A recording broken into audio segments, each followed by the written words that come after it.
Tantor Audio, a division of Recorded Books, presents Drawn to Her, an Opposites Attract Billionaire Romance by Jenna Harte, narrated by Ali Shea. Chapter 1. Rummy. Again.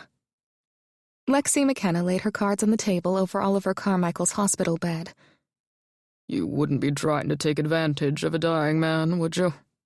He grinned at her, despite the fact he was indeed dying. At least he is dying on his terms. Lexi admired his courage to abandon his life of riches in New York to live out the rest of his days in his quiet childhood home in Charlotte Tavern, Virginia. He was comfortable, or as comfortable as could be expected when dying of lung cancer. Oh, please, you're richer than God. She gathered the cards and prepared to shuffle them. I couldn't win enough dough to dent your stockpile of money. He laughed. You got that right. Since you can't take it with you, I might as well pad my pockets with your loot. She dealt them each 7 cards, glad he was in good spirits today. Being his personal nurse hadn't always been card games and banter. Oliver was the definition of cantankerous with his brusque demeanor, quick temper, and low tolerance of others. His illness hadn't improved his attitude. Lexi understood it was difficult for a larger-than-life man such as Oliver to accept his mortality and the limitations imposed by his illness. But that didn't mean she was going to put up with his surly behavior. Over the 6 weeks she'd been his private nurse, they'd come to an understanding. Whatever he dished out, she gave back. As a result, Oliver's behavior had improved, and they'd become friends. Double or nothing. Oliver picked up the cards she dealt him. It's your money, Warbucks. What the hell? A man stepped into the room. Startled by the intrusion, Lexi turned to the man behind the deep, harsh voice.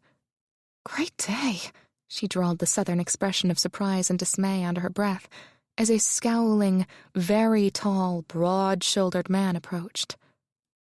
In Lexi's world, nearly everyone was taller than her, but this man was humongous, not just in size, but in presence as well. He swallowed up space with each step until the room shrunk to the size of a closet. His narrowed gray eyes moved from her to Oliver. His dark, foreboding stare reminded her of Oliver when he was in one of his moods. Finally, someone has come to visit. Except that a glance toward Oliver told her neither man seemed particularly happy. What are you doing here? Oliver's scowl matched the man's, although his voice, raspy from cancer, didn't match the dark intensity of his features. I'm here to see you, and I'm not leaving until we talk. The newcomer stood at the end of the bed in a casual stance, belying the expectant look in his face. Lexi couldn't deny there was something compelling about him. He was handsome for sure, with short, jet-black hair and dark, steely gray eyes made more attractive by the long lashes rimming them. He exuded a power that suggested he always got what he wanted without much effort, and an energy that said, "Keep your distance." Typical New York businessman. I'm sick. Oliver slunk down in his covers, letting his eyes drop to half-mast. Lexi frowned. Oliver wasn't one to take orders or be intimidated by others, and yet instead of telling this man to take a flying leap, he hid under his blankets. The change in Oliver's demeanor concerned her. Who are you? Who are you? Lexi's hackles rose. Who did tall, dark, and brooding think he was coming into her home, well, Oliver's home, making demands like he owned the place? Humph. Oliver straightened in his bed. Lexi McKenna, this is my grandson, Drake Carmichael. Drake, this is Lexi, my nurse. Lexi's annoyance was lessened slightly, knowing someone in Oliver's family had finally come to visit. She'd made so many calls and sent several letters, all of which had been ignored. She stood and extended her hand. How wonderful that you finally— Nurse? What the hell kind of nurse jokes about dying and taking your money? Drake stepped close to her, towering his imposing body over hers, causing a shiver that had nothing to do with fear or intimidation. She should have been wary. Instead, she was intrigued. Your bedside manner is lacking. Now wait a minute. Lexi ignored the crackle of electricity zapping within the narrowing gap between them. She wasn't going to let some stranger, no matter how big, mean, and gorgeous, intimidate and insult her. Unfortunately, at 5'3", she only came to his chest. Not a good vantage point to make a statement. Hold that thought. She grabbed the step stool next to Oliver's bed and gained the extra foot she needed to look Drake in the eyes. You have some nerve. She poked him in the chest with her index finger, ignoring the jolt of heat zapping her each time she felt the hard, firm muscle underneath his starched white shirt. Where have you been all this time your grandfather has been sick? You never once called or sent a note? She glared at him, pleased at the surprise in his steel-gray eyes. His surprise quickly changed to disconcertedness as his dark, stormy eyes sized her up from head to toe and back again. He glared at her with such intensity, she worried she'd wither into nothing. But she wasn't a delicate flower. She gathered her resolve and turned her stare on him, openly assessing him back. At first, his eyes remained hard and cold, but upon closer inspection, there was something smoldering and compelling hidden behind them. As quickly as it was there, it was gone, and his gray eyes turned flat and unreadable. Lexi ignored Oliver's attempt to get her attention because she couldn't turn away from Drake, no matter how forbidding his eyes. She wasn't about to give him the satisfaction of flinching first. At least, that was what she told herself as she continued to hold his gaze. It wasn't easy with her heart hammering and her knees turning to jelly. I hate to interrupt this moment, but I'd hate for someone to get hurt. Oliver's voice cut through the standoff. Drake's gaze held Lexi's. I'd never hurt a woman. It's not Lexi I'm worried about. Drake looked at Oliver, breaking the impasse. Lexi's lips curved in satisfaction. That's right, Buster. You don't scare me. You might make me swoon, but you don't scare me. With the battle of wills over for the moment, she turned on the charm Southern women were famous for. Let's try this again. It's a pleasure to meet you, Mr. Carmichael. She held out her hand. He looked at it as if she had cooties. Finally, he grasped her hand, his long fingers wrapping fully around her hand in a firm, although not crushing grip, as she might have expected. Ms. McKenna. His voice was rough, laced with annoyance. Even so, he held her hand, his gaze boring into hers as if searching for something. Her heart skipped a beat at the heat of his gaze. It was oddly thrilling, yet terrifying. Why don't you sit here? She disentangled her hand from his before she turned to mush, motioning to a chair near Oliver's bed. And you? She fixed Oliver's covers and moved the over-table out of the way. Be nice. Casting Drake one last glance, she left the room. Lexi sank back against the closed door, blowing a loose curl of hair off her forehead. Wow. She placed a hand over her racing heart. She couldn't remember ever having such a visceral response to a man. Not that she was immune to good-looking men. She appreciated a handsome man as much as the next woman, but she didn't usually go for the tall, dark, and brooding types. And certainly not openly rude ones. Although, she had to concede that someone who didn't understand her relationship with Oliver could construe her banter with him as being in poor taste. Or maybe Drake thought she really wanted to take Oliver's money, in which case he'd think she was a gold digger. Lexi dismissed that idea. She didn't have the assets, such as long legs and melon-sized breasts required to seduce old rich men. So, most likely, Drake just thought she was insensitive. Maybe she was. She didn't have a lot of experience with terminally ill patients. Her past nursing jobs had involved emergency care, which didn't allow for long-term interactions. She understood the nursing aspect of caring for Oliver and had read many books on death and dying, so she had knowledge of the psychological parts as well. Regardless, Oliver seemed to think she was doing a good job and continued to keep her around. Would Drake stick around too? One part of her hoped he'd stay. Terminally ill people should be surrounded by family. But Oliver was adamant he didn't want his family fussing over and feeling sorry for him. She had difficulty accepting his position, though her research on hospice care taught her terminally ill people sometimes didn't want their families around because it created more stress for the dying, who felt the need to protect the survivors from the reality of death. What really bothered her wasn't Oliver's insistence people not visit, but the fact his family hadn't made contact with him. If someone in her family were dying, she'd be right by their side. But no one had come for Oliver. Until now. She hadn't witnessed a happy reunion. His grandson was here because he wanted something, she felt sure.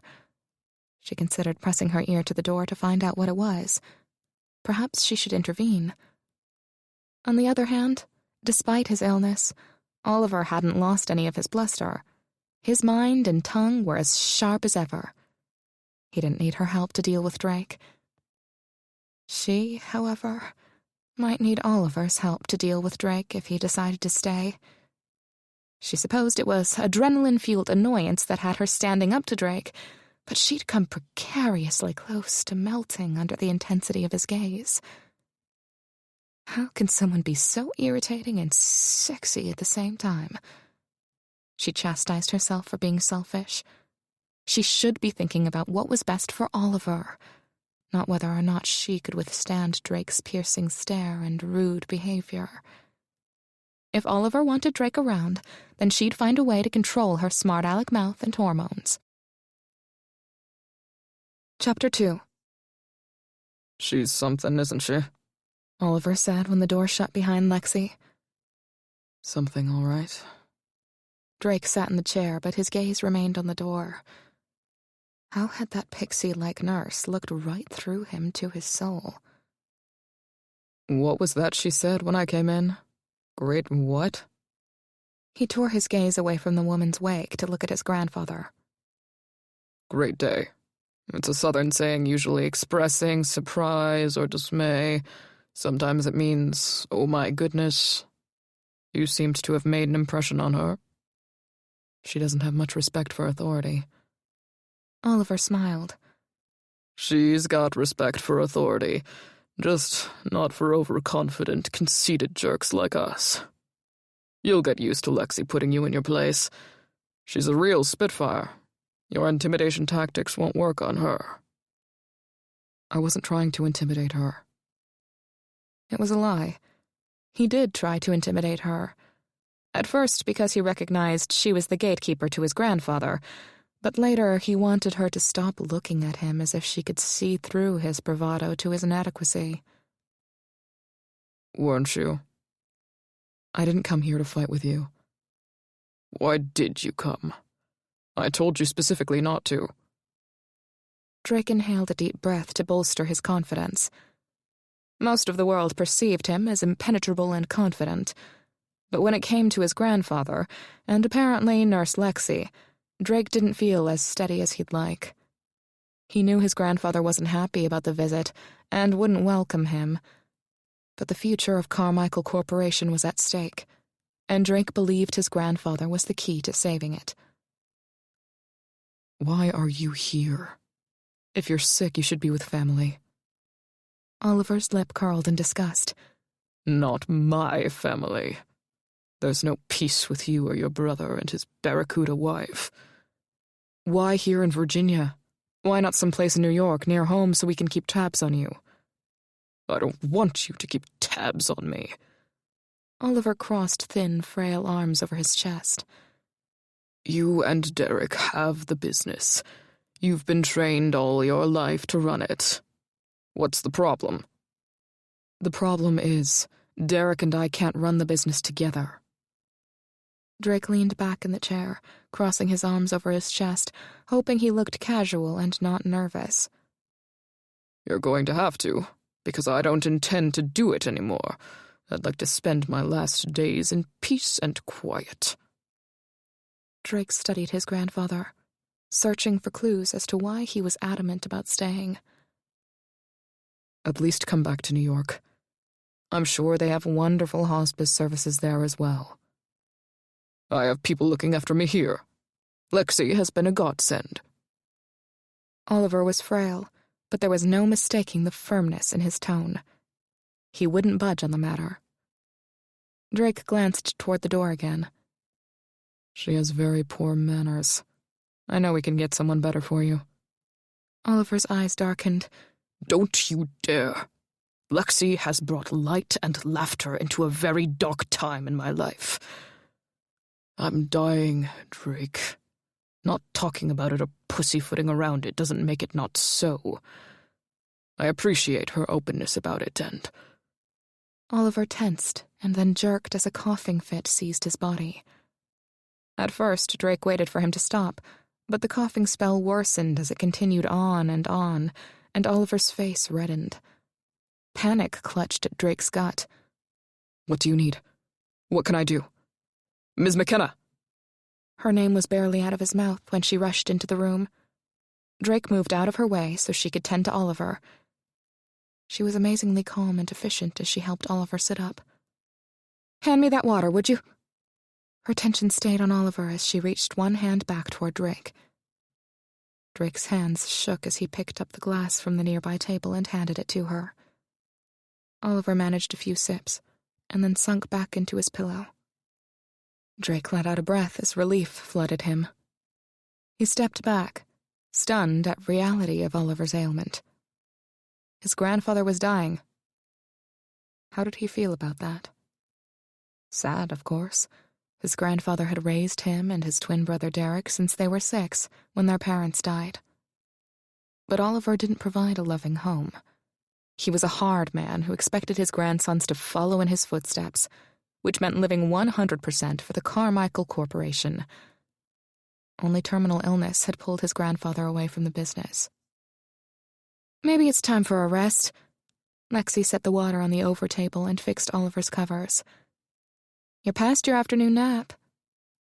I'll have plenty of rest when I'm dead. Oliver's voice lost the vigor it carried before the attack. She nodded, casting a look at Drake he supposed meant he should leave. "I'll be in the kitchen." Then as quickly as she'd whisked into the room, she was gone.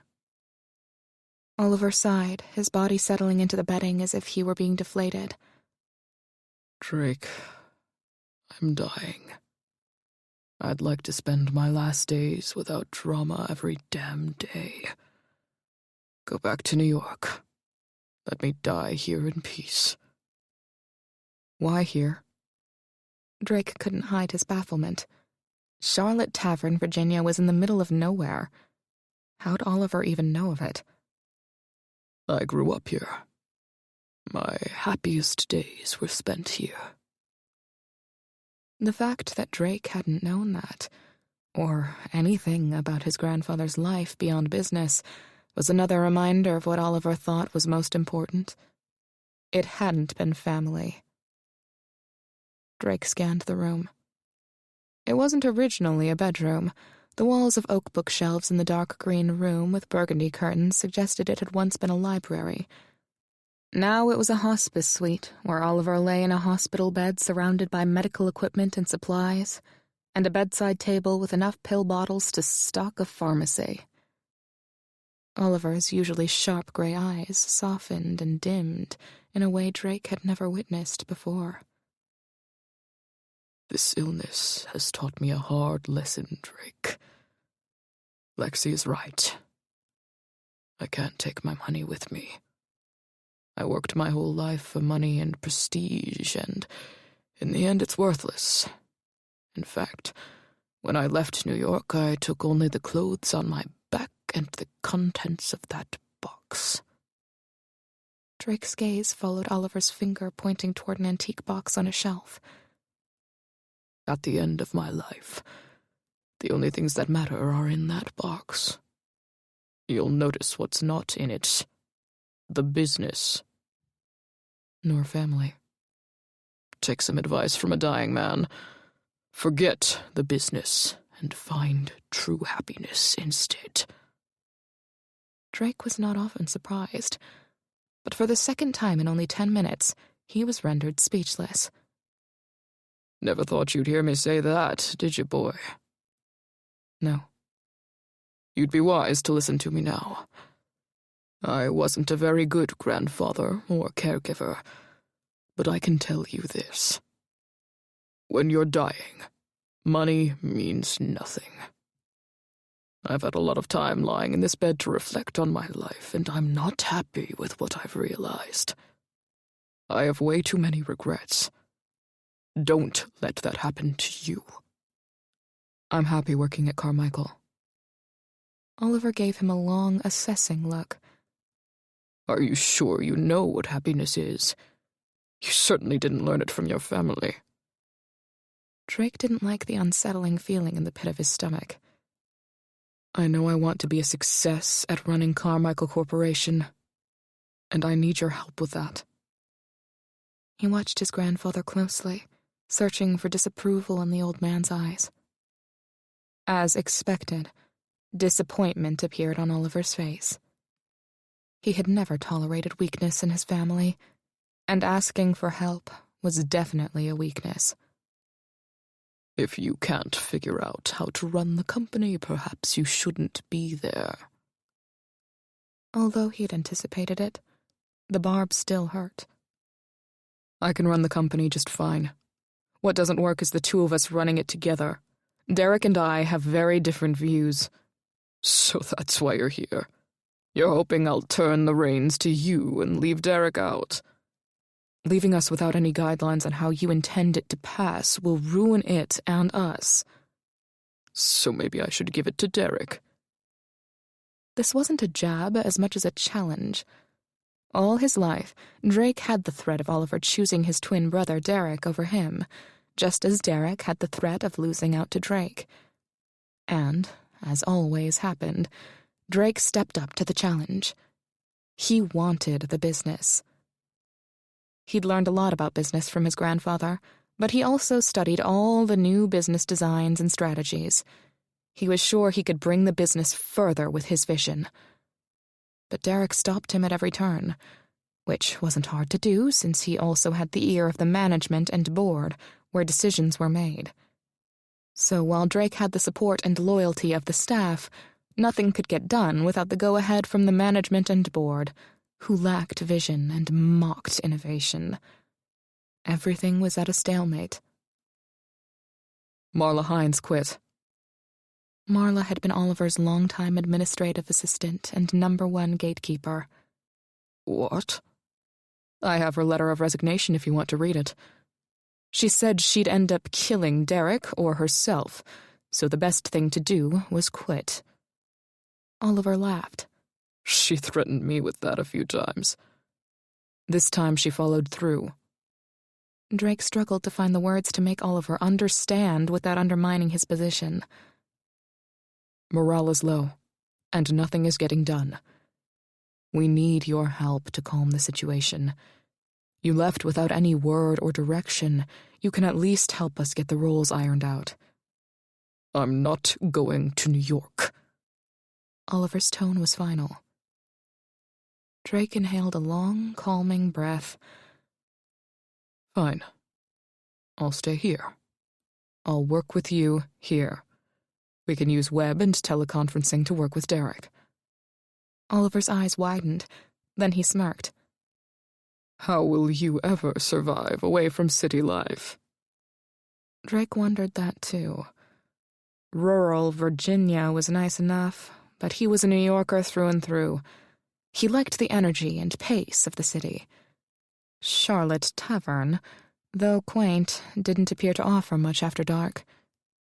It would be a sacrifice, but he needed his grandfather's help in containing Derek, and maybe, by doing so, he could ensure his own succession.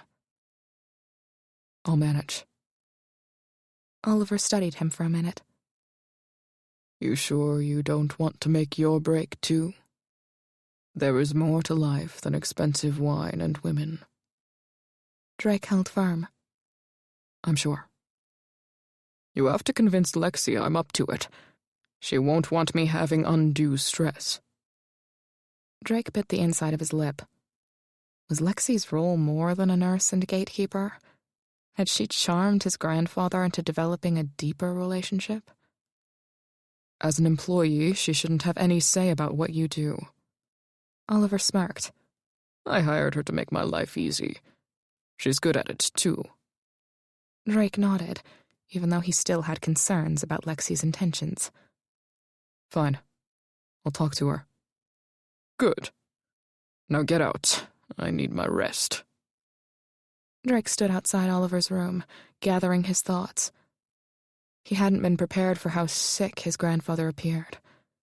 When he'd gotten the call that his grandfather was dying, Drake didn't believe it. Oliver was larger than life. He'd been known to engage in elaborate schemes to get what he wanted. Faking an illness wasn't beyond the realm of possibility. Oliver left New York without a word, leaving Drake and Derek floundering and fighting for control. In Drake's mind, it had been a test to determine which brother was prepared to take control of the company. It was a test Drake worried he'd fail by flying down to Charlotte Tavern to confront his grandfather. He still wasn't convinced he wasn't being tested, but Oliver's illness and prognosis were true. As a result, Drake's mission was more important than ever. Oliver couldn't die without doing something to secure Carmichael Corporation's future. Drake's next step was to talk to Oliver's nurse. That rankled. He wasn't the type of man who asked permission. Having to ask her permission didn't annoy him as much as the way he'd been caught off guard by her brazenness and how her emerald eyes stared into the depths of his soul when she challenged him. He could tell she was a woman who went after what she wanted, and Drake wondered if she was after Oliver's money. Although Oliver appeared to have all his faculties, he also seemed overly fond of his nurse. Maybe this trip wasn't going to just be about securing Carmichael Corporation's future, but also about protecting Oliver from a gold digger. He started up the hall in search of Lexi, stopping outside a door when he heard two women talking. He recognized one of the voices as Lexi's, and tried to ignore what it meant that after one 3-minute confrontation, he'd know her soft southern voice so well. He rolled his shoulders and took a deep breath to build up his guard. Nurse Lexi's bravado and scrutinizing green eyes wouldn't faze him this time. He pushed through the swinging door into a large, warm kitchen. Like the other parts of the home he'd seen so far, the kitchen retained the early 20th century charm it had been built in, yet it was updated with modern appliances. The walls were a buttery yellow, accented by clean white cabinets. Light from the afternoon sun shone through 2 large windows, giving the room a welcoming, homey feel. At least, that's what Drake suspected welcoming and homey looked like. The home he grew up in with Oliver was probably as old as this house, but it had been stark and bleak. Lexi's back was to him as she picked up a pot and began drying it, oblivious to his entrance. "How particular are you about where these pots go?" She bent over to put the pot away, and he eyed her petite frame, which nearly fit inside the cupboard as she tried to make room for the pot. "You must be the grandson." The voice came from the other side of the room. Drake dragged his gaze away from Lexi to the other woman staring at him through large round glasses too big for her 50-something face. Lexi stood and looked at him. Then she smiled, and the brilliance of it hit him hard in the chest. "Oh, hey. So, you staying, or did he scare you away?" "He tried." Lexi turned to the other woman. "Claire, this is Oliver's grandson, Drake Carmichael. This is Claire Hutchins. She does the cooking and cleaning around here. Nice to meet you. Drake extended his hand to the other woman. You too. There was a coolness, even suspiciousness to her tone that made Drake feel she didn't mean it. Want a cookie and some sweet tea? Claire and I were just about to take a little break. Lexi turned her back to him again to reach into the top cupboard for glasses. As she did, her white sleeveless blouse rose to reveal soft-looking skin along her lower back, making Drake think of peaches and cream. She turned back to him, with glasses in hand, her brows lifting. You look a little warm, so I'll take that as a yes. He was warm. He rubbed the back of his neck and rolled the tension from his shoulders. It must be the heat and humidity. His mind told him that was a lie. There was something sensual and beguiling about Nurse Lexi with her emerald eyes and stunning smile. The fact Drake found himself bewitched added to his concern that Oliver had fallen under her spell as well. Sure. Lexi put the glasses on the table while Claire got the cookies and pitcher of tea. It's mint tea. Lexi took the pitcher from Claire. I suppose y'all have all sorts of flavors in New York. We have some other flavors here too, but true Southerners only drink mint or lemon. He pulled out a chair from the table and sat. Lexi handed him a glass and then sat across from him, giving him another one of those brilliant smiles. He picked up the glass and swallowed the contents. Have a cookie, too. She pushed the plate of cookies in front of him. They're pretty good. Pretty good? Claire's tone was laced with annoyance. Considering they need to be healthy for Oliver, they're good, Lexi clarified, refilling Drake's glass. Besides, it's been extra humid lately. That always affects baking. Drake picked up a cookie and bit. He knew cookies, and he wouldn't have called the cardboard he bit into pretty good. He tasted the healthy in this crunchy, almost tasteless biscuit. As he chewed, he realized both women watched him expectantly. He managed a small smile. Pretty good. Claire made a noise of exasperation, but didn't say anything. Nothing a little less cooking time couldn't fix, he added helpfully. Who are you, Betty Crocker? Claire's miffed voice matched the irritation in her eyes. Lexi laughed. You know, Claire, I think he's right. They're too crunchy. I like crunchy cookies. Claire turned her annoyed glare toward Lexi. Well, then they're just right, aren't they, Mr. Carmichael? Lexi's eyes shone with delight, and he found himself ensnared by her again. By the way, I'm sorry about that "where have you been" comment earlier. It's just your grandfather was in the hospital for nearly 2 weeks without a single visitor or call. That's just not right. He's been here nearly a month. Claire didn't hide her contempt. He didn't want us to visit. Drake sipped the tea. This time, he tasted the mint and sugar. He wished it was something stronger, 100 proof stronger, but at least it washed away the dry cookie. Silence had him looking at Lexi and Claire. They regarded him as if he wore a dunce cap. The hospital called you. Lexi let him know his excuse wasn't acceptable. His letter said not to contact him. The woman shared a look of, can you believe this guy? So why are you here now? Claire asked. Because I need his help. Figures, Claire mumbled. What? Drake's annoyance matched that of the two women glaring at him. He didn't need to explain or apologize for his behavior. Mr. Carmichael, your grandfather's dying. I may joke around with him about it, but he only has a few months of that. It seems like that would be worthy of a visit from you and your brother, regardless of your need.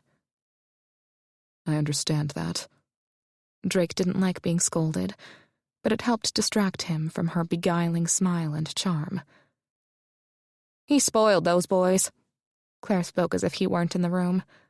Wanting something more, even though their granddaddy has 1 foot in the grave. Wait a minute. Drake reset his bearings. This is his business. He started it and has run it for over 60 years. Then he just threw it in our laps and disappeared. Claire sent him a scathing look while Lexi's eyes narrowed, assessing. Surely you and your brother had training and know how to run a business. It's more complicated than that. Why was he defending himself to these women? It wasn't any of their business what he did or didn't do. They worked for Oliver, for God's sake. And what did they know about the family, the business? To them, Oliver was a dying man. But Drake knew better. Oliver didn't care about sentiment. As far as family obligations went, his duty was to the business because that's what Oliver raised him to do. You need to figure it out, because your grandfather's not in a position to help you. Drake heard the finality in Lexi's tone, but ignored it. He's already agreed to help. Ah, Lordy, here it comes. Claire got up from the table. Lexi's gaze challenged his. Well, then you tell him you don't need his help after all. I can't do that. He wouldn't do that. Too much was at stake, and there was nothing Nurse Lexi and her sidekick could do to keep him from his mission. Then I will. She got up and moved toward the kitchen door. No, you won't. His voice was calm, but he moved fast, standing and grasping her arm as she passed him, causing her to swing around and nearly run into his body. Now, wait! No, it's okay, Claire. Lexi turned her sharp green eyes on him. I'm sure the women in New York love it when you manhandle them, Mr. Carmichael, but I don't. I may look small, but I assure you, I'm very strong. He released her, but continued to block her exit. This time, he was the one with the firm and final tone. Men in the South may not mind the hired help telling them how to run their affairs, but I do. It's his responsibility to help fix this. I've agreed to work with him here, and I'll work around his schedule, but make no mistake, he will help me. Chapter 3. Lexi stared defiantly into Drake's eyes. She hoped she exuded bravado, because she certainly didn't feel brave. Although what would it matter? The way the words hired help dripped condescendingly from his lips made it clear what he thought of her and Claire. He wasn't wrong. She was Oliver's employee, one that had been hired to make his last days peaceful. If that meant keeping Drake away, she'd do her job. First, she had to extricate her arm from his grip. She hadn't been frightened by his grabbing her as much as she was caught off guard by the zap of electricity it brought.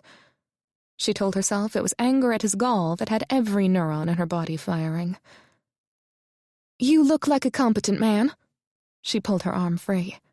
I'm sure you and your brother can figure out some meaningless business problem.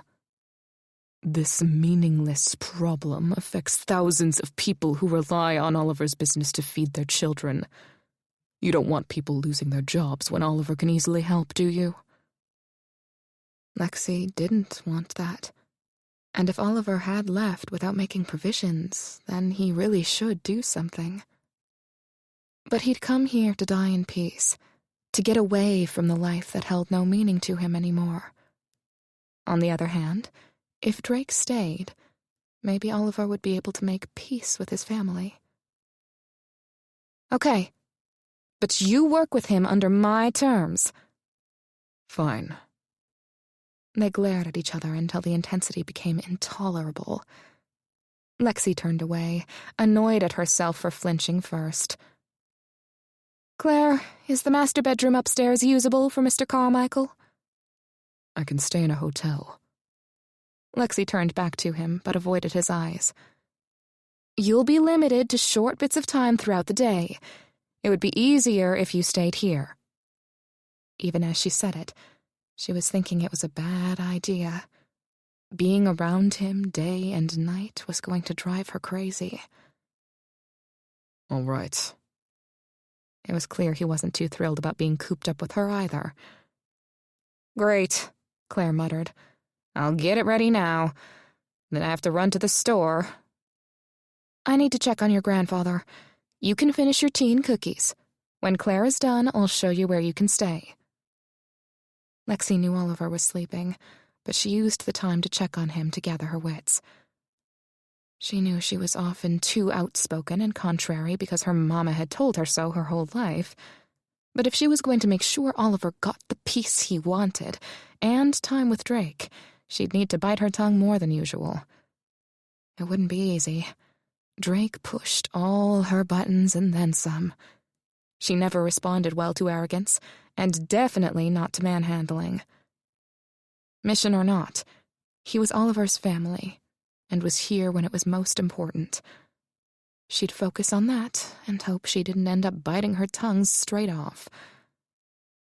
Taking a few deep breaths, she closed Oliver's door and made her way back to the kitchen. Drake was standing at the sink. He filled his glass with water and gulped it down. Setting the glass in the sink, he stared out the back window where a large yard filled with a lush green lawn and large trees ideal for climbing lay. After a moment, his shoulders hunched and he looked down.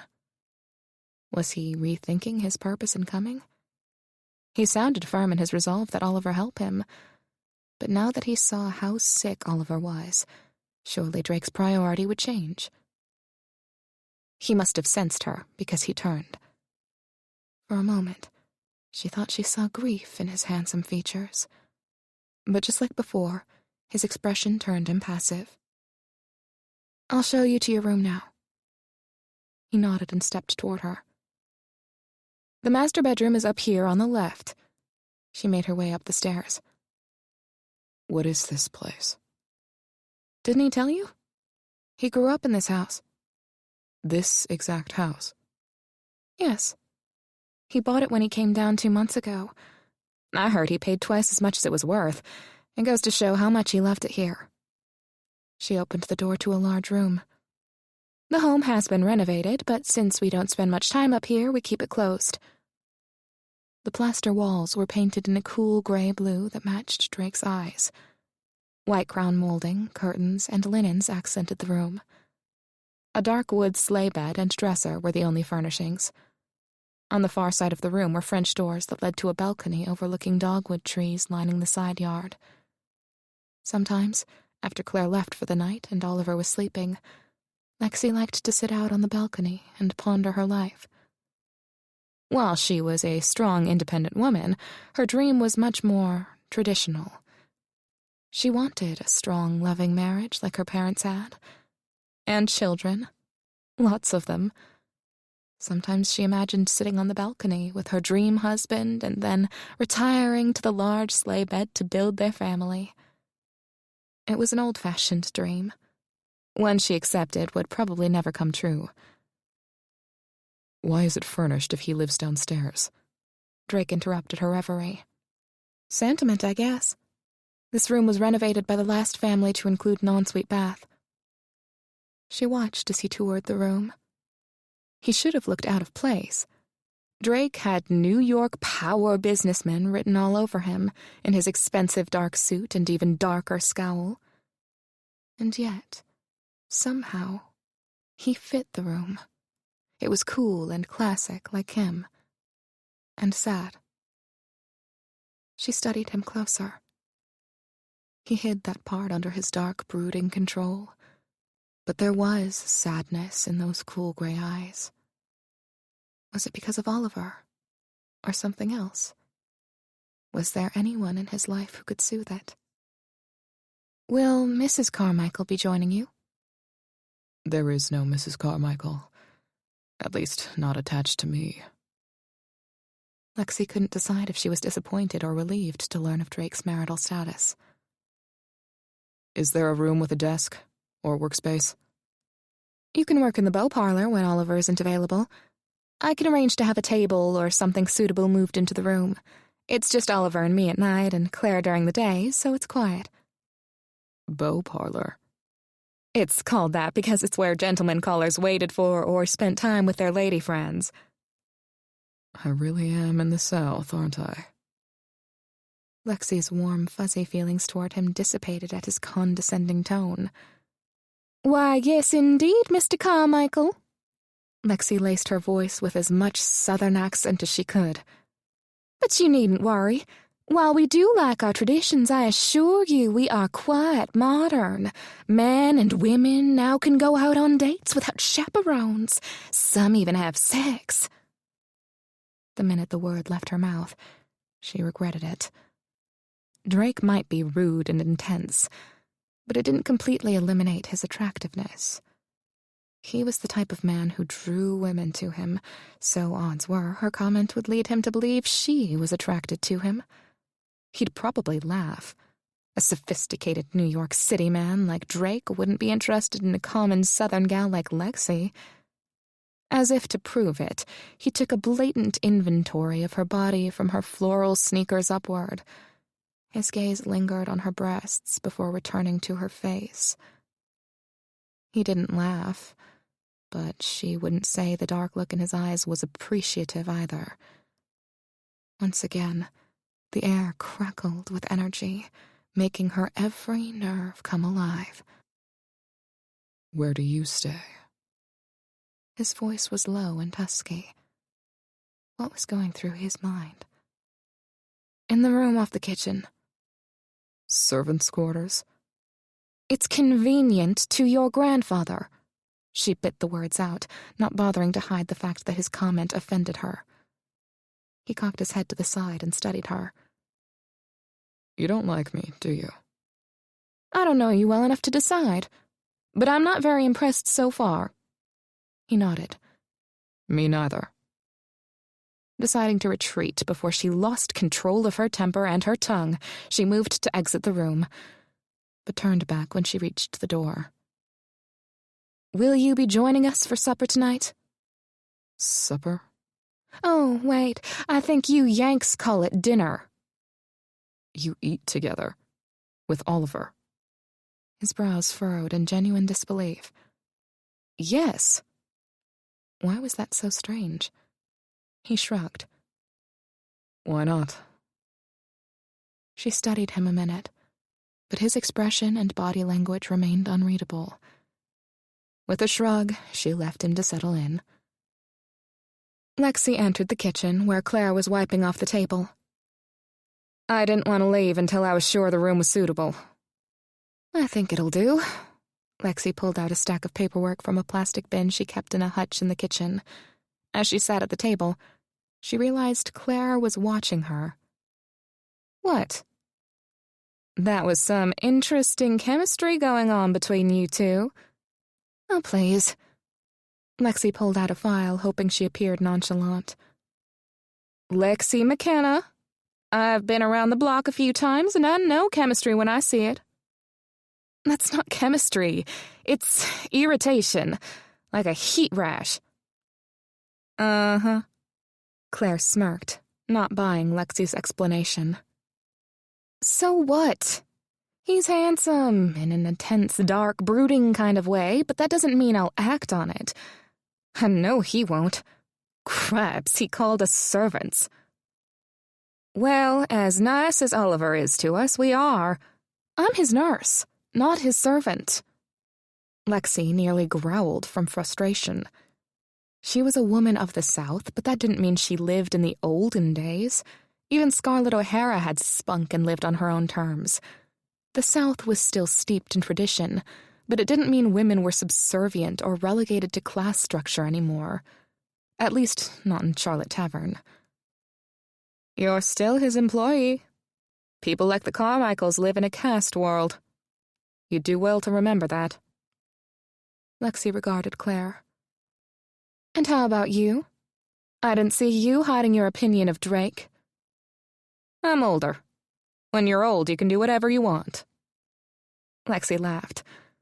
If anyone would live the when I get old I'll wear purple life, it would be Claire. But I guess he's fixing to stay, so I'll have to watch my tongue. Don't hurt yourself. Claire winked. Now I'm going to the grocery. Need anything? Drake says he'll join us for supper. Other than that, no. Lexi sat at the kitchen table reviewing her notes regarding Oliver's treatment and condition. He'd been in good spirits the last few days, which had made her job considerably easier. When she first met him, he was demanding and cantankerous, but over the last few weeks, he'd softened, especially after she'd shown him the videotape she'd taken of the house. She'd helped supervise the work when Oliver hired a decorator to furnish the place. He'd been a stickler for getting just the right pieces to match as closely as possible the pieces he remembered from his childhood. But his condition made it impossible for him to tour the upstairs, so she'd videotaped all the rooms, allowing him to view how well everything had turned out. At first, he was critical. He didn't like that the former owners had turned 2 of the bedrooms into a single master bedroom with bath.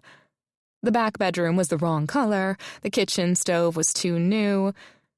Eventually, with her coaxing, he was able to see beyond how the home was different from his childhood, and instead see all the memories stored in each room. He began to share some of his stories, and ever since, he'd softened some. Not that he didn't give her a hard time occasionally, but she gave it right back to him. Mostly he laughed when she did. Sometimes he pouted.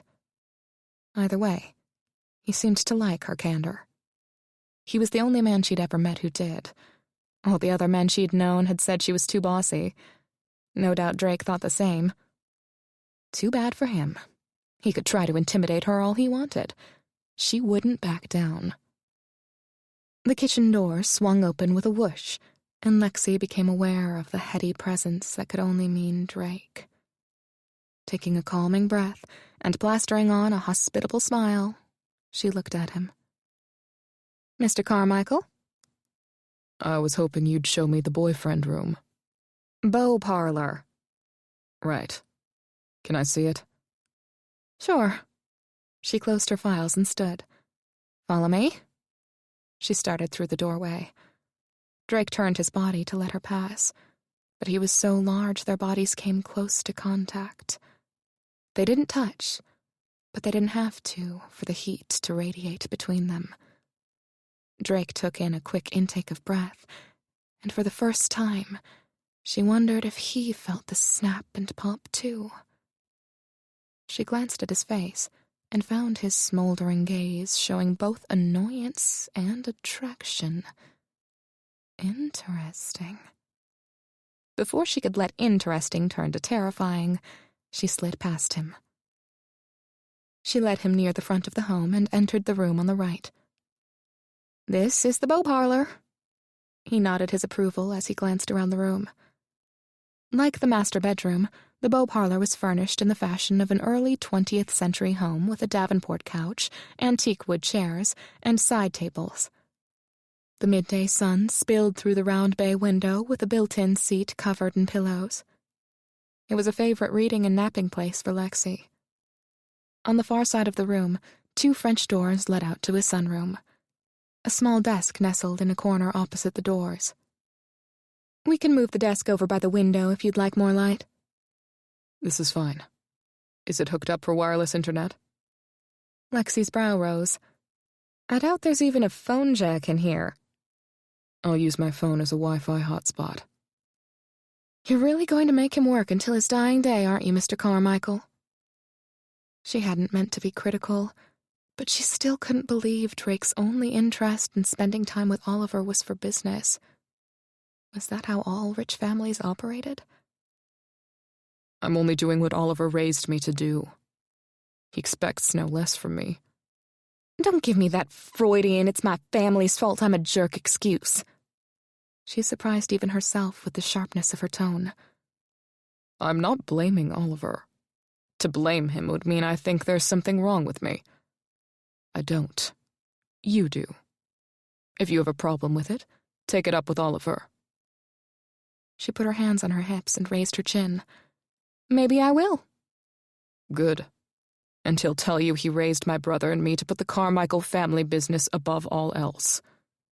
Then how come your brother isn't here? She challenged him, even though common sense told her it wasn't her place to scold him.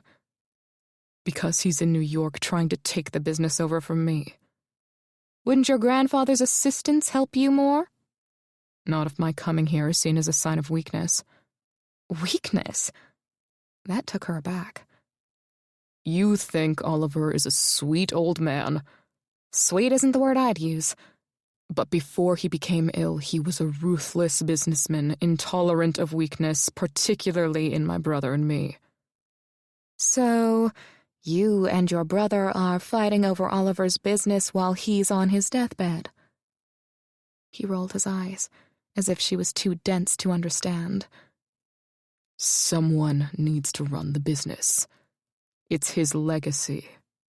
I'm sure he'd like the peace of mind and knowing the company will continue on for his grandchildren and great-grandchildren. Mr. Carmichael, you and your family have your priorities all mixed up. Probably. But it's the family's priorities. That made no sense to Lexi. Family should be a family's priority, not business. He gave a sigh of resignation. Did he think the priorities were out of whack, too? By the way, why do you call me Mr. Carmichael, but you call my grandfather Oliver? He told me to. Why do you call him Oliver? He told me to. Lexi shook her head. Most places outside of the South didn't instill the use of sir and ma'am the way Southerners did. But did Northerners really allow their children and grandchildren to call them by their first names? So, am I to call you Mrs. McKenna? Lexi snorted. My mother is Mrs. McKenna. I'm a Ms. But you can call me Lexi. He nodded. Well, Lexi, I have some work I need to do. She frowned at his dismissing tone. I'm going to check on Oliver, and then I'll work on a schedule for the two of you. She turned to leave. Listen, I'm sorry I grabbed you earlier. She looked back at him. She had no clue how to read him, but the fact that he said something when he'd viewed her as a peon suggested he was sincere. She shrugged. It's okay. I know you want to keep Oliver from overexerting himself, but I wouldn't be here if it weren't important. Not just to me, but to the people who work for him. As far as Lexi was concerned, it was important for Drake to be here, but not for the reasons he stated. It still boggled her mind that if it weren't for business, Drake wouldn't have come. As long as he's still agreeable. One more thing, Drake said before she could turn away. Yes, Mr. Carmichael? You can call me Drake. Chapter 4. Drake sat at the small desk and powered on his laptop. He'd only been gone half a day, but he was sure Derek was already putting plans in motion to keep Drake from returning. He should be pleased at the way things were going. While he was saddened to learn his grandfather's illness was real, and not one of his strange ploys to test himself and Derek, he was optimistic about his success in enlisting Oliver's help. What he hadn't counted on was Lexi. He'd been caught off guard by his response to her. She wasn't the first woman to stand up to him, but she was the first to push him back on his heels. It wasn't a feeling he liked. Even more disconcerting was when she smiled. It was like he'd been sucker punched. She was both irritating and alluring. Already she had him rethinking her intentions toward his grandfather. She didn't look like a gold digger, not because she wasn't attractive, because she was, in a cute sort of way. He'd met many gold diggers in his life. He'd even dated some. His brother married one. None of them washed pots or wore floral sneakers. On the other hand, Oliver was clearly taken by her. Drake's reaction was unexpected, an indication he shouldn't underestimate her. It bothered him some that Lexi and Claire believed he was a thoughtless cad. Somehow Oliver had pulled the wool over their eyes. They saw a helpless, sick man trying to redeem himself before he died. But Drake knew better. People like Oliver didn't change, and Drake recognized he was still on shaky ground when it came to asking his grandfather for help. Lexi and Claire didn't know or understand the Carmichael family, or the importance of his visit to the future success of the corporation. That was one thing Lexi wouldn't sidetrack him from. He agreed to ask her permission, but no matter what she said, he was staying and getting Oliver's help. Still, he shouldn't have grabbed her the way he did back in the kitchen. Her eyes showed she wasn't afraid of him. That flash of heat wasn't fear. Annoyance, yes. Intrigue, maybe. But not fear. While she might not have been intimidated, she surely thought he was obnoxious. Well, good. The more annoyed she was, the more likely she'd avoid him and not distract him. Shaking his head to get Lexi out of his mind, he focused on business. His first call was to Oliver's former administrative assistant, Marla Hines.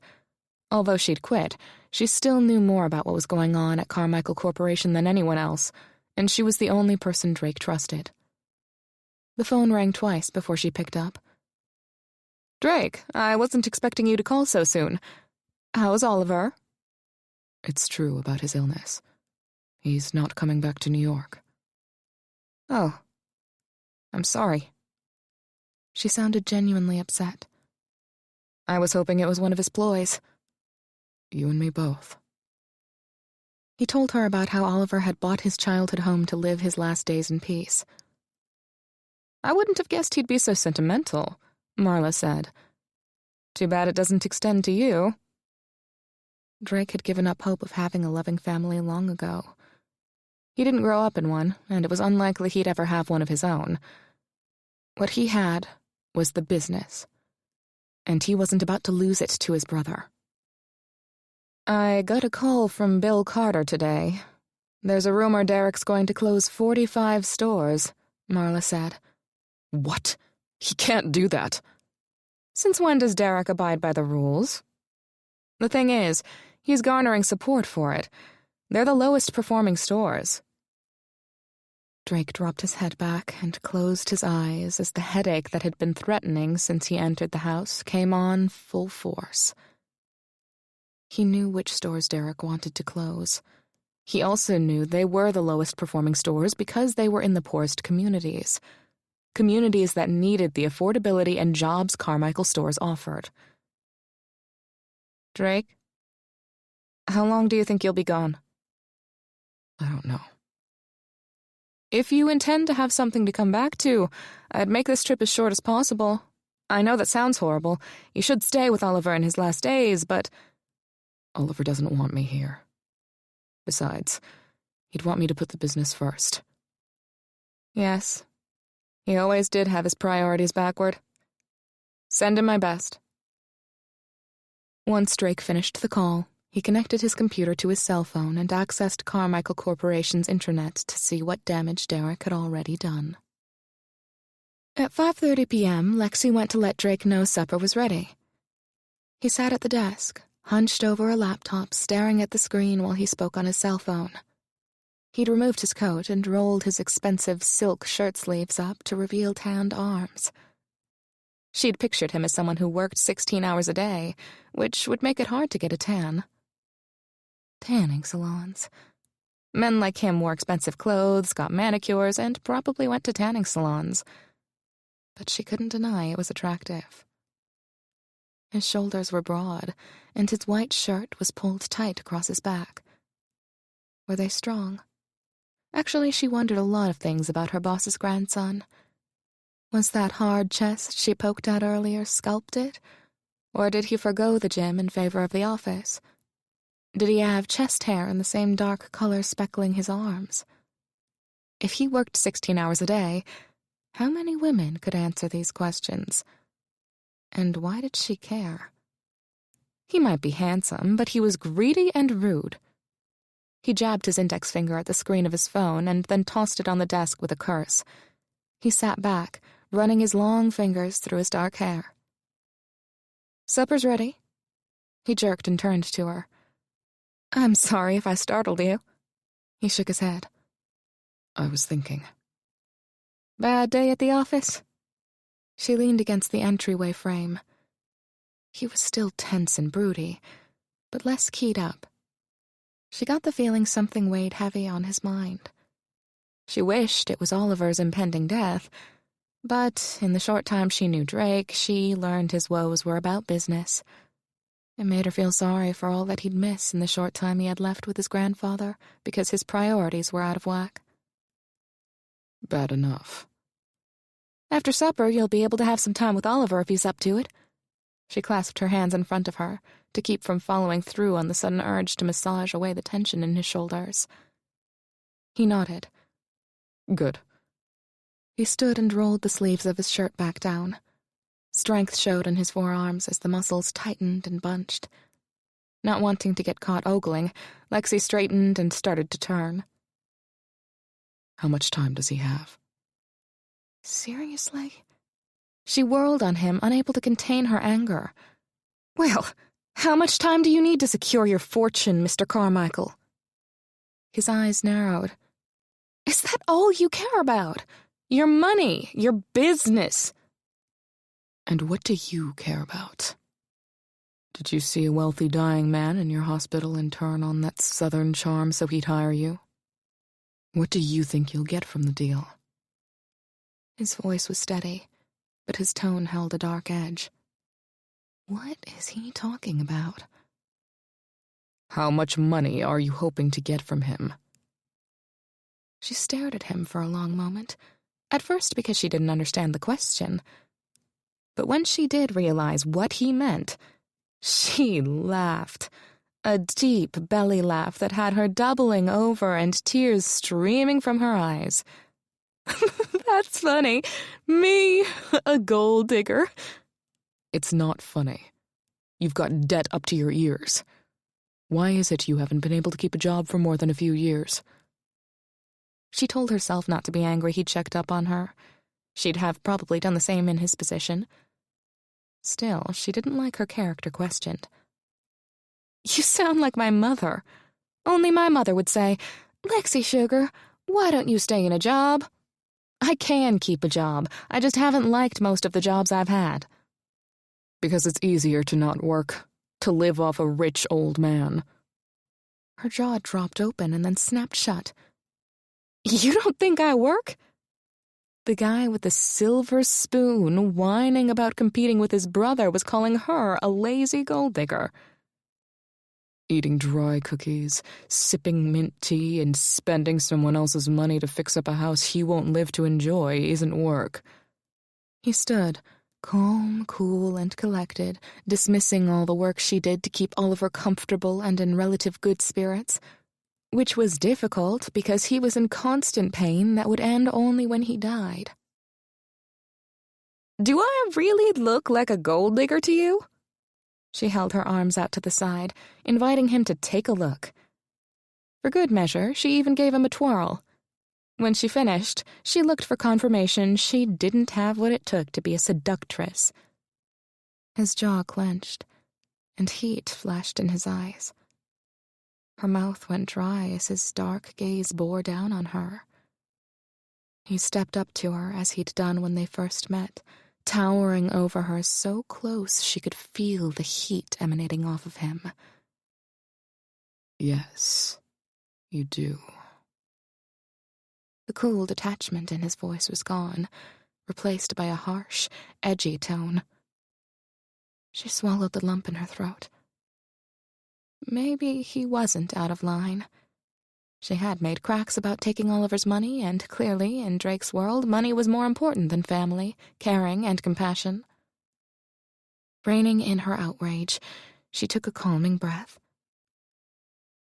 I received the salary Oliver and I agreed upon. I don't want more and wouldn't take more. Drake didn't respond. He simply stared at her with cold gray eyes. Wanting to avoid another staring contest, she stepped back. If we have that settled, maybe now we can have supper. We'll be in Oliver's room when you're ready. Once out of the beau parlor, Lexi let out a long breath. How long was Drake going to stay? And would she survive it? Chapter 5. Drake stared at the spot Lexi had just vacated. What the hell was wrong with him? She was an annoying, judgmental woman. So why had his mouth gone dry and his heart rate jumped when she gave him that coy smile and turned around? Because, as small as she was, her body was firm and lush. He was a man, after all. But hell, he couldn't remember having such a visceral reaction to a woman before. And he'd seen a lot of beautiful women. Models, even. Many had aroused him, but never while wearing cropped pants and floral sneakers and taking him to task about his family. If he wasn't mistaken, the intensity of his reaction scared her off. Just as well. If she'd shown interest, eventually he'd be hard-pressed to resist her, not because he lacked willpower or control. No, he had those traits in spades. But he enjoyed women, and knew how a good round of sex could ease tension. Right now, he had a lot of tension, and Lexi caused much of it. He finished buttoning his cuffs and then picked up his coat, not for formality, but to hide any lingering proof of his reaction, and headed back to his grandfather's room. It was the second time that day Drake had seen Oliver, but the sight of him, frail and gaunt, still shocked him. His grandfather sat in a wheelchair at a table on which 4 plates of food already sat. "You can sit here." Lexi motioned to a chair without looking at him. He sat in the chair indicated across from his grandfather. "What'll you have to drink?" Claire's tone indicated she still didn't think much of him. "Water." "Well, you better be talking about tap water, because we don't have that overpriced imported water." "Tap water is fine." He and his grandfather sat in silence as Lexi helped Claire with the drinks. "Well," Lexi settled into her chair. "This is nice. You two must be happy to be eaten as a family again." Drake and Oliver looked at each other. "This is a first," Drake said, matter-of-factly. "We never ate as a family," Oliver explained. "Never?" Drake wasn't sure if Lexi was shocked or horrified. Probably both. No doubt she came from one of those intact families that ate every meal together. "I was at the office most nights until 9 or 10, and your grandmother was off with Raoul or Philippe or whoever she was sleeping with at the time." Drake nodded. It was clear by Lexi's grimace and Claire's wide eyes that his childhood mealtimes were far from normal. "Who did you eat with?" Oliver asked, his eyes shining with genuine interest. "Derek, until we were 13 and realized we didn't like each other anymore. Then he ate in his room, and I ate with Mrs. Monceau." "The help?" Did his grandfather realize they were currently eating with the help? "Yes." "No wonder you always had a soft spot for our employees." Drake glanced at Lexi, curious to her reaction. If she had one, she hid it well. The entire situation was surreal. The nurse, the cook, and his grandfather eating together like a family. They bickered like one too, but not in the hurtful way Drake had grown up with. Crazier still was how his grandfather put up with the way his employees were talking to him. Perhaps his illness had changed him. "You haven't touched your greens." Claire motioned to Drake's plate with her fork. "My what?" "Greens. Collard greens." "Is that what that is?" He'd hoped the green pile on his plate was a garnish. "It's good for you." The twinkle in Lexi's eye told him she was baiting him. "Don't let them fool you, Drake. I didn't like them as a kid, and I don't like them now," Oliver said. "Wait until he tries the grits," Lexi grinned. "And fried okra," Claire added. "Oh, yes, okra." Oliver's cackle turned into a violent, rapid cough. Lexi leapt from her chair to attend to him. "I think it should be boiled, though." Drake was confused. "Boil what?" "I was thinking with stewed tomatoes." Claire took a bite of her greens. What the hell? His grandfather was about to die in his dinner, and the women were talking about food. Lexi looked at Oliver as his coughing subsided. "What do you think, Oliver? Fried or boiled?" Oliver wiped his mouth with his napkin. I used to like it with bacon and hot peppers. Lexi smiled. That sounds good. Can you do that, Claire? Without the hot peppers, of course. I like the hot peppers. I'm dying and I want hot peppers. Drake shook his head. Was his grandfather really pouting? We'll see. Lexi sat in her chair and resumed eating. Oliver, did your family eat together when you were growing up? Of course. My mother fixed every meal for all of us. My older siblings were mostly gone by then. They were a lot older than me. My mother would say, "Oliver, we didn't plan for you, but we love you anyway." He laughed. Drake stared gobsmacked at the man who'd once told him sentiment was for the weak-minded. We ate breakfast, dinner, and supper together. Sometimes I ate dessert in the Beau Parlor with Kitty Jackson. She was something, that Kitty. What happened? Lexi asked. Kitty and I were promised. After college, I was going to marry her, but I was antsy and couldn't wait to get out of Charlotte Tavern. It was smaller then, you know. Oh, it had the university all right, but there really wasn't much else going on. Not like today. Anyway, I went to college in New York. I got an internship my junior year and never came back. And Kitty wasn't a city girl. You mean not rich and sophisticated? Oliver couldn't fool Drake with a story about true love. This earned him a chastising look from Lexi, but he ignored it. Oliver gave a slight nod, acknowledging Drake's comment. I was a man with the world at his feet, a bright future. So I married Caroline, who, yes, was rich and came from a prestigious family. What happened to Kitty? Claire stopped mid-bite, apparently more curious about Oliver's love life. She married my ex-buddy, Joseph Hawley. Kit Hawley? Claire lowered her fork and sat back in surprise. Yes, that's her. You know, my biggest regret is not marrying her. I really did love her. I'm over 90 and have never once made love to the woman I was in love with. Drake choked on his chicken. Claire reached over and thumped his back. Didn't you love Caroline? Lexi's voice was soft, nearly dreamy, suggesting she was a woman who liked romance and believed in fairy tales. I liked her all right at first, but it wasn't love. You know, back then you didn't sleep with women before marriage, at least not with the ones you were going to marry. So I never slept with Kitty. I wonder if there's sex in heaven. Surely there must be, Lexi said. Drake gaped at Lexi. Was she really discussing sex with his grandfather? That's where she is now. Heaven. She died about 20 years ago. Oliver looked down. Drake couldn't be sure if it was sadness or a regret that had his grandfather looking forlorn. Maybe both. Either way, this was a man Drake had never seen before. But Drake wasn't fooled. If Oliver had a heart, it turned to stone long ago. He hadn't loved his wife, his son, or his grandsons. Do you think you'll go to heaven? Claire gasped, and Lexi sent him the evil eye.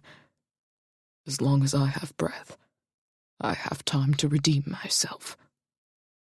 Oliver looked intently at Drake, with an expression that made him wonder if Oliver's redemption was in his hands. Chapter 6. Lexi sat on the porch swing, one leg idly pushing her back and forth, the other tucked under her as she wrote in her notebook. Oliver was settled and meeting with Drake. Claire was finishing up her duties. This was the time of day Lexi enjoyed the most. Since the sun was setting, the humid air wasn't as stifling, making the porch an ideal spot for time to herself and to journal her thoughts of the day. The sound of the front door opening caused her to look up. Claire said you'd be out here. Drake moved toward her, but didn't sit next to her. Instead, he leaned against the railing and stared at her. She says you spend every evening out here. He'd asked Claire about her, suggesting he'd been looking for her. A quick scan of his features showed that he appeared relaxed and not in button-pushing mode.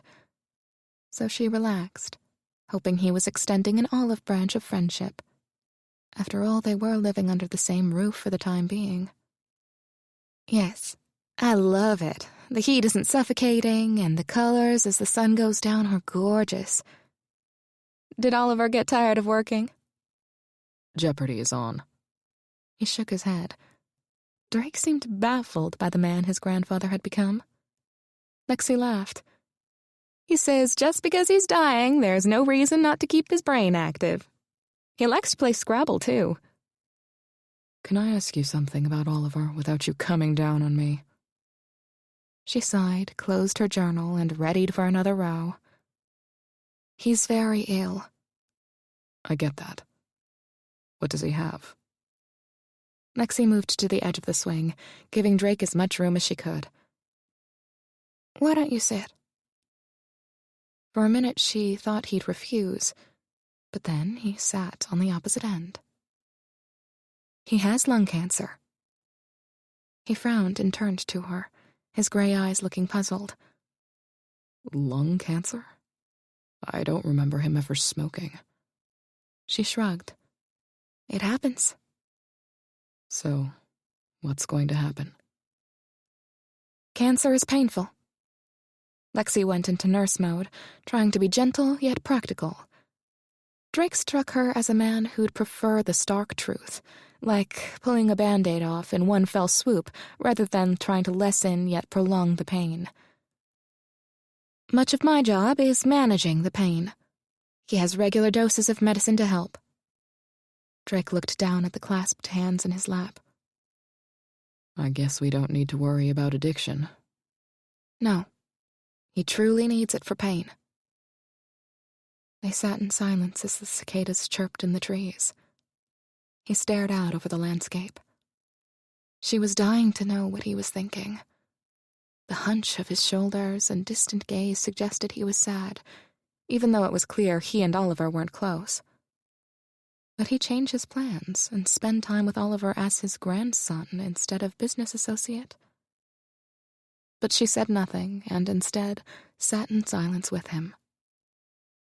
A quick flicker of light caught in her eye. Look, a lightning bug. A what? Lightning bug. Firefly? She pointed toward the large lawn spreading around the Victorian-style home. I know they have lightning bugs in New York.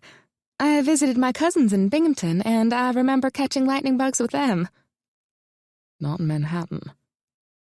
Oliver told this wonderful story about catching lightning bugs with his mother, right in this yard.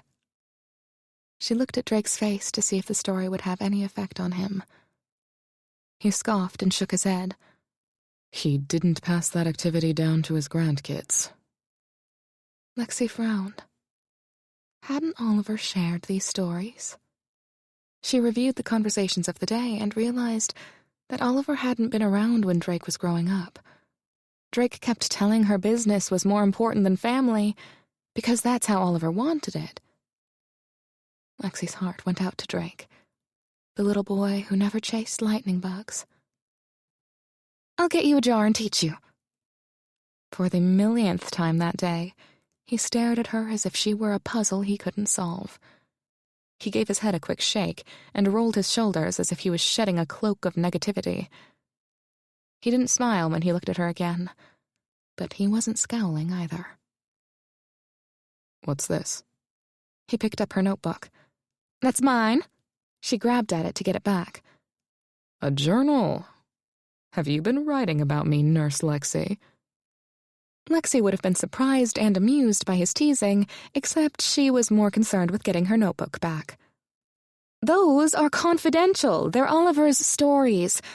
I've been writing them down for him. As his grandson, I have a right to know about them.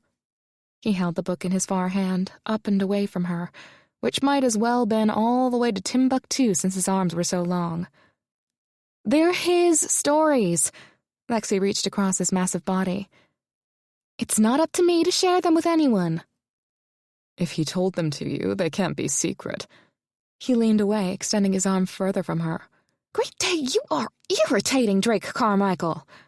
She blew out a breath, but didn't back off on trying to retrieve her journal. He told them to me. If you want to hear them, you need to ask him. She grabbed the back of the swing and used it as leverage as she reached across his body. Give it! Come on. He told us about Kitty Jackson. And you told me about the light bugs. Lightning bugs. She lifted her knee blocked by his thigh and heaved herself toward the notebook. Whoa! Drake banded his arm around her and jerked her to his chest just as her knee was about to land in his lap. Her face hovered inches from his. I've got important things down there. Was his voice husky, or were her ears ringing? She tried to move, but he held her so tight, she only ended up straddling his lap. Oh, yes. He was large in many areas. She inhaled a jittery breath. Yeah, well, give me my notebook. The air heated and thickened around her. She chanced to glance at his face, her breath hitching at the smoldering gray eyes staring back at her. Everything stopped as they held each other's gaze. And oh, lordy, did he smell good. Not some rich man's cologne, but something natural, like soap and pure man. Is there something you want? His question was a dare. Yes. So take it. They were no longer talking about her notebook, and the fact that they weren't sent a delicious shiver through her. But even with temptation urging her on, her first thought was to grab the notebook. It'd serve him right and put him down a peg or two. But another part of her brain, the part that frequently got her into trouble, wanted to taste those firm, fierce lips daring her, and wanted to run her fingers through his thick jet-black hair. He dropped the notebook and slid his hands to her hips, holding them in a fierce grip. He groaned, or maybe it was her. His lips were a whisper away, right there for the tasting. Anticipation thickened the air as she weighed her options. Lexi? Claire's voice drifted through the screen door. Lexi scrambled off Drake's lap. She stumbled to the porch, grabbing the railing for support just as the screen door opened. There you are. Claire stood in the doorway.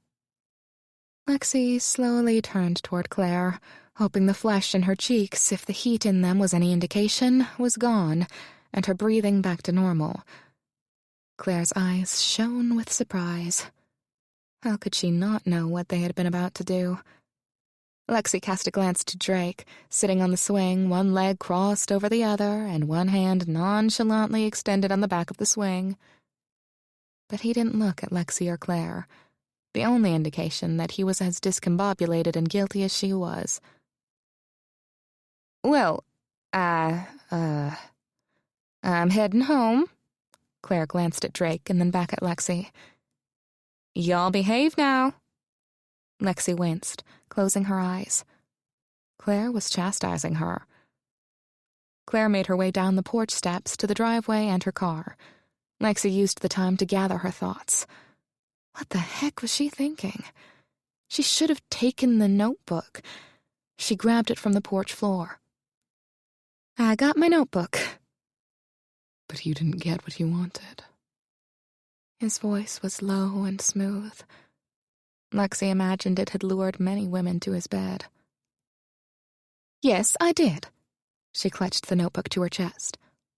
He didn't say anything, but the gleam in his eyes said, liar. Drake stepped into the cold shower, letting the water pelt the heat and ache away. He braced his hands on the shower wall, dunking his head under the icy flow. He wasn't a man prone to teasing. Fun and lightheartedness were foreign to him. At least, he thought they were. So what the hell led him to take her notebook? He really didn't care what she was writing. He had no interest in knowing his grandfather's stories. And yet, He'd grabbed that notebook like he was a teenage boy trying to get the girl. He hadn't done that sort of thing even when he was a teenager. Then again, having her straddle his lap had been worth it. As small as she was, she fit perfectly around his thighs. Thinking about it sent another wave of heat straight to his loins. He shook his head. Taking action on the attraction between them was a disaster in the making, for more reasons than one. Aside from the fact that she was Oliver's employee and they were both living under Oliver's roof, indulging Lexi would cost him more than he was willing to pay. There was no doubt she was outgoing and even adventurous, but that didn't mean she was the type of woman to engage in short-term affairs, which was all he could offer. He'd seen how she gushed over Oliver's story about Kitty Jackson.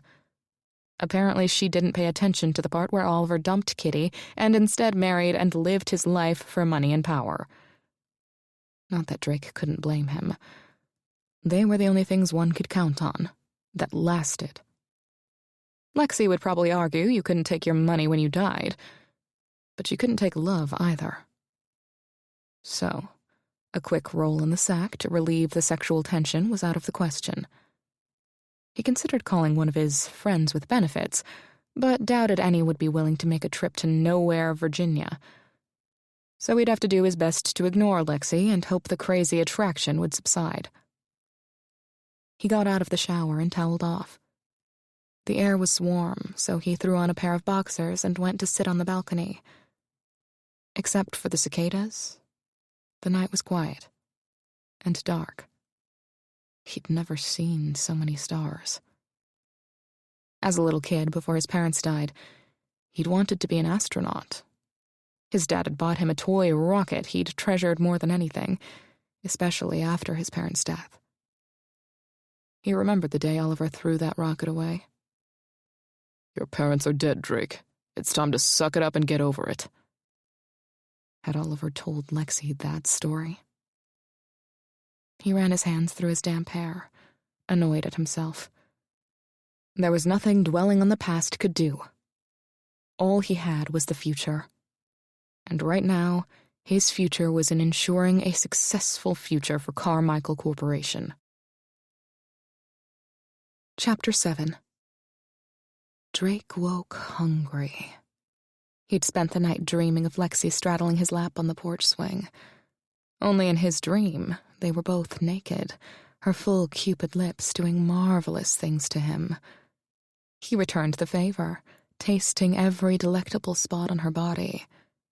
He spent another cold shower that morning telling himself he was ridiculous. He wasn't a stranger to lust and had long ago learned to control the itch of physical desire. By the time he'd dressed and gotten his libido under control, his hunger was for breakfast. The house was quiet as he made his way to the kitchen. The coffee maker sat on the counter next to a tin labeled coffee. Once he had that brewing, he found a pan in the cupboard Lexi had nearly climbed in the day before, and eggs in the fridge.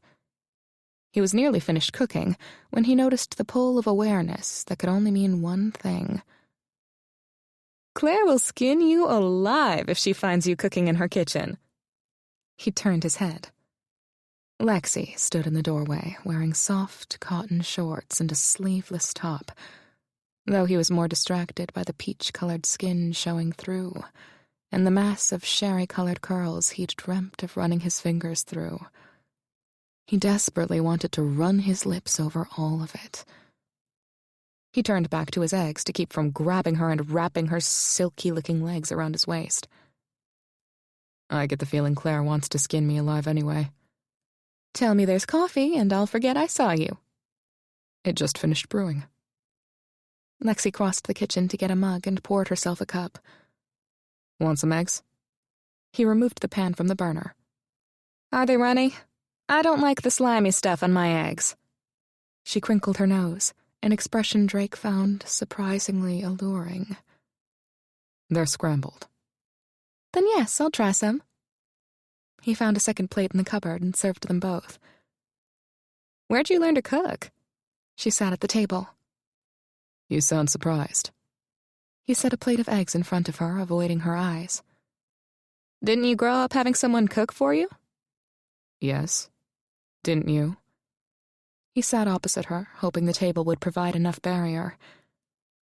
I guess I did, but when I was in high school, my mother made my brother and me cook dinner once a week. Did you ever have to cook? I never had to cook, but I like to cook. So you don't have a cook now? No. Lexi took a bite of the eggs. Wow! These are really good. Thank you. No, really. What's in them? Usually cream, although you only had half and half, and a dash of sugar. Sugar? He nodded. He was ridiculously pleased at her reaction. He couldn't remember anyone being excited at an achievement of his since he was a kid. The trick is cooking them slowly and folding them, not scrambling them. Lexi gaped. I think I'm offended. Actually, he was amused. Lexi was like an open book with her expressions. This particular one, with wide eyes and mouth rounded into an O, was one of his favorites so far. I'm sorry. You just don't strike me as the domestic type. And how do I strike you? This time he looked into those emerald eyes, wanting to know for sure if the spark of attraction went both ways. She grinned, and he felt it straight in his gut.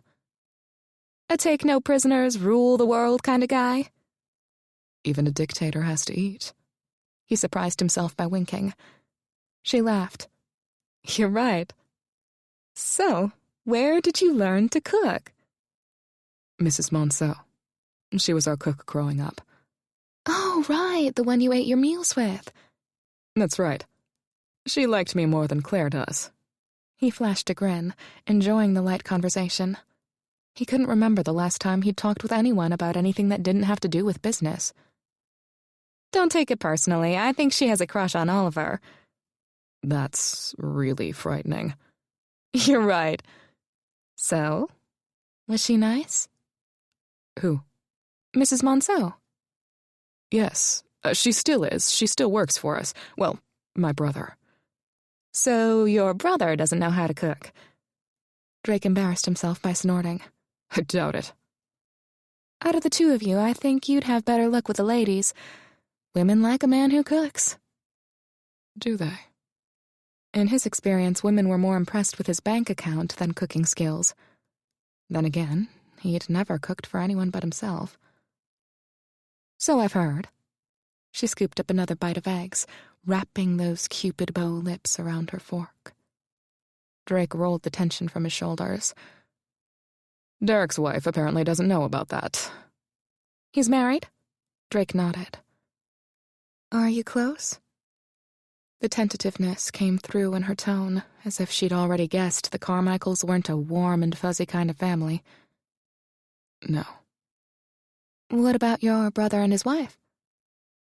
Drake averted her gaze, gathered his plate and coffee cup, and headed to the sink. He wished he hadn't brought up the subject of Derek or his wife, although it effectively doused the sensuous feelings building since Lexi stepped into the kitchen. I don't make it my business to keep tabs on their marital relations. Do they have children? He wasn't used to having personal conversations. A part of him wanted to tell her it was none of her business, except that her probing seemed innocent enough. Or maybe she wanted to know as a part of Oliver's care. He wondered if she'd try to get Derek to Charlotte Tavern. Good luck with that. One boy. Tad. He opened the dishwasher door. I'll do that. Lexi got up and cleared her plate. You cooked. The least I can do is clean up. We need to hurry and hide the evidence so Claire doesn't get mad. Thanks. He stepped aside so she could get to the sink, relieved he didn't need to share any more about his family. When will I be able to work with Oliver today? When I'm done here, I'll check on him. I usually like to get him out on the porch or in the sunroom before the heat and humidity get too bad. Drake nodded as Lexi rinsed the dishes. She bent over to put them in the dishwasher, giving him a stellar view of her round, firm backside. Christ. Desire washed through him like a tidal wave. All the reasons he told himself he shouldn't touch her vanished, He couldn't help himself, even if he wanted to. As she stood, he caught her arm and pulled her to him. I wasn't going to say anything about last night's.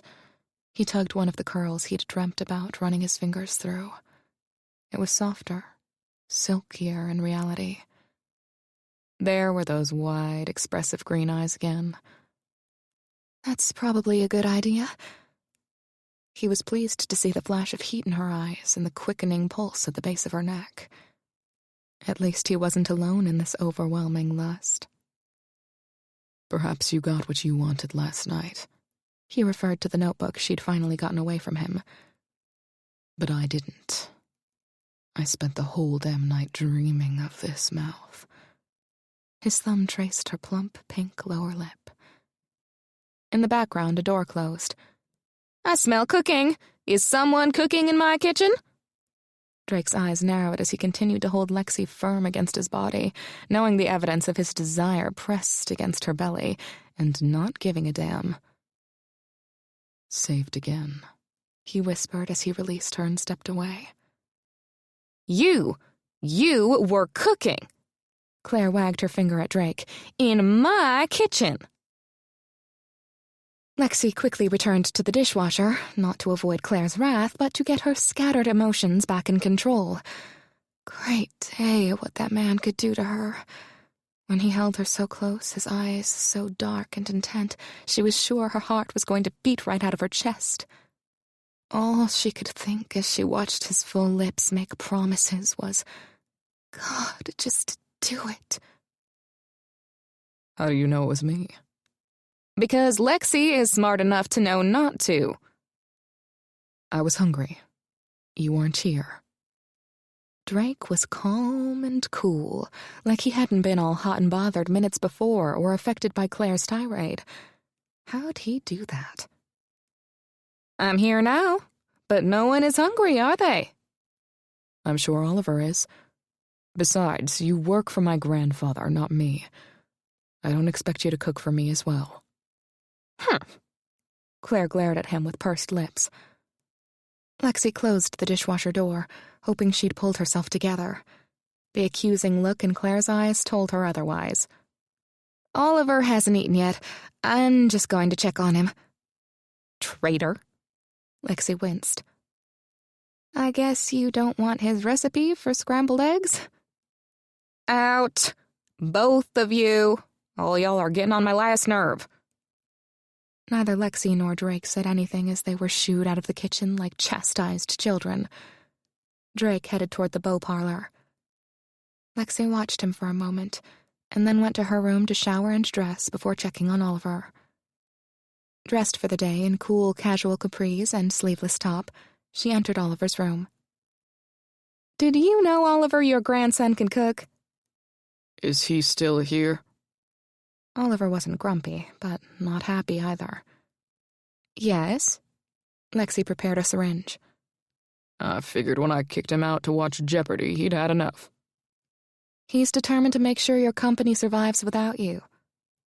She wanted to suggest that Drake's being there was an opportunity to spend time as family, but Oliver was as stubborn as Drake. Ugh, he just wants to beat his brother. Drake had told Lexi as much the day before, but she couldn't help think there was more to it for Drake. He wasn't sticking around to help a dying man, but something about him made her think he was motivated by more than greed or competition. He cooked for himself when he didn't have to, and he didn't put Claire in her place, even though she deserved it. He had an expectation that people act according to the hierarchy, but he didn't treat her or Claire as servants, but as people. Though maybe he'd learned that while eating with the cook when he was growing up. She had to wonder about the relationship with his brother and, in particular, his brother's wife. There was something in his clipped tone that sounded like jealousy. Was Drake in love with his sister-in-law? Had he and his brother competed for more than the family business? On the other hand, Drake had taken a genuine interest in his grandfather's condition the night before. He'd eaten dinner with Oliver, even though it was clear it was unusual for him to do so. Perhaps Drake was seeking something more from Oliver than just the business.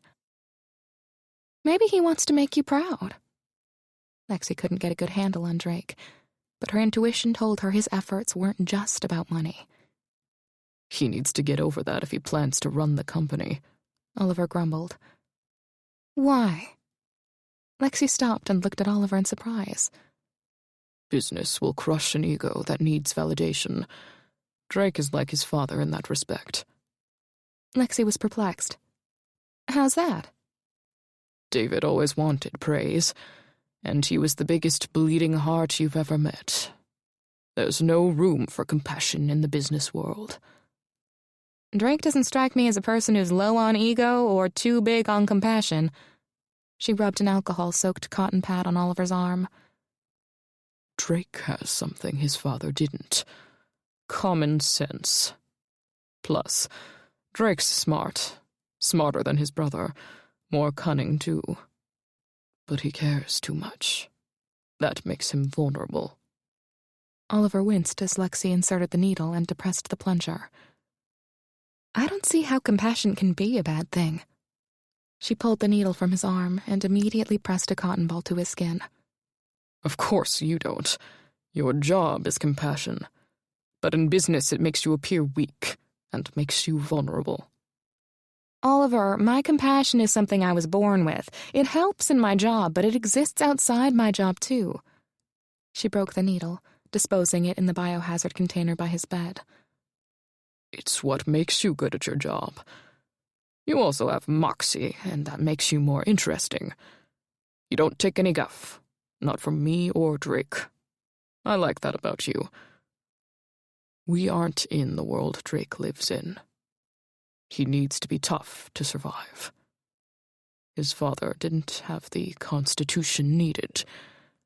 I guess I always knew it. I did better with Drake and Derek.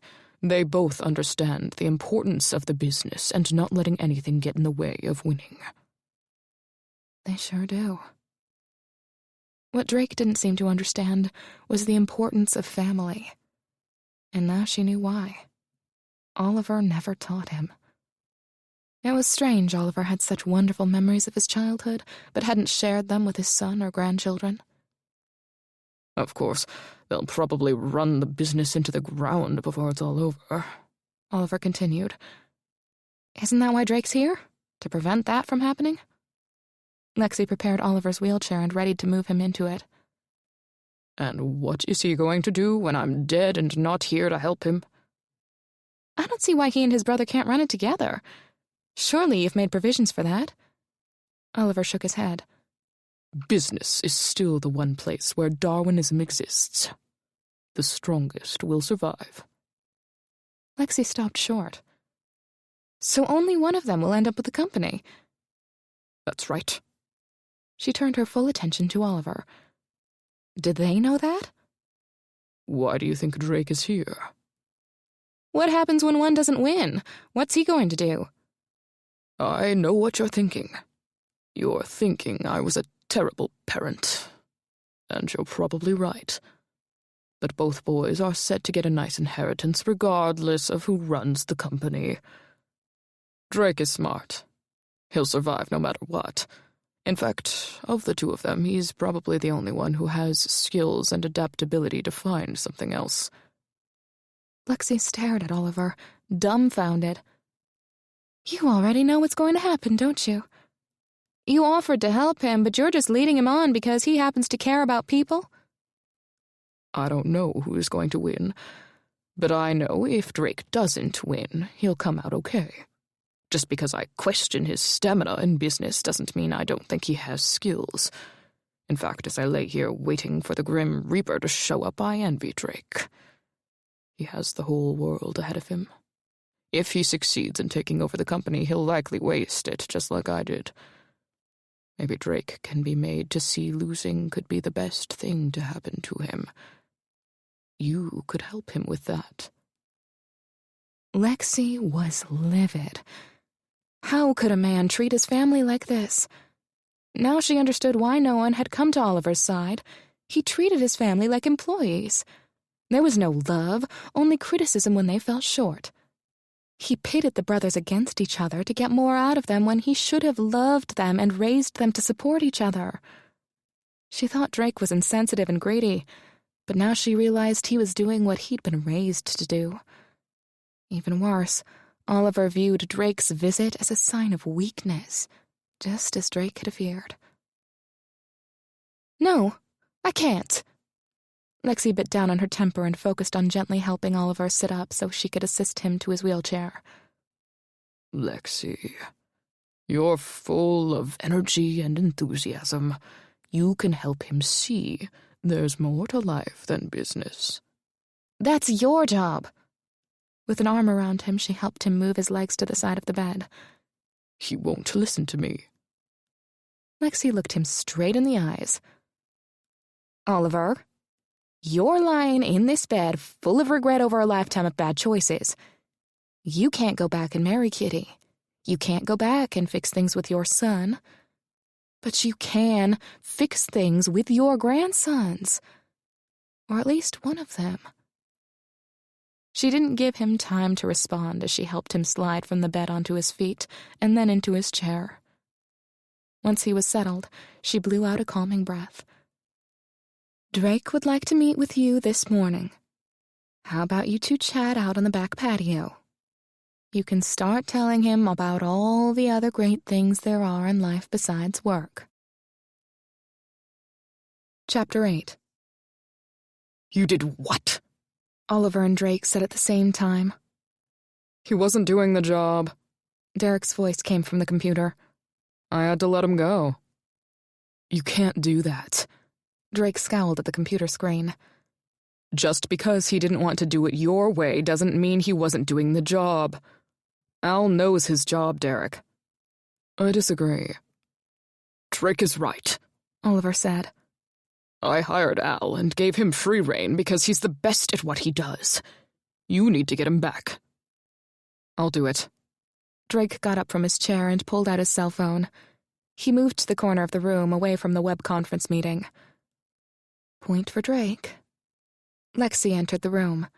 She had been listening outside the half-open door, waiting for an opening to enter. It was time to check on Oliver, but she didn't want to interrupt when Drake seemed to be doing so well. Who's that? Derek asked. Lexi glanced at the computer to see another dark, brooding man looking back at her. There was no doubt that he and Drake were twins. He looked just like Drake, only smarmier, with slicked-back black hair and beady dark eyes. They were identical twins, but Lexi felt confident that if they tried to switch places like the girls did in The Parent Trap, she'd be able to tell them apart. They might look exactly alike, but there was a softness to Drake's eyes that was absent in his brother's. Derek, this is my nurse, Lexi McKenna. Lexi, this is my other grandson, Derek. Isn't that something? Of course she knew about technology and all it could do. She just hadn't seen it in action before. Hello, Mr. Carmichael. Hi, he said dismissively. Oliver, can we get back to this? If you're going to rehire Snope, you'll be usurping my authority. Lexi's eyes widened. Excuse me, Mr. Carmichael, but it's time for Oliver to take a break. Derek's eyes darkened, and Lexi hoped sound was the only thing that could come through the computer because he looked like he was going to reach right through the screen and strangle her. I'm sorry, what was it? Lexi? We're doing business here. You don't have the authority to tell us. Lexi jerked back. Great day, he's rude. It was like battling Drake all over again, except Drake had the ability to flaunt his authority with more tact. It's the agreement, Derek. Oliver gave Lexi an apologetic glance before turning back to the screen. But let me finish by saying if you think you're going to take over, you need to know you may not always like who works for you, but if they know what they're doing, you let them be. So what about the cutbacks? Drake moved back to the group. I got Snope back, but I had to give him a 3% raise. Raise? Jesus, Drake, we can't afford that. We'll make it work. We wouldn't be paying it if you hadn't fired him. We wouldn't be paying it if you'd let me replace him. With who? No one knows how to manage that area better than Snope. A new person would cost us more in training time alone. I agree, Oliver said. Lexi wielded a syringe at Oliver, threatening to stick him in front of his grandsons. He held a frail, bony finger up at her, asking her to wait. Lexi pursed her lips and held up 2 fingers, telling him how much time he had before she stuck him. Then we'll need to let more people go, Derek said.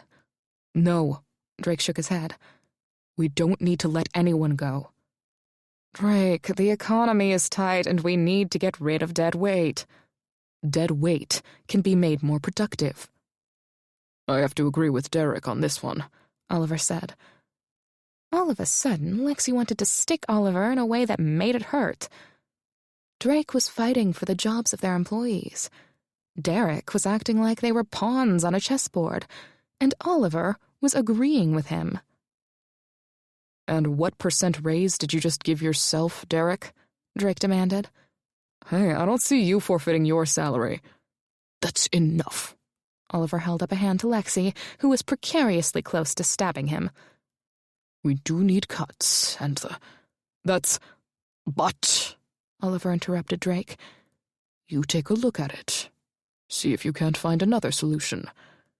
If there's a way to save stores and jobs, we should do it.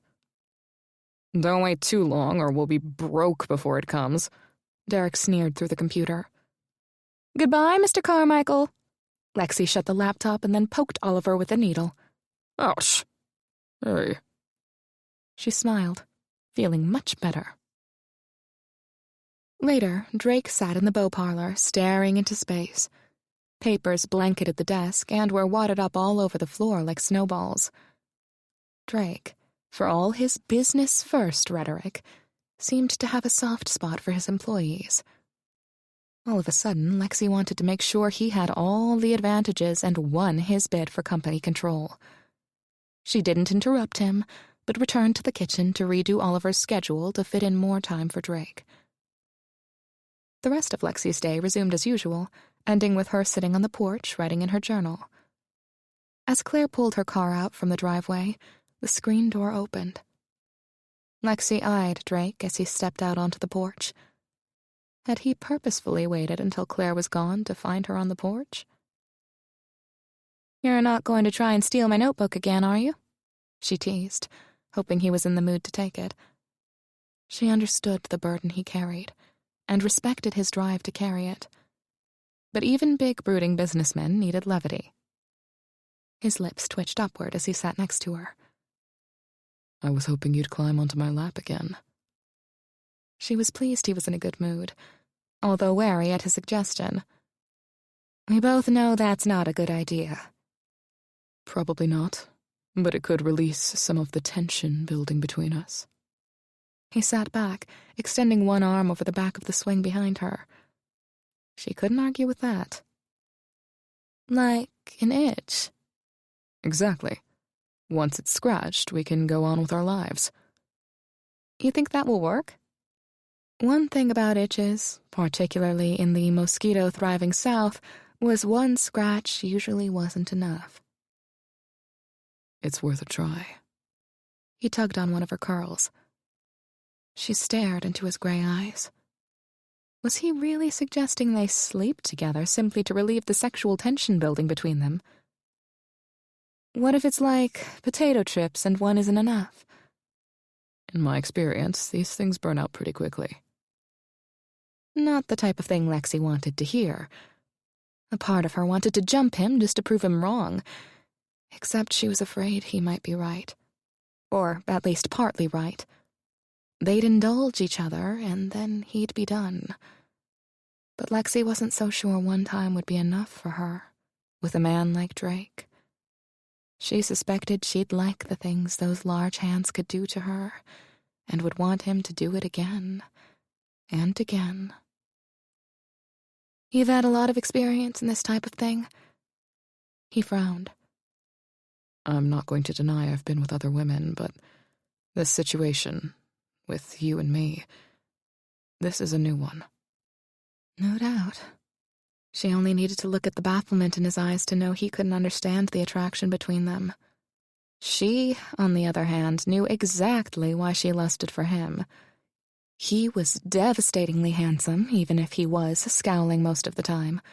Jerk or not, she wanted those large hands on her and his fierce mouth consuming hers. But she was smart enough to know the outcome would be painful, maybe even embarrassing. She was no virgin, but she knew she couldn't compete with high-class New York women he'd been with. I kind of like the fire, so I'll pass for now. Suit yourself. Lexi swore he meant, it's only a matter of time. She pulled her notebook in close like a shield. Taking down notes from today's meeting? No, I just write down Oliver's memories. She pulled a paper out of her notebook. I did make a schedule for you. Unless he has a setback, he's generally the most comfortable and has the most energy during these times. She noted the quizzical look in Drake's eyes. If I didn't know any better, I'd think you were helping me. She shrugged. Why? I just don't think it's right how he pits you and your brother against each other. Drake froze. What has he told you? In that instant, the relaxed Drake disappeared, and in its place returned the serious, intense Drake, his steel gaze boring into her. You're the one that told me. But you didn't believe me. It's not that I didn't believe you. I just found it hard to believe. But then Oliver said it too. She winced. Oliver's conversations with her were supposed to be confidential. He turned, his hand sliding back toward him, but gripping the back of the swing. He leaned forward, invading her space with narrowed, dark eyes. He told you his decision, didn't he? No. Don't lie to me, Lexi. What did he say? Am I wasting my time? She sighed. No. He's a man full of regrets, Drake. You heard him. He said he wished he'd married Kitty and didn't put so much value in money and prestige. Drake scoffed as he straightened his body and sat back in the swing. He wouldn't know love if it bit him in the ass. This time she turned to him, wanting him to understand how much Oliver missed out on. He knew love, and he realized too late how empty life is without it. So what's that got to do with his decision? She looked down, worried about violating Oliver's confidence. She returned her gaze to Drake. I think he'd like for you to not end up like him. But it's okay if Derek does, Drake scoffed. I got the impression he thought Derek's a lost cause. I don't believe it. Lexi shrugged. So why are you helping me? Because I believe compassion and success go hand in hand. And I think you can prove it. She wanted to say happiness and success, but she wasn't sure Drake knew how to be happy. Oliver has no tolerance for compassion. I hate to say it, but you care. You aren't in this just for the money or the power, otherwise you wouldn't have fought so hard for Mr. Snope. She glanced at him with a coy smile. I'm sorry, Drake. It turns out you have a heart. He rubbed his hands over his face. Then I'm doomed. He stood and left Lexi alone on the porch. Chapter 9. By the third day, Lexi thought she was finally getting used to being in a constant state of wanting to jump Drake. They had all settled into a routine where Drake spent as much time as Oliver could tolerate working on business. Then, in the evenings, Drake stopped and visited her on the porch, but wouldn't sit with her. That was a good thing. She wasn't sure she'd be able to stick to her rule of no touching. It was late in the morning, and she had just left Oliver and Drake arguing with Derek when there was a knock at the front door. She set her paperwork aside and made her way up the hall to the front door. Mom, what are you doing here? Lexi stepped aside to let her mother through the door. I was out and thought I'd stop by and see how you're doing. Do you have a few minutes to visit? As usual, Lexi's mom looked like the quintessential Southern woman. She still held the tradition of never leaving the house without her hair done, makeup on, and pearls draping her neck. Yes, Oliver's with his grandson. So family finally came? Her mother stepped into the foyer, giving Lexi a hug. Sort of. We can get some tea and then sit in the sunroom. Lexi led her mom back to the kitchen. Sounds good. What do you mean by sort of? Well, apparently Oliver has set it up so both his grandsons have to compete to take over the business. The power struggle has caused problems, so Drick came down to see if his grandfather will help sort it all out. Compete? One will get the business, the other won't. So what happens to the loser? Lexi shrugged. He has to find a job, I guess. She handed her mother a glass of tea. Do you want a cookie? Are they the ones for Oliver? Yes. I'll pass. Lexi smiled, remembering Drake's similar response. Her mother turned the glass in the palm of her hand and gave Lexi a pointed look. So, what about you, Lexi? What are you going to do when this job is done? Here we go again. Let's go out to the sunroom and you can tell me how I'm throwing my life away. I don't want to lecture you. Her mother sat on the overstuffed couch in the sunroom. Lexi loved and admired her mother, which made it all the more difficult she couldn't please her. Lexi's mother was everything Lexi wasn't. Brilliant, beautiful, grounded, and tall. Or taller, at least. The only attribute they shared was their outspokenness, although her mother was always able to deliver her opinions in a way that didn't annoy or offend, a skill Lexi had never mastered. But Lexi prodded her mother to finish her thought. Well, it just isn't very smart to leave a good job to take a temporary one, especially in this economy. We've been over this before. I was already thinking of leaving the hospital. I don't understand why. It was a good job. But I didn't like it. Jobs aren't to be liked. They're designed to give you money so you can do things you like outside of work. That was the practical side of her mother, another skill Lexi hadn't mastered. Daddy likes his job. Daddy tolerates his job because he's happy everywhere else in his life. I want a job that has meaning. Lexi didn't have an everywhere else in her life. And with the way things were going, she didn't expect to ever have an everywhere else. Helping sick people doesn't have meaning. Lexi. Her mother's voice was gentle. Your hospital job helped so many people. Not the way I did it. Lexi liked helping people, but at the hospital, her work felt impersonal, like an assembly line of administering medicine and taking temperatures. At least with Oliver, she believed she not only helped him medically, but emotionally as well. So what are you going to do when Mr. Carmichael passes? Lexi shrugged. I'm not sure yet. Her mother let out a rare, exasperated groan. She was the most patient person Lexi had ever met, though she would surely say that she honed her patience skills through parenting Lexi and her brother Mitch. The fact that her mother was showing signs of frustration was an indication Lexi was pushing the limits of her patience. Lexi, sugar, you can't just wait and hope something will turn up. Did you talk to the hospital? I told you, I don't want to go back there. Besides, everything is up in the air. I don't know how much time Oliver has. I can't give an employer a start date. You could at least network. Honestly, Lexi, how will you support yourself when this job ends? I promise you, Mom, I won't move back home no matter what. Oliver is paying me extremely well. And if it weren't for her debts, she might be able to live on Oliver's generous salary for a long time. As it was, her mother was right. She needed to have something lined up for once her work with Oliver was done.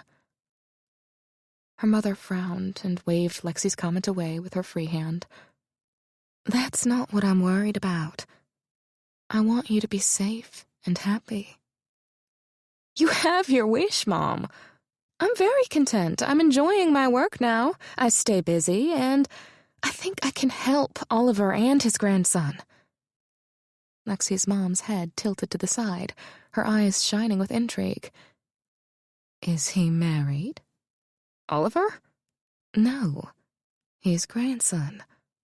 Mom, I'm not going to marry his grandson. I didn't say that. No, but you were thinking it. Since I'm a flake when it comes to work, I need to find a stable man to marry. I'm not like that, Lexi, and you know it. Her mother was miffed, and Lexi knew she had every right to be. Her mother wasn't the type to believe a woman needed a man to make her life complete. Still, her mother believed in marriage and seemed eager to be a grandmother. If only Lexi's brother Mitch would give up his hound dog ways, their mother could put the pressure on him. I want you to be happy. Not just in your work, but in your personal life. And I haven't met a boyfriend in a while. You can't let what happened with Bobby Lee stop you from finding a good man. He didn't deserve you anyway. Someday you'll find someone special. Just like I did. Mom, you may as well face it. I'm not the kind of woman men fall for. At least, not in the long run. Sure, Drake was interested in releasing sexual tension, but that wasn't love and ever after. Now, why would you say something like that? My track record!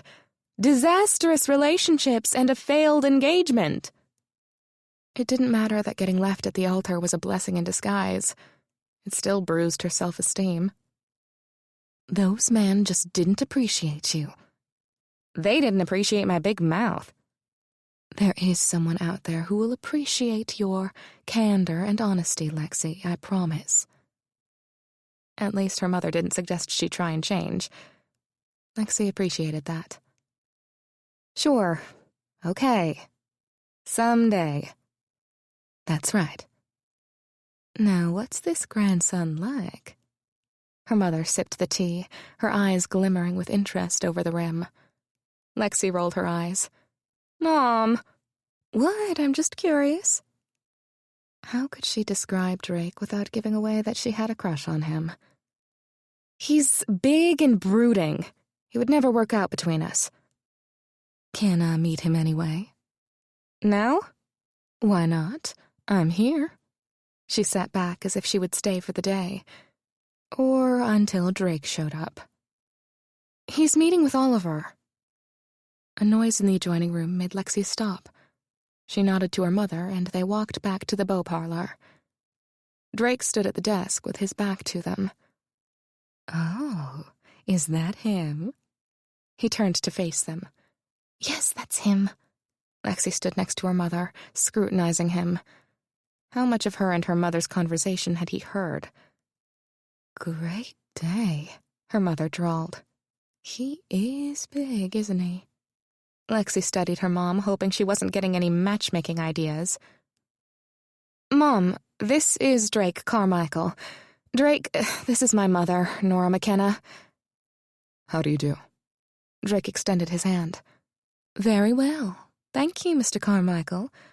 Are you enjoying your visit with your grandfather? It's so good of you to come at this awful time. Did Drake catch her mother's subtle chastising that it had taken so long for him to come?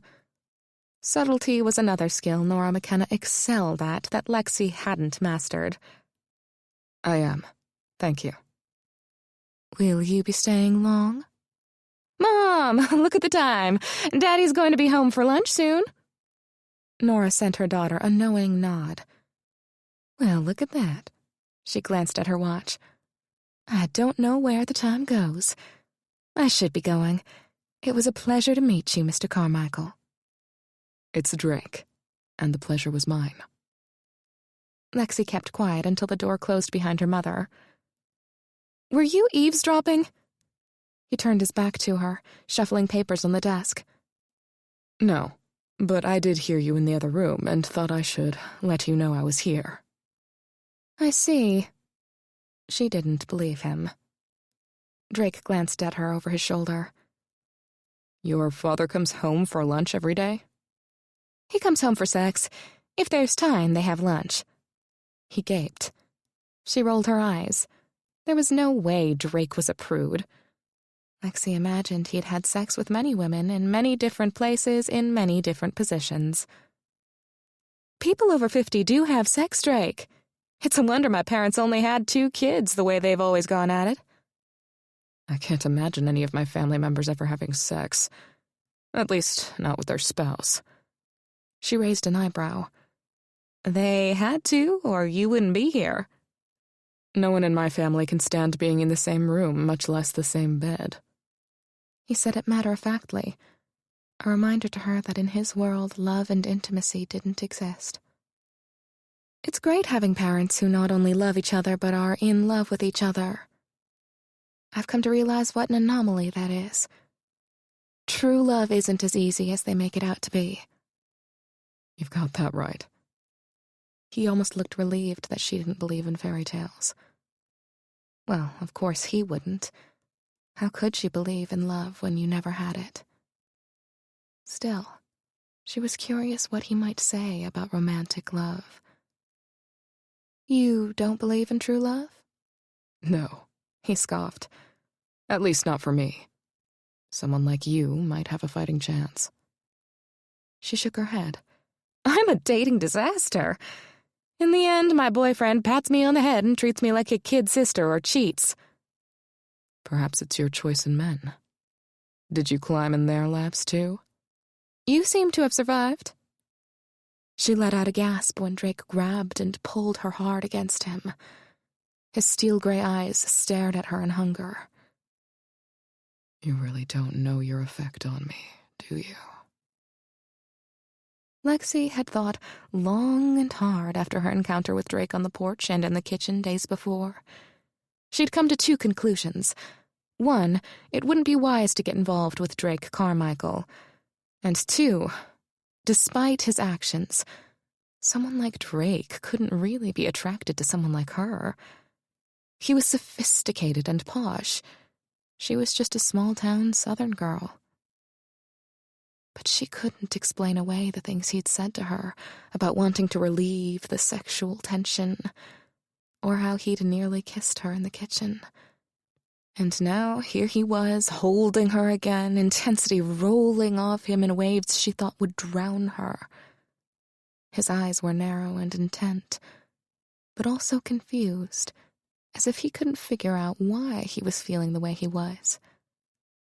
Well, that made 2 of them.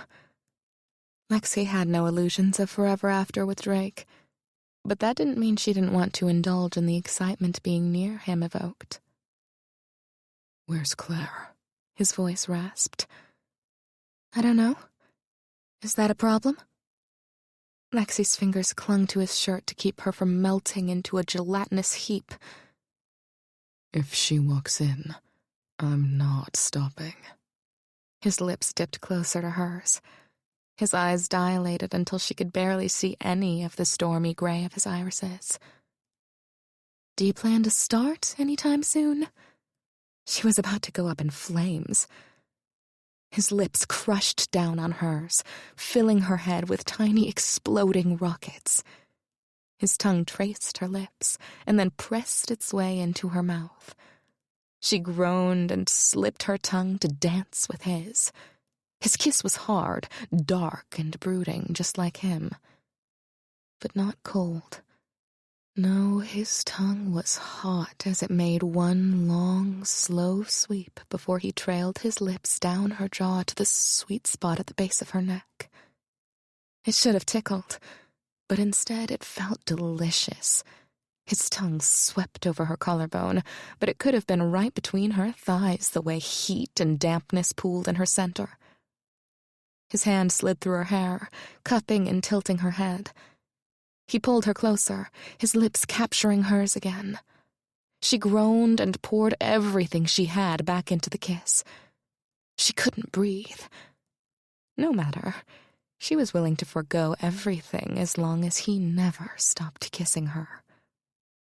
Her hands snaked up his chest, his hard muscles quivering. She wanted to rip his shirt open to touch and taste his flesh. Instead, her fingers gripped his shirt as she kissed him, her tongue meeting his sweep for sweep. His hands slid under her shirt, making her shiver. He brushed his thumb across her taut, sensitive nipple. She gasped, and her body went pliant against him, willingly giving him whatever he wanted. His hard steel length pressed against her belly, and her hands itched to touch him, to drive him as mad as he was making her. She pushed her hips against him, and he groaned, pressing a hand on her backside, pulling her closer as he ground against her. More, more, chanted through her mind. He banded his arm around her, lifted and started to carry her.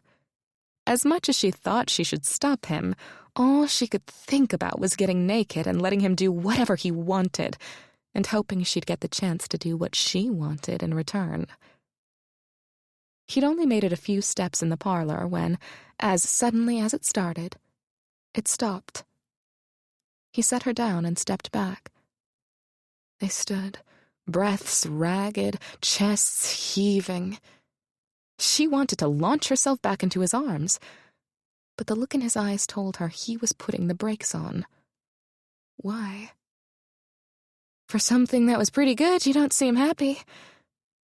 It was supposed to be a kiss, just to get it done and out of my system. He had that baffled look again. The deliciously sensuous sensations evaporated into disappointment. I see. So you had low expectations? No, but it was supposed to quench the desire, not fuel it. He dragged his hands through his dark hair. So you liked it too? It didn't make sense. If he was enjoying it, why stop? He gave her an exasperated look. We weren't supposed to like it. Then why did we do it? He shook his head. Because the tension is too much. It should have taken care of the curiosity, and then we could go on. She let out a shuddering breath as disappointment and confusion turned to humiliation. So you were going to pat me on the head. Good kiss, kid, like all the others. That was nothing like the others. She wanted to think that was a good thing. But staring up at him, all she could see was anger and irritation. She was equal parts insulted and embarrassed. We should just leave it, he finally said. I don't think either of us can afford to indulge whatever this is. Lust. That had to be it. She knew he was attracted to her because she felt him hard as a rock pressed against her belly. He nodded in agreement. You're probably right. It's not that I don't want to. You only need to look at me to know I do, but... She held her hands up in defense, acquiescing to his wishes. But it wouldn't be smart. Got it. Damn it, Lexi, this isn't about your poor sexual ego. This insatiable need for you is distracting. I don't indulge in whims, especially dangerous ones. Dangerous? It's just sex, not commitment, Drake. I need to get some work done. He was dismissing her. I should probably check on Oliver anyway. She left him, chastising herself for letting him touch her. What is his problem? It had been his idea in the first place, so why had he pushed her away? And they say women are hard to understand. Drake stood in the middle of the parlor and blew out a breath. He hated the hurt and disappointment he'd seen in Lexi's eyes. For a moment he considered chasing after her and finishing what he'd started. But what he'd started had quickly turned into more than he'd anticipated. Although he'd discussed sleeping with her before, he'd really thought one kiss would sate the desire and he'd be able to move on. Instead, the more he kissed her, the more he wanted, needed. She fueled that need by giving in to him. Her skin was the softest he'd ever touched. Her breasts fit perfectly in his palms. And when she went pliant against him, all he could think about was getting naked and pounding away the unbearable need. She was making him a slave to his need, and it was maddening. He resented her for it. It had taken all the resolve he could muster to push her away. She'd called it lust, but he didn't believe for a moment lust was all that was between them. It was part of it, but not all. Because lust really only hit between the legs. For Drake, whatever was going on was coursing through his veins. Chapter 10. It bruised her ego how easily Drake had been able to stop their interlude, but after 2 days of them avoiding each other, he'd been right. The fact he had the willpower to push her away proved that while he might be attracted to her, she wasn't the type of woman he wanted. She was grateful he saved her the embarrassment of her reaction to him by ending his evening visits with her on the porch. She helped out by avoiding him as much as possible as well, which wasn't easy since they were living under the same roof. She hoped the 2 days off she was about to take would put even more distance between them and extinguish the fire Drake lit to her libido. As she had done every week since working for him, Lexi spent extra time with Oliver as she was about to go off duty. Fortunately, Drake was nowhere to be seen, making her visit with Oliver pleasant. Until he asked her the unthinkable. "You want me to what?" Take Drake with you when you go out with your friends tonight. Oliver had finished lunch, and his energy was fading, which meant nap time, and apparently strange requests. "Why?" Because I want you to. "Why?" It'll be good for both of you. I see how you are together. He waggled his white caterpillar eyebrows. "We don't like each other." That was partly true. Their hormones might want to play, but their personalities didn't. Oliver waved away her comment. You only act like you don't like each other. But I see all that sexual tension. That's irritation, not sexual tension. She refilled his water cup, setting it on the overtable within his reach. Ha! I may be old, but I'm not dead yet. I've been around long enough to know chemistry between people when I see it. You could run the defibrillator on the energy that arcs between you two. Lexi rolled her eyes and tried not to think about how weird it was to have him trying to set her up with Drake. "Oliver, we have nothing in common. He's big, brooding, and...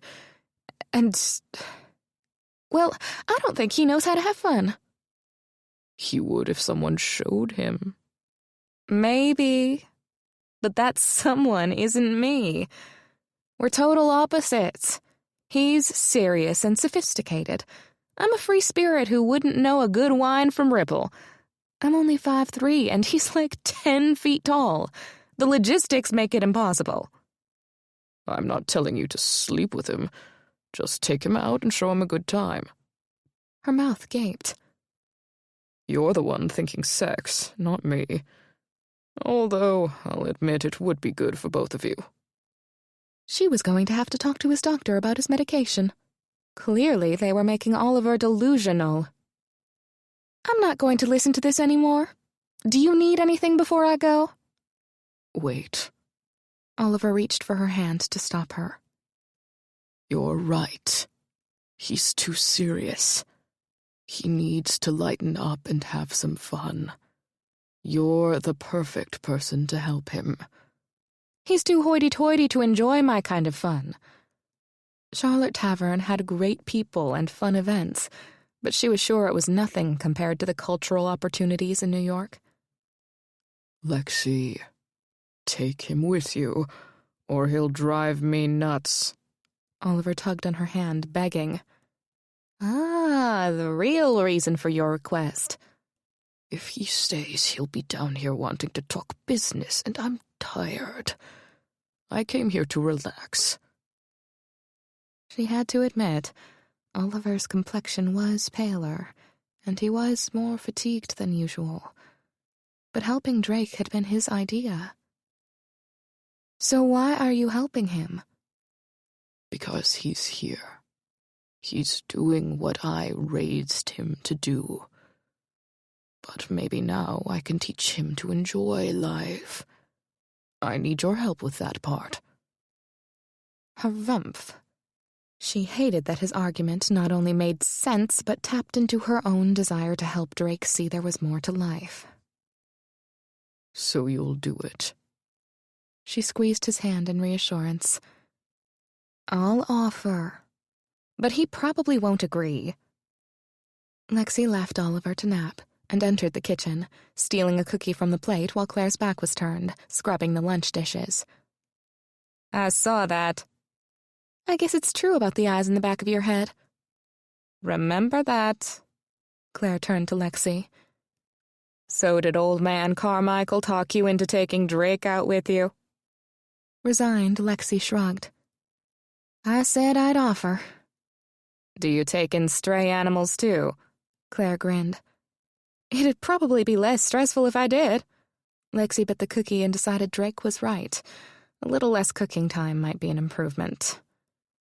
Well, your current stray is upstairs. He got back from wherever he went about 20 minutes ago. Do you think a cookie would tame him?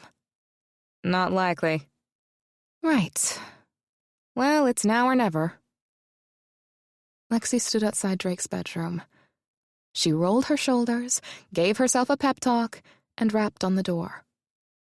The door swung open to reveal a wide wall of exposed chest.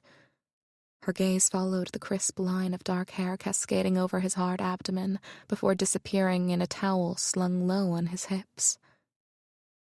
Great day. She drew her gaze back up his body slowly. You aren't soft at all. One dark eyebrow rose. Thinking about my physique. Lexi clasped her hands behind her back. While she wasn't one to hold back, she didn't think it'd be wise to follow impulse and squeeze those magnificent pecs. Sure. I figured all work and no play made Drake a dull boy. She shrugged. And soft. Her eyes drifted down again. Well, I assure you I'm not soft. In any respect. She jerked her gaze back to his and swallowed. Did he mean he was a hard-ass person? Or he was hard elsewhere? Don't look, don't look. She forced her gaze to stay with his. So, did you stop by just to check out my body? She smirked. No. Actually, I came to invite you to go out with me this evening. Like a date? Wariness laced his tone. No, just an outing with friends. Why? Why not? Because we agreed to stay away from each other? She hadn't remembered verbally making that agreement, but their attempts to avoid each other was an arrangement of sorts. We agreed not to indulge each other. I'm not inviting you out for sex. I'm inviting you out for drinks and music with my friends. His expression remained bland. It'll be fun. You look like a guy who could use some fun. Oliver put you up to this, didn't he? Yep. In that case, no. Oh, come on, Drake. A man as big and strong as you shouldn't get wounded just because his granddaddy tries to set him up on a date. Your ego is too large for that. I don't need to be entertained. She cocked her head to the side. So, if it was my idea, you would have come. He hesitated. Was he wavering on his no-touch rule? You don't strike me as being indecisive. She knew she was pushing his buttons, but it was nice to be the pusher and not the pushed for once. I'm not indecisive, but I'm not impulsive either. Maybe he'd be more inclined to agree if she shared how much the visit was taxing Oliver. The truth is, you're driving your grandfather nuts. He sees it as a good sign you're here. Perhaps he can redeem himself and save you in the process? But he's dying, Drake. He needs a break. And you're assigned to babysit me so he can have a break. Enlisted is more like it. But it could be fun. His brows rose again in a "do you really believe that" way. Well, I know I'll have fun. He frowned. Who's watching Oliver while you're out having fun? Another nurse takes over from Friday night to Sunday afternoon. Even I get a couple days off. I think I'll stay behind. But I promise. He lifted a hand to stop her speech. I won't bother Oliver. She shrugged. Suit yourself. But if you change your mind, meet me downstairs at 7:30. The dress is casual. Drake shut the bedroom door and headed back into the bathroom. This time he ran the shower on cold. He'd taken a much-needed run, despite the oppressive heat, and had just finished showering when Lexi had showed up. Her response to his bare chest did his ego good. Lexi, with her wild-eyed enthusiasm and honesty, let all her feelings show. She'd been impressed and wasn't afraid to let him know. She was unlike any woman, any person, actually, he'd ever met. She didn't act on pretense. She didn't play games or let others play them around her. And then there was the part of her that twisted him all up inside and made his blood run hotter than the jog he just took. That was the part he didn't get. It wasn't that Lexi wasn't good-looking, because she was. But she wasn't like any of the women he'd been attracted to before. In the past, he pursued tall, willowy women. Lexi was small in size, but her sensuality overpowered him. Her curves, from her full Cupid lips to the hourglass shape of her petite frame, spoke to him and his libido. The cold water did little to extinguish the flame she'd ignited, leaving him two choices: take matters into his own hand, literally, or indulge his desire with Lexi. There were a million reasons why he shouldn't do the latter, the most important being he wasn't sure where it would take him. In most circumstances, a night of good sex would have relieved the itch. But one kiss with Lexi told him sleeping with her would only lead to wanting more. He couldn't afford to develop an addiction to her, or any woman. His path was to run Carmichael Corporation the way he knew it could be run. He couldn't afford to have anything take his focus from his goal. Wasn't that how Oliver lived his life? Sure, he'd married and had a son, but he was never a husband or father or grandfather. Only the business mattered. Only the business got his attention. And that's what Oliver expected of his grandsons. On the other hand, the constant hard-on he sported was distracting. Too often, Drake's mind wandered to scenes involving him and Lexi without clothes when he was supposed to be analyzing spreadsheets. Perhaps spending a night with her would take the edge off so he could focus on his real mission. Chapter 11. I've changed my mind, Drake announced from the top of the stairs. As Lexi made her way to the front door, she looked up at him, still dark and brooding, but looking more comfortable in khaki pants and a red golf shirt that somehow made his eyes grayer. The man was gorgeous. Such a shame he only cared about business. A waste, really. Maybe she could change his mind, just for one night. That is, if he meant he'd changed his mind about going out with her. I thought you didn't want to be babysat. He held her gaze as he descended the stairs. I thought you said you'd show me a good time. Great day. Did he mean what she thought he meant? Or was she just hoping he meant what she thought he meant? That I did. Lexi led the way outside. We can go in my car.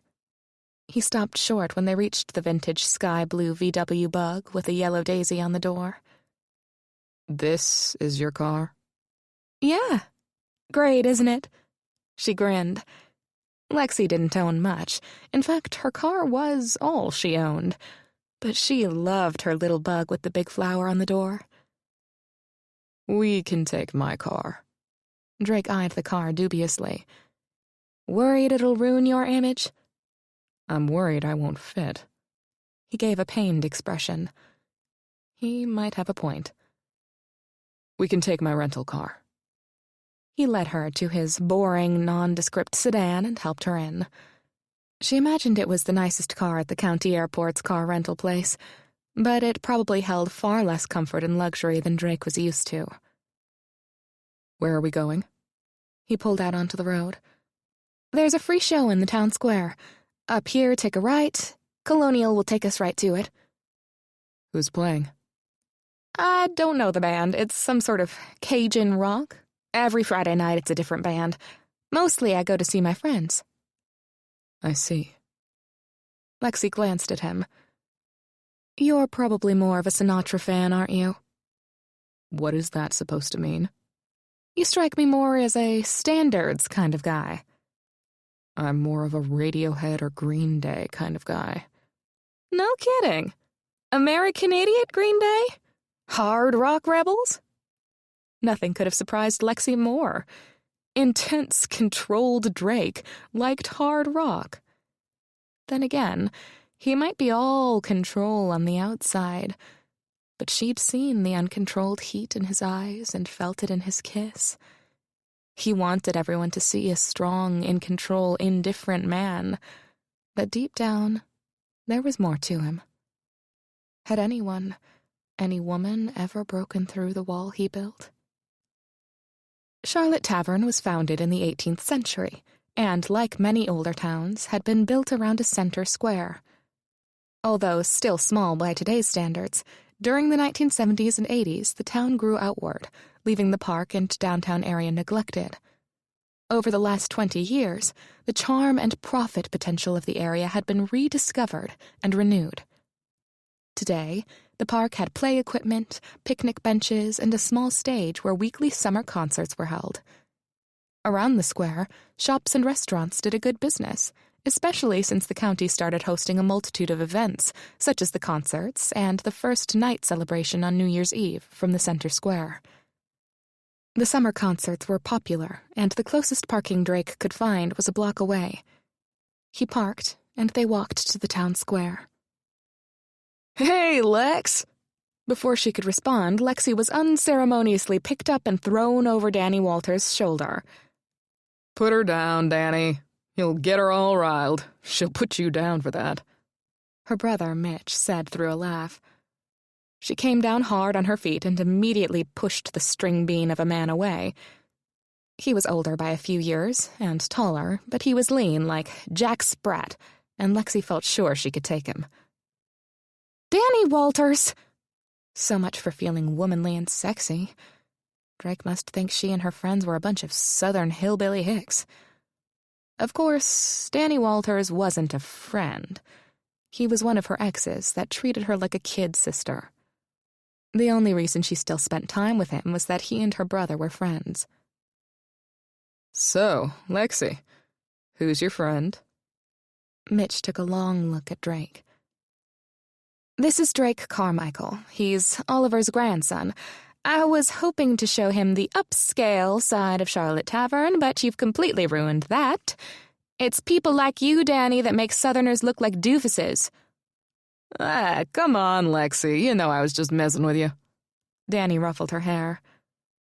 I'm Mitch McKenna, Lexi's brother. Mitch held out his hand to Drake, but scrutiny shone in her brother's green eyes. Mitch was the best big brother in the world, except when he couldn't control Danny. But even that, Lexi could forgive. Mitch had once been more like Lexi, freewheeling and outgoing. His time in Iraq had changed that. Pleasure to meet you. Drake shook his hand, and as far as Lexi could tell, he didn't know or care her brother was sizing him up. This is Danny Walters. Don't mind him, he's inbred. Danny grinned. She's just mad because things didn't work out between us, huh, Lex? She wondered if her detective brother would arrest her if she punched Danny. You need help. Hey, is your teacher friend here? Danny asked.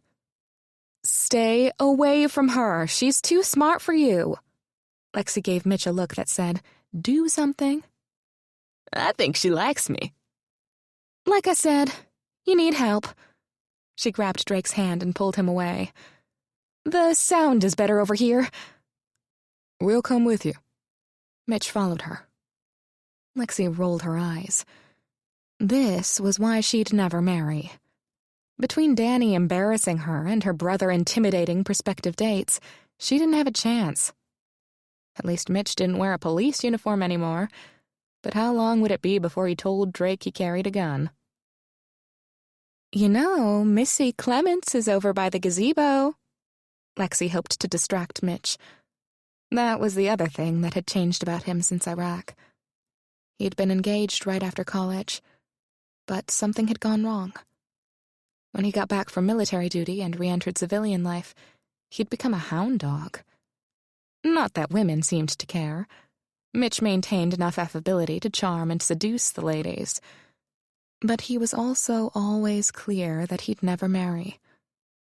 Lexi knew her parents hoped he'd meet a woman someday to change his mind. But as far as Lexi could tell, he was happy the way things were. She couldn't imagine any woman breaking through the wall he'd built. We're not together anymore, Mitch said. Besides, I want a chance to get to know Mr. Carmichael. You can call me Drake. Call me Mitch. And I'm Danny. Want a beer, Drake? Lexi sank down on the lush green grass, resigned to the fact her brother and his friend were going to ruin her evening, and probably her life. Get Lexi and me each one, too, Mitch told Danny as he sat next to Lexi and grinned at her. It was one of those Cheshire grins older brothers gave when they were purposefully embarrassing their little sister. You could have gone with him. He'll need help to carry 4 beers. Lexi butted Mitch with her shoulder. And give you the chance to sneak away before I can get to know Drake? Not a chance. Drake is the grandson of my employer. That's it. You don't need to get all crazy big brother on me. Mitch's eyes glanced from Drake to Lexi. He laughed and leaned toward her. You're hot for him. Mitch! Lexi looked at Drake, who thankfully didn't seem to have noticed. He was watching the band on the stage. She turned back to Mitch. I don't care if you carry a gun. I'll use it to turn you into a soprano if you or Danny embarrass me again. Calm down, little sis. At least this one looks like he has manners. And money. You sound like Mom. That wiped the grin from his face. Now go away, would you? Nah, this is too much fun. Mitch grinned. Lexi huffed and turned her attention to the stage, but she didn't hear the music. Normally, she would have danced and enjoyed the show, but she couldn't with her brother buddying up to Drake. It was only a matter of time before he shared some embarrassing story. Probably the one where she got stuck naked outside as a teenager. So much for trying to impress and seduce Drake. Hey, Lexi. Lexi turned to the soft drawl of Chelsea Beamer, her best friend since preschool. They'd grown up and attended the local college together, Lexi getting a nursing degree while Chelsea earned a teaching credential. While Lexi thanked God every day for sending Mitch back from Iraq, her heart broke for Chelsea, whose brother Brian hadn't been so lucky. In fact, Mitch and Brian had been childhood friends and served together as well. Mitch had been there when Brian died, and it was one of the reasons he wasn't the same once he got home. Not long after, Chelsea's mother died, leaving Chelsea alone in the world with huge debts. Well, not alone. Lexi was there for her, and she knew Mitch did his damnedest to fill in as a big brother. Despite her loss and financial burden, Chelsea was a positive soul. She was the epitome of optimism, with a glass-half-full attitude. Although in Chelsea's case, she was happy to just have a glass, even though it was empty. Hey, Chels! I wasn't sure you were coming. Although school was out for the summer, Chelsea had a second job working at the Dixie Diner. Because she had to work so much, Chelsea didn't have a lot of free time to spend with Lexi. Why don't you take my place, Chelsea? I'll move next to Drake. Mitch winked at Lexi. Lexi gave her brother the evil eye. "Thank you, Mitch," Chelsea smiled. "This is my employer's grandson, Drake Carmichael. Drake, this is Chelsea Beamer." They exchanged hellos, but were interrupted by Danny's arrival with the beers. You'll never guess who had the nerve to show up. Who? Mitch took a beer from Danny. Lexi followed Danny's gaze. Bobby Lee Schaefer and his pregnant wife were sitting at one of the picnic tables. There was a time when seeing Bobby Lee, particularly with his wife, Kelly, crushed Lexi's spirit. Lexi and Bobby Lee had been college sweethearts and planned to marry until a few weeks before the wedding, when he slept with and impregnated Kelly. Nearly 8 months later, Lexi determined she was lucky she hadn't married Bobby Lee. After all, he was the cheating type. I don't know why you didn't shoot him when you had the chance, Danny said to Mitch. I wanted to. You two are nuts. I'm going to say hello. Lexi wanted to prove to herself her heart was mended. Or, if not to herself, then to the rest of the town that would be talking about the whole sordid business. She'd rather have them saying how strong she was and how she had moved on instead of, "Poor old Lexi McKenna, bless her heart. Did you see Bobby Lee and Kelly flaunting their happiness in poor Lexi's face?" What? Why? Danny asked. After what he did to you? It's done and past. And if Mitch is going to shoot all the jerks I've dated, he can start with you, Danny. Lexi stood. I'll be right back. Lexi had only made it halfway when Drake caught up to her. He casually draped his arm around her shoulders and pulled her next to him. Lexi stopped abruptly and looked at him, suspicious. What are you doing? I'm coming with you. His expression was bland, his words matter of fact. Anger and embarrassment whirled together. Did Danny and Mitch put you up to this? Yes. They said something about how pathetic you'll look without a sophisticated rich Yankee on your arm. Well, at least they sent you and not Danny. I think the idea was to make you look less pathetic. She laughed. No kidding. Then her eyes narrowed again.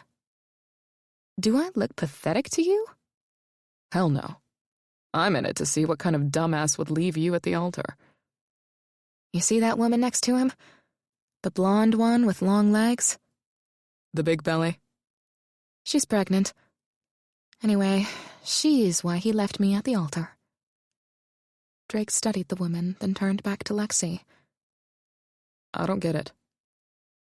Lexi studied him a moment, wondering if he was being sincere. He stared back at her and shrugged. You're a charmer, Drake. I think I like having you around. He smiled back. Well then, let's go meet Bubba Lee. It's Bobby Lee. She slipped her arm through his. As she walked with Drake at her side, Lexi had to admit she liked the idea of giving the appearance she'd moved on and was doing well. She wasn't really into games, but what harm would it do? Although she didn't think Bobby Lee would care very much about seeing her with Drake, she was sure Kelly would. Kelly was all about looks, pedigree, and money, and Drake had those in spades. Bobby Lee? His eyes registered surprise. Lex, hey, hi. He stood and moved to kiss her on the cheek, but Drake pulled Lexi tight. Bobby Lee opted to shake her hand instead. You remember Kelly, don't you? Yes. Hello, Kelly. Hi, Lexi. I hope you don't mind if I don't get up. It's so much work when you're pregnant. There was an undertone of gloating. Please don't get up. This is Drake Carmichael. Drake, this is Bobby Lee Schaefer, and his wife, Kelly. Mr. Schaefer. Drake took Bobby Lee's hand and gripped it tight enough that Bobby Lee flinched. Mr. Carmichael? Bobby Lee pulled his hand away, rubbing it with his other hand. Are you new to Charlotte Tavern? I'm from New York, but I'm here visiting Lexi while I tour my family's holdings. Holdings? Like a hound dog, Kelly's interest piqued. Carmichael Corporation. We own retail centers. Yes! How wonderful such a prominent businessman would come to our humble community event. Kelly heaved herself up to stand. Figures. It took all of Lexi's will not to roll her eyes. So, how do you know our little Lexi here? Kelly cooed. Lexi and Drake looked at each other. We were introduced by my grandfather. Lexi smiled and nodded. He's quite taken with her. Fortunately, he's about 60 years too old for her. Otherwise, I may not have been so lucky. Isn't that right, darling? Lexi nearly snorted. I'm quite fond of him myself, but, well, no one can really compete with Drake here. Kelly gave Drake an appreciative once-over. So you and Lexi. Lexi enjoyed the speculation in Bobby Lee and Kelly's eyes, but she didn't want to outright lie either. I just wanted to say hello and congratulate you on the baby. Thank you, Lexi. Bobby Lee looked like he wanted to say more, but decided against it. Shall we return to the others? Drake pulled Lexi a little closer. She liked being close to him, and had to remind herself that this was just for show. As they turned, Lexi could hear Kelly whispering, although she couldn't make out what she was saying.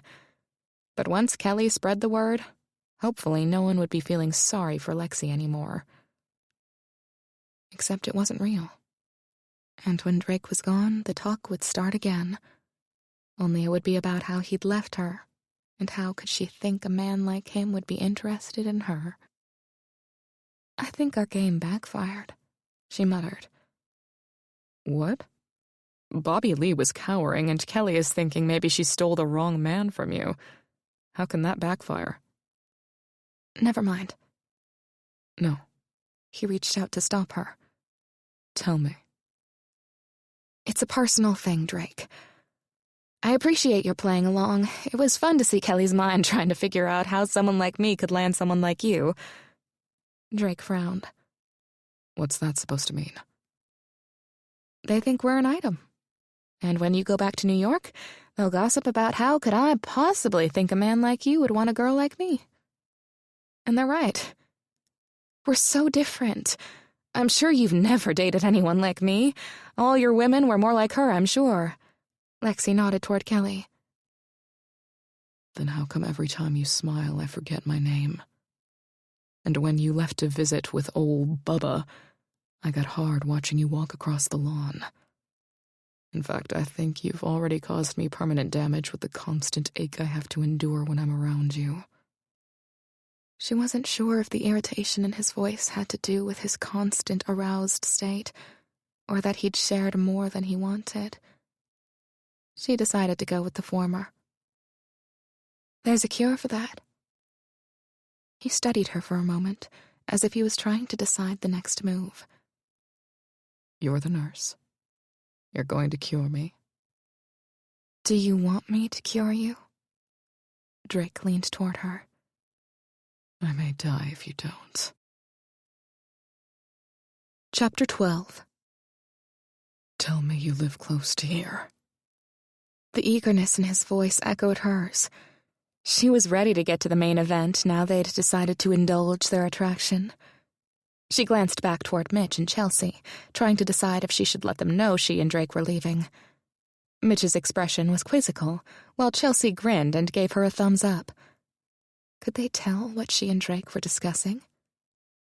She turned her attention back to Drake, who was still in her space with desire and need radiating off him in waves. Yep, her friends could probably tell what she and Drake had in mind. She should have been embarrassed, but her craving for Drake outweighed any thoughts of what others would think. I live at Oliver's. You don't have a place of your own? It seemed like a waste of money to rent a place when I live in most days. We can't go back there. Annoyance laced his tone. Maybe this was the universe's way of saying they shouldn't sleep together. Too bad she didn't put much stock in the universe actually giving her messages. There's a hotel at the other end of the square. It's fancy. Sounds good. Drake took her arm and led her in the direction she'd pointed.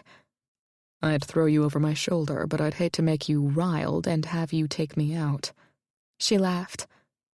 Amazing how we speak the same language, and yet I can't understand half of what you say. Lexi struggled to keep up with Drake, who was practically dragging her down the street. Heat and desire emanated off him. Could he feel her excitement and anticipation? She'd never engaged in a one-night stand before, but it wasn't because she was a prude. Until Drake, she hadn't had the opportunity, or the desire.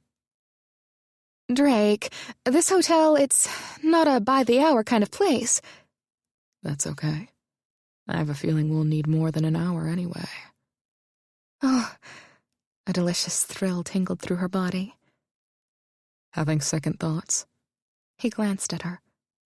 No, I've just never done anything, so... At her pause, he stopped. You can't have any doubt I want you. And I respect you, Lexi, but I can't give you... I know, this is just a one-time thing. No promises. Just sex. Drake studied her. For what, she wasn't sure. You deserve more than that. More than Bobby Lee. More than me. His words were a gift. No man had ever said anything to her suggesting she had value beyond being a good Southern woman. But she didn't want to be good. She wanted to know what it felt like to have a man like Drake touch her. She wanted to touch him back, letting her imagination guide her to do all the things she could with his tall, strong body. I'm not a little Southern belle. I want you. I want to use you. She waggled her brows suggestively and grinned. One night. His eyes pierced hers intently, as if he wanted to make sure she understood his position. One night. He grabbed her hand and dragged her up the street. When they passed a drugstore, he pulled her in. Good thinking.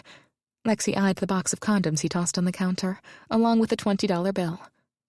Fortunately, the sales clerk wasn't someone she knew, or, more importantly, didn't know her. She glanced around the store, but it was empty of customers. Not that having someone she knew see her with Drake buying condoms would change her mind. She wasn't even sure she'd be embarrassed. But Drake was a potent man. He had everything a woman could desire: money, looks, and sex appeal.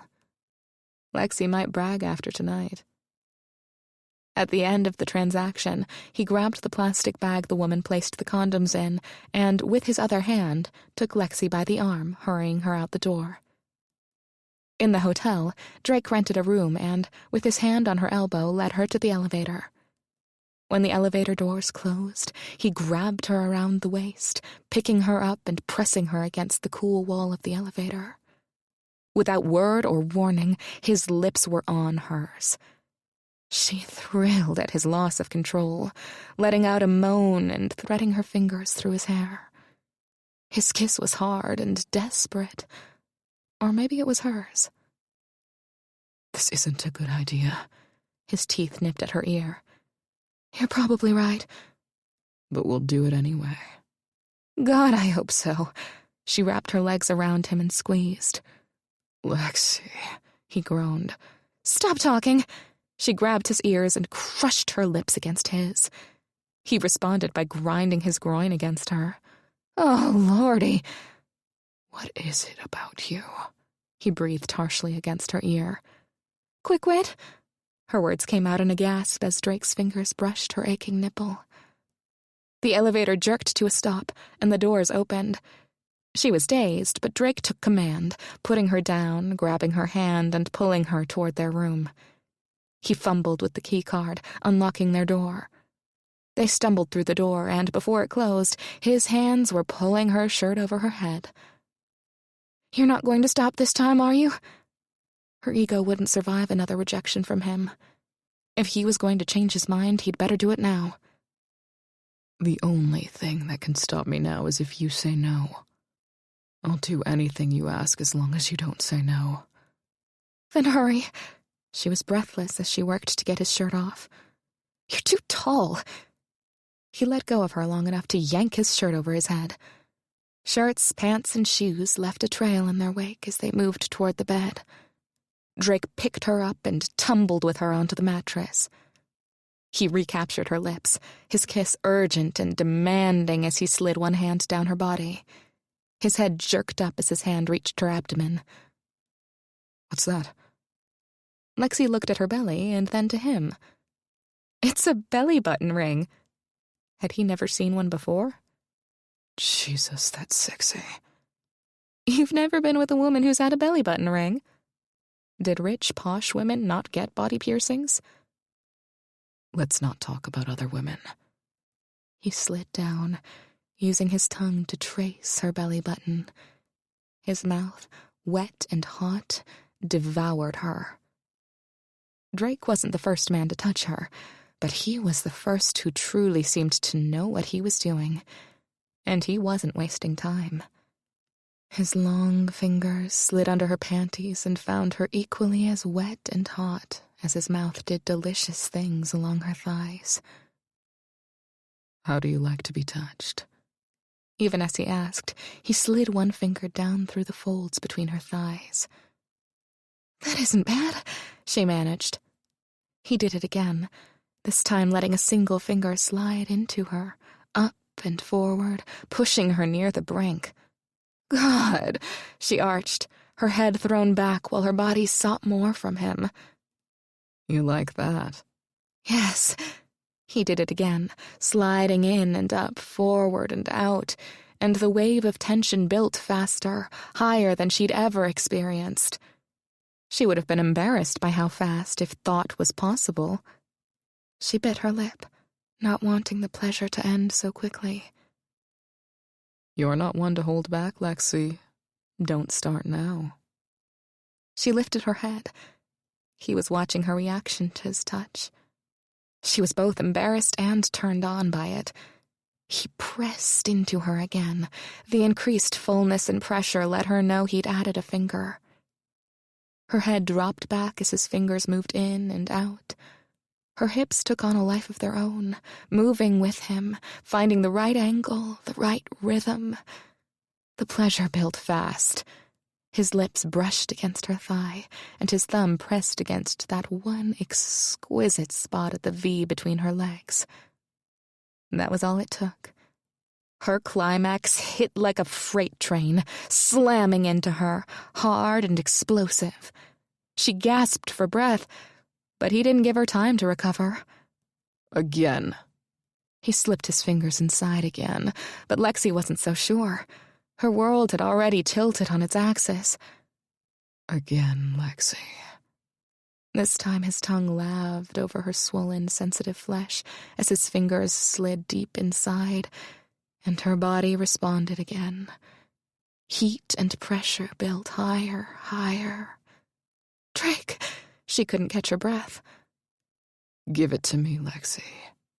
His mouth came down on her again, suckling on her most sensitive flesh as his fingers pierced her thick and deep and sent her spiraling again. And it still didn't seem to be enough for him. More. Drake! His name escaped on a gasp.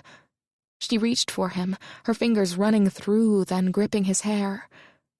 I want to touch you. At first he resisted, but then he shifted off her and discarded his boxers.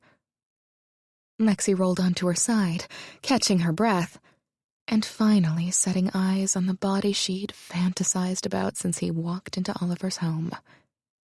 Great day. She grinned, then laughed, a giddy, nervous laugh. It's not good for a man's ego to laugh when you see the goods. I'm not laughing at the goods. I'm laughing because I'm delighted and thinking about how good I'm going to get it. He looked at her, like he often did, with an expression of not knowing what to think. Do you always talk like that? And then he hissed as Lexi dragged a hand down over his abdomen and lower. Did I say something I shouldn't have? She kept her eyes on Drake's goods, thickening, twitching, and bobbing as her hand teased his abs and thighs. No. I've just never met anyone who says exactly what's on her mind. Do you mind? She leaned over and gently blew on the wet pearl sitting on the tip of his penis. He let out a feral groan. No. Liar. You didn't like it when we met. She really wanted to wrap her lips around him. I don't always like hearing what you have to say, but I appreciate knowing exactly what's on your mind. I don't have to guess with you. She licked her lips, anticipating being able to enjoy him, one touch, one taste at a time. Before she could start, he rolled her under him in one swift move. She frowned. I wasn't done. But I nearly was. I didn't even touch you. You didn't have to. She smiled, enjoying her newly discovered power. He covered her petite frame and captured her lips in a hungry fervor. Her tongue snaked out to meet his, teasing his lips, then delving deep to taste him. He moaned at her invasion. She was thrilled by his response, and eager to see just how far she could push his control. He captured her breast with teeth and lips, biting, sucking, and bringing her again to the brink of oblivion. Her body arched beneath him, and her hands gripped him as need coursed through her. The same need she felt pulsing through him. His body was tense, taut like a bowstring as her hands touched every part of him. She lifted her head and drew her tongue across his nipple. Christ, I'm drowning. He rolled away and reached for the condoms. He tore 2 foil packets with his teeth and sheathed himself with both condoms. Open for me. But she was ahead of him, her body waiting, arching to take him. Without any preamble, he slid in hard and deep. Lexi cried out in a combination of exquisite pleasure and pain as his size and length challenged her petite body. He cursed and withdrew. I'm sorry. No, don't stop. She wrapped her legs around his waist to keep him close. God, Drake, don't ever stop. He drove in again, growling. He moved fluidly with power, in and out. The tension built in Lexi until she thought she'd die from the release. She sought it with him. Moving under him, her hands gripped at his hips, pulling him deeper with each thrust. He let out an expletive. She opened her eyes, wanting to see the always restrained Drake as unbridled passion robbed his control. He threw his head back, sweat beaded on his brow as he pistoned in and out. Come, Lexi. Damn it, come for me. Oh, she wanted to. It was there within her reach. But then it would be over. And this moment was too delicious, too perfect to end so quickly. Drake shifted back on his knees, dragging Lexi's hips up to meet his. Holding her bruisingly tight, he continued to pound. Lexi's hands clutched the sheets, holding on to keep from coming completely apart as he possessed her. With each brutal stroke, the sweet torment built. This time, when her release came, it wasn't the same hot, hard explosion he'd wrenched from her before. No, this time, it was a tidal wave, starting at her center and rolling big, fierce, and powerful through her entire body. Her body clenched, and her breath caught as the wave of ecstasy rumbled through her. He let out a long, feral groan as he powered deep inside her, held her tight, and ground his hips against hers. He withdrew and plunged again. This time his hips pulsed against hers as his release tore through him with a violent growl. He fell forward, one hand releasing her hips, and dropped to the bed next to her head to support his upper body. He withdrew from her, slowly, lowering her hips with his other hand to the mattress. Then with a groan he rolled and collapsed on his back next to her.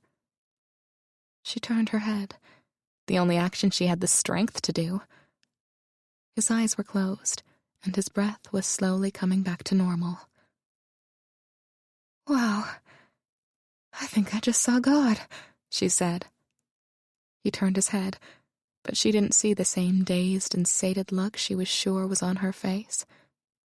His features were reminiscent of the time he kissed her.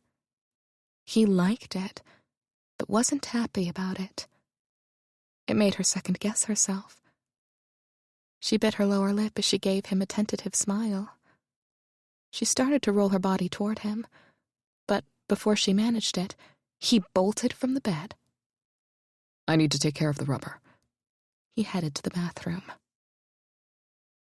Standing over the sink, Drake studied himself in the mirror. His face was still flushed, his chest covered in a damp sheen. He swallowed hard, trying to wrangle his torrent of feelings. He shouldn't have left her there like that, but when he'd looked at her sated smile, something gripped hard in his chest, pumping an emotion he couldn't name. It scared the hell out of him. Never before had a woman make him feel powerless to control his desire.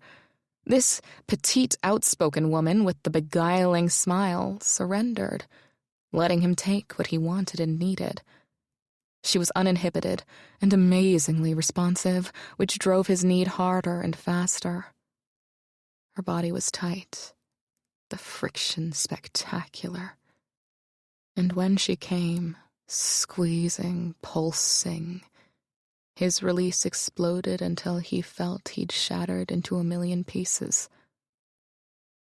He couldn't deny it was the best sex he'd ever had, but it had involved something more than just his body, something he wasn't willing to risk.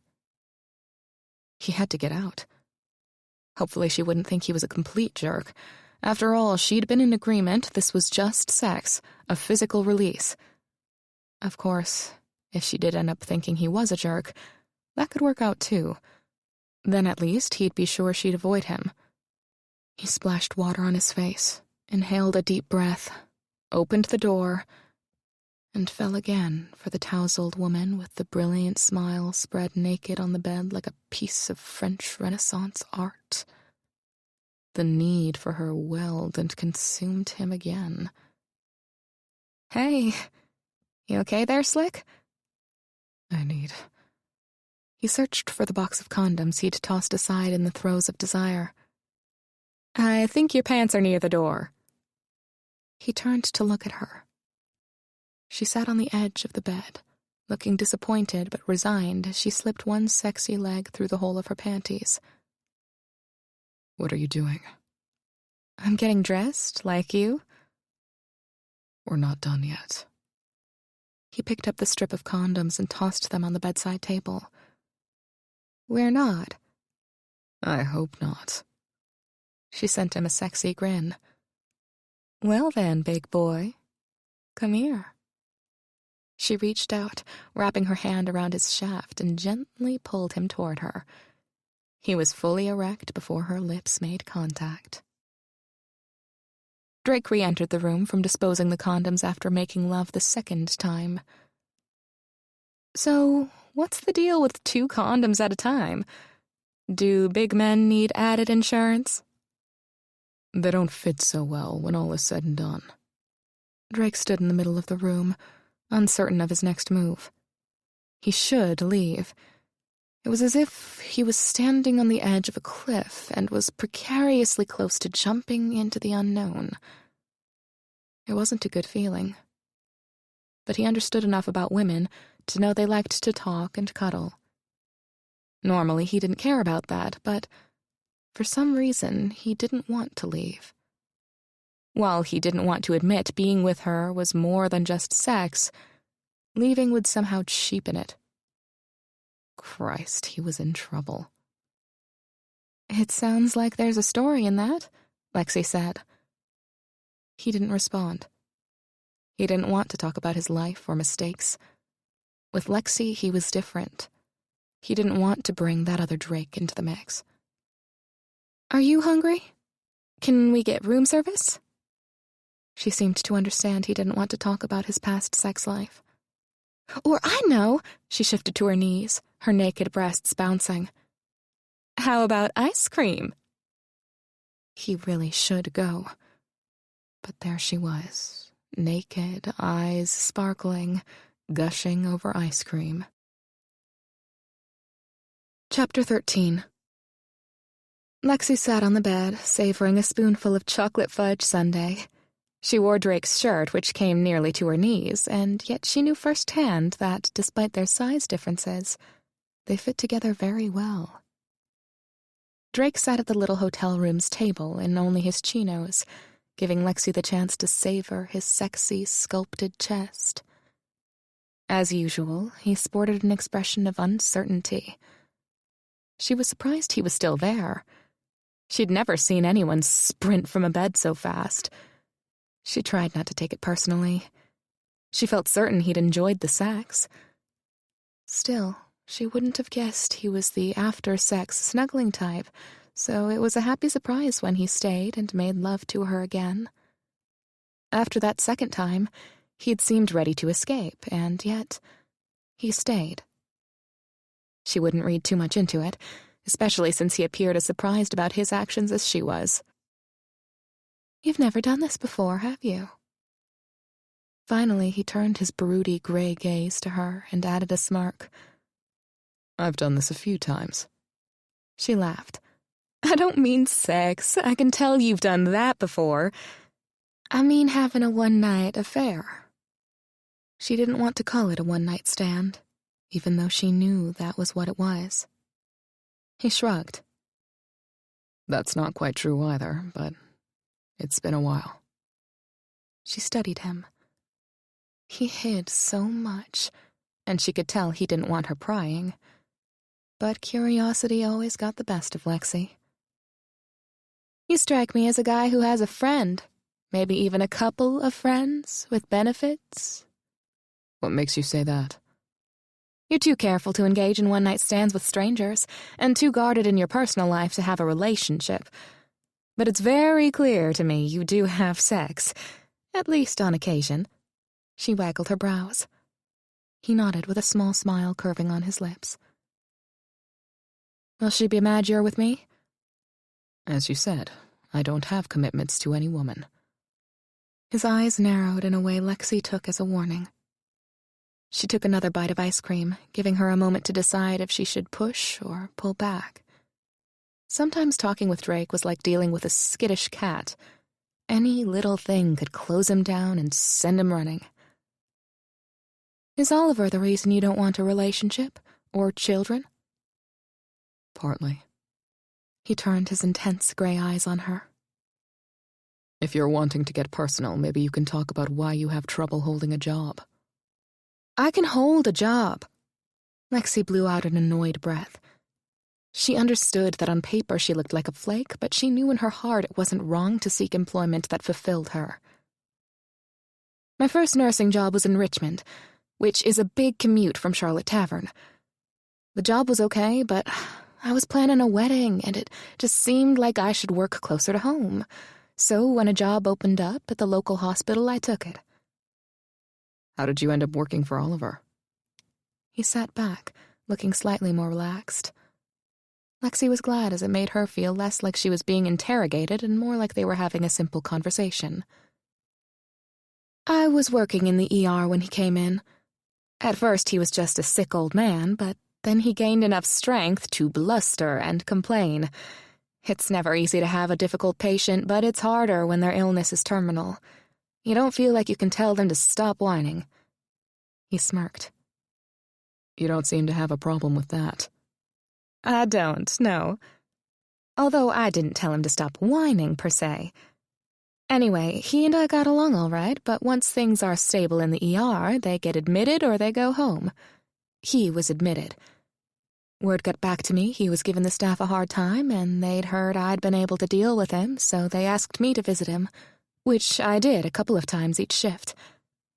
The hospital wanted to send him to a long-term care facility or arrange hospice, and Oliver, being Oliver, didn't want any of that. But I told him if he wanted to go home, he needed continuing care, and if not hospice, then he could hire someone. So it was your idea? Drake's tone sounded almost accusatory. For a moment, Lexi wondered if he still thought she was trying to take advantage of Oliver. I gave him options. He's the one that approached me about being his nurse. Since I wasn't fully satisfied with my job, I thought it would be a good change and an opportunity to explore other options. Drake toyed with his spoon, but kept his steely gaze on Lexi. So, what will you do when Oliver dies? She considered saying she'd moved to New York just to see the annoyance or panic on Drake's face. He could be such a sourpuss at times. I haven't decided, but I'll find something.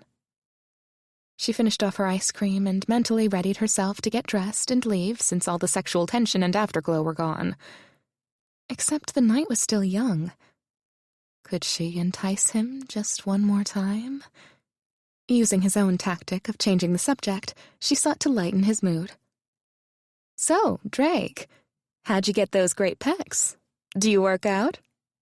He sat up straight, giving her a better view of the chest she desperately wanted to cover with chocolate fudge and run her tongue across. I row. As in a rowboat? Or on one of the contraptions at the gym? No, in a scull on the river. Skull? She had an image of Drake crushing heads. Do you know about rowing crews? He sat back, crossing one leg over the other. She nodded. A scull is like a crew boat, only for one person. Well, that explains it. Lexi hoped he recognized her appreciative gaze as she admired his body. Explains what? His eyes narrowed in suspicion. The tan, for one, and the great body, and stamina. He had that look again. The one between not knowing what to make of her and the desire to do delicious things to her. Good. It's working. Do you work out? She shook her head. No, but my job requires a lot of standing and lifting. In fact, when I first decided to take Oliver up on his offer, some people didn't think I was tall or strong enough to move him in and out of the bed. But I'm pretty strong. She held her arm up to show off her biceps, but Drake's shirt sleeve was too long. Well, you'll have to take my word for it. He stood, shaking his head. No, I want to see. He put her ice cream dish on the nightstand. Turning back to her, he grabbed the hem of the shirt and yanked it over her head. How about your pecs? She smiled, relieved and excited the night wasn't going to end just yet. I've got 'em. Unfortunately, they are hidden behind my breasts. He pushed her back and slid his hands up her body to cup the soft mounds. Lovely breasts. He took one taut peek into his mouth. Lexi sighed, savoring his hot, wet mouth suckling and nipping. Sex with Drake was like nothing she'd ever experienced. On the outside, he appeared cool, calculating, and in control. But in bed, he was a generous, if demanding, lover. He took, but he gave even more. He spoke words not of love, but encouragement, praise, and sometimes demands. He made her feel beautiful, sexy, and womanly. Drake didn't love her. He probably wouldn't make love to her again after this night, but she focused on the fact he was here, now. Touching her, telling her the things he wanted to do to her, things he wanted her to do to him. She wanted to do those things too. It'd be over soon, but she wouldn't think of that. Right now, she'd only think about savoring this night, this moment, because she'd never have anything like it ever again. Drake glanced at the clock. 2 a.m. 2 a.m., and he was still in bed with Lexi. 3 times he'd started to leave. 3 times his body betrayed him, and 3 times he made love to her. He wouldn't have believed it possible, But something about her made his body heat and his pulse race with need. He was powerless to control it.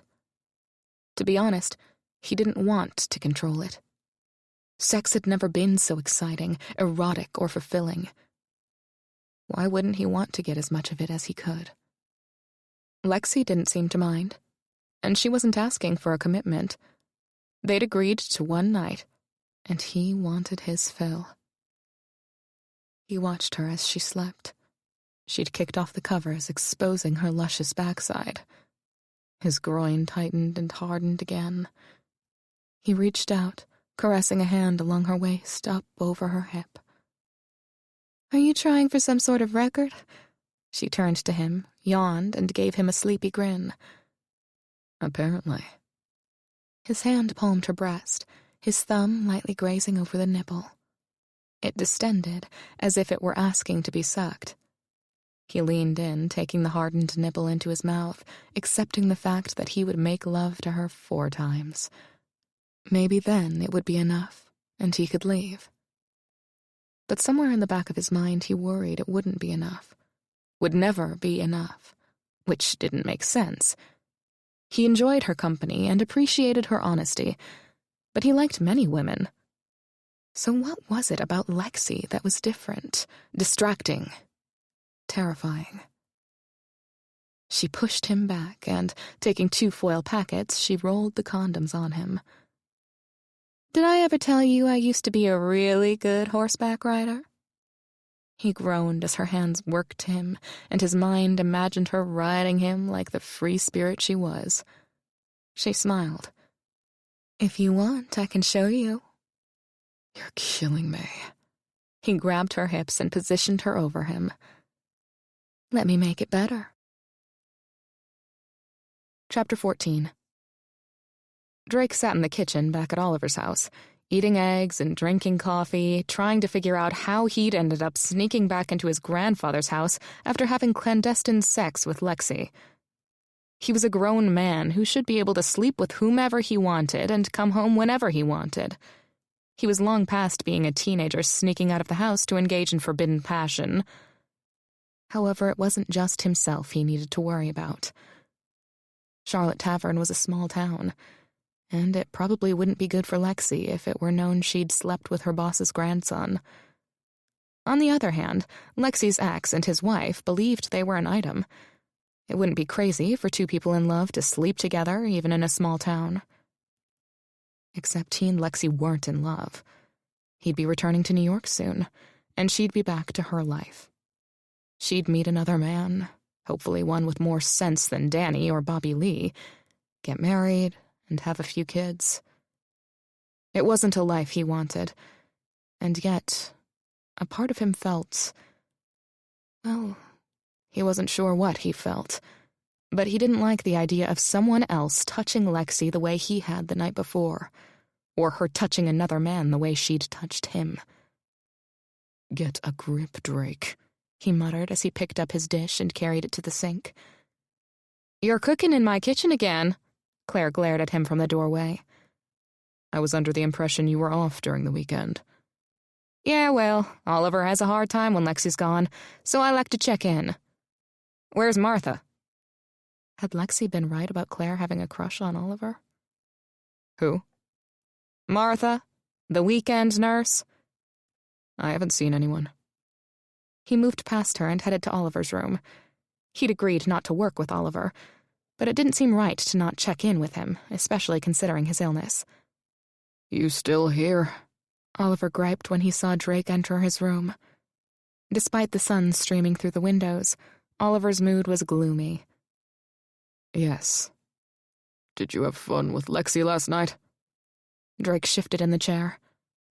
"She has an interesting group of friends." Oliver shook his head in dismay. "None of them appreciate her." "How do you know?" "She's a wonderful girl who thinks no one will love her. She can only think that because the people she's around don't tell her how wonderful she is." Drake gaped. "You never told anyone how wonderful they were. It's a wonder Derek and I didn't end up becoming bank robbers or murderers." At first, Oliver scowled, and Drake waited for the barb about how he and Derek weren't wonderful. but then his expression turned pained. I regret that. You were both good boys. Strong. Smart. I'm proud of you. Drake's knees would have buckled if he weren't already sitting. Dying has a way of making you reevaluate your life. I wish I'd done better by you two. Of course, you can't complain too much. You're both rich, well-connected, and successful. You can be or have whatever you want in this world, Drake. Drake was both touched and surprised by his grandfather's comment. Thank you. Was Lexi right? Had Oliver changed? Maybe he wanted to atone for his wrongs. What kind of grandson would he be if he didn't at least try to bridge the gap between them? Want to play cards?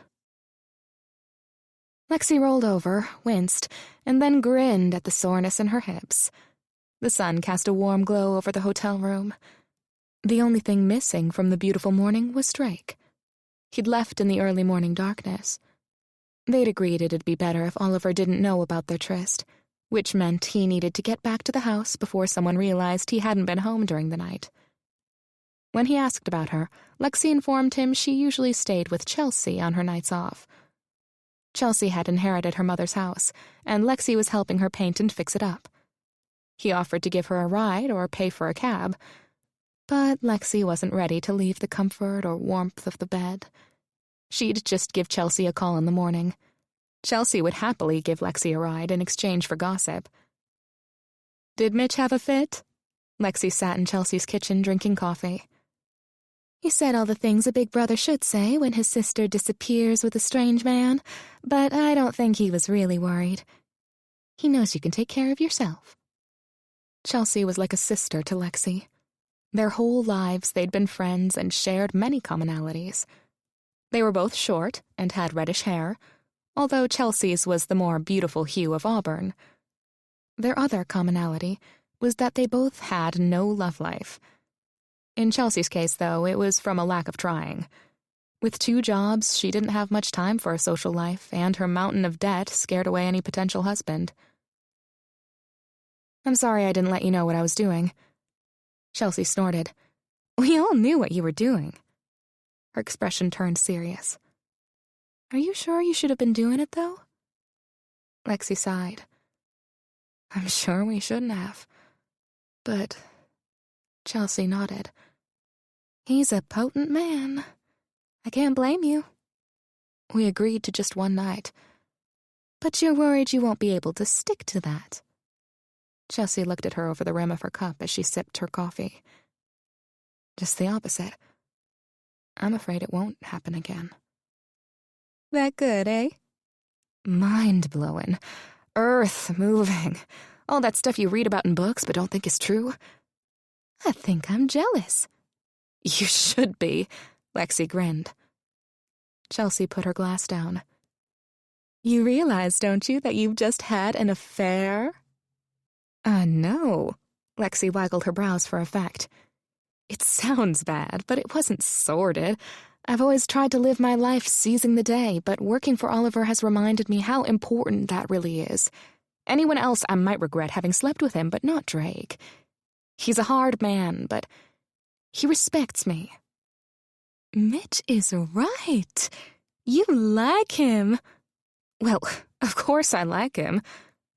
I mean, more than in a lustful way. If he asked you to go to New York with him, would you? Lexi shook her head. He wouldn't. But if he did? Once Oliver passes, you don't have a job. I bet they have nursing jobs in New York, and it's not so far you can't visit your family and friends here. He won't.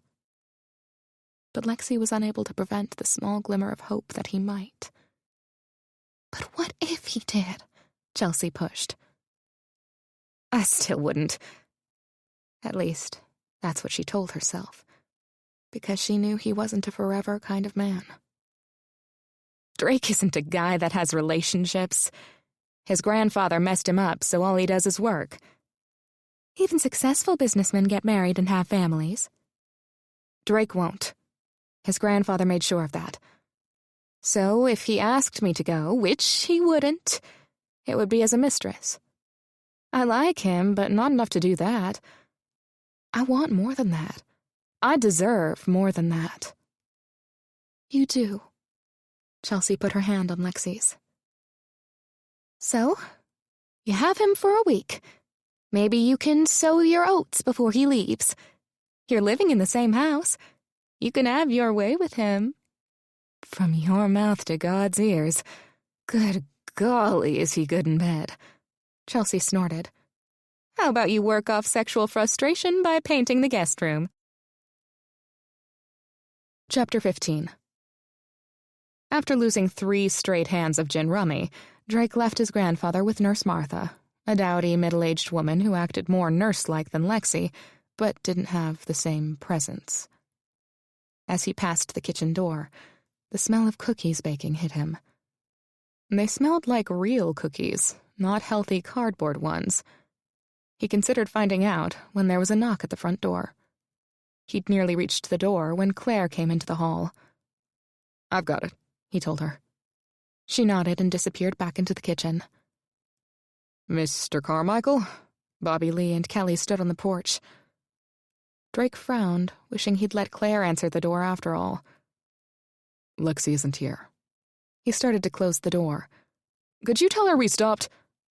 "We want to talk to you," Kelly interrupted her husband, pushing her hand forward to stop Drake from closing the door. "We should go." "No, Bobby Lee, Mr. Carmichael is a part of this now, too." She cast Drake a saccharine sweet smile that made his teeth hurt. Bobby Lee shot her an annoyed look, but apparently didn't have the spine to stand up to her. "Do you have a few minutes, Drake? Can I call you Drake?" Kelly cooed and batted her eyes. No doubt that was what had led Bobby Lee to her bed. Drake wasn't impressed. Feeling surly, he said, "Mr. Carmichael." Her forced smile dropped. "I have a few minutes, though." Drake stepped aside so Bobby Lee and Kelly could enter. "We can talk in the bow parlor." "I'm sorry to bother you on a Saturday, but after seeing you and Lexi last night, we wanted to talk to you about an issue between Lexi and me." Bobby Lee helped Kelly sit on the couch and then sat next to her. "Issue?" Drake sat in a chair across from them, one ankle perched over his knee. He wanted to project a disinterested but casual air, though he was very interested in Lexi and Bobby Lee's issue. "I don't know if Lexi mentioned it, but at one time, we were engaged." "She didn't mention you at all." Drake gave Bobby Lee a satisfied smirk. "But her brother and friends did." "Well, of course she didn't," Kelly chimed in. "It's so humiliating.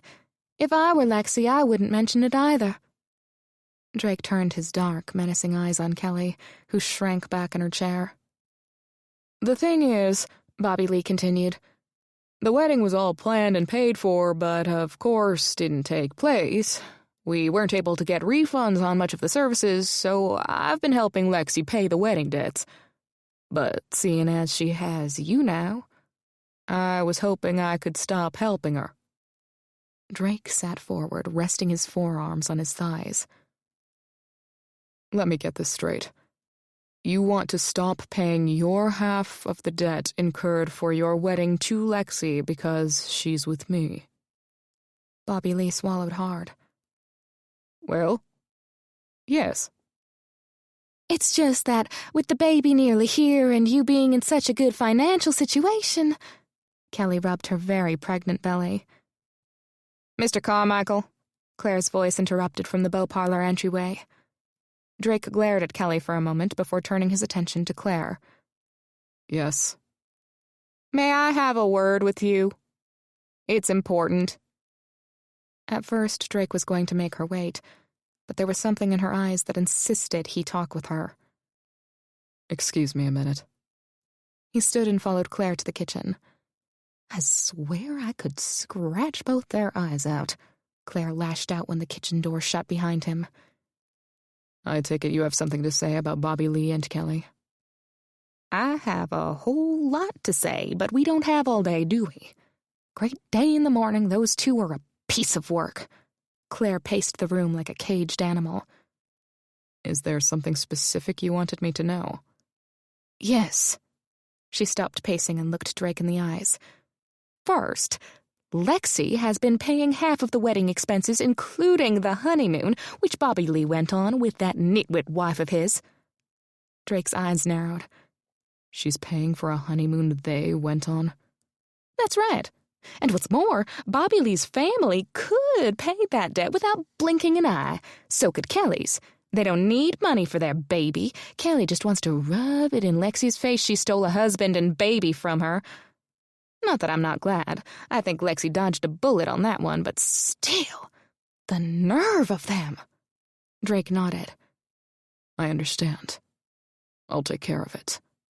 If you ask me, Bobby Lee and Kelly should pay that debt because of what they did to Lexi. I think the world of Lexi, bless her heart, but why she puts up with them, I don't know. Drake wondered, too. Lexi was no doormat. Don't go telling Lexi I told you all this. She'll be fit to be tied if she finds out. I won't say a word. Drake returned to the bow parlor. The two appeared to be bickering, but stopped and looked at Drake when he entered. I'm sorry for the interruption. Maybe you don't know. My grandfather is dying.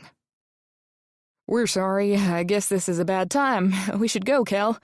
Bobby Lee made a move to stand, but Kelly grabbed his arm and held him there. No, Bobby. We came here for a reason. Drake purposefully kept his tone neutral, even though he wanted to strangle them both. Yes.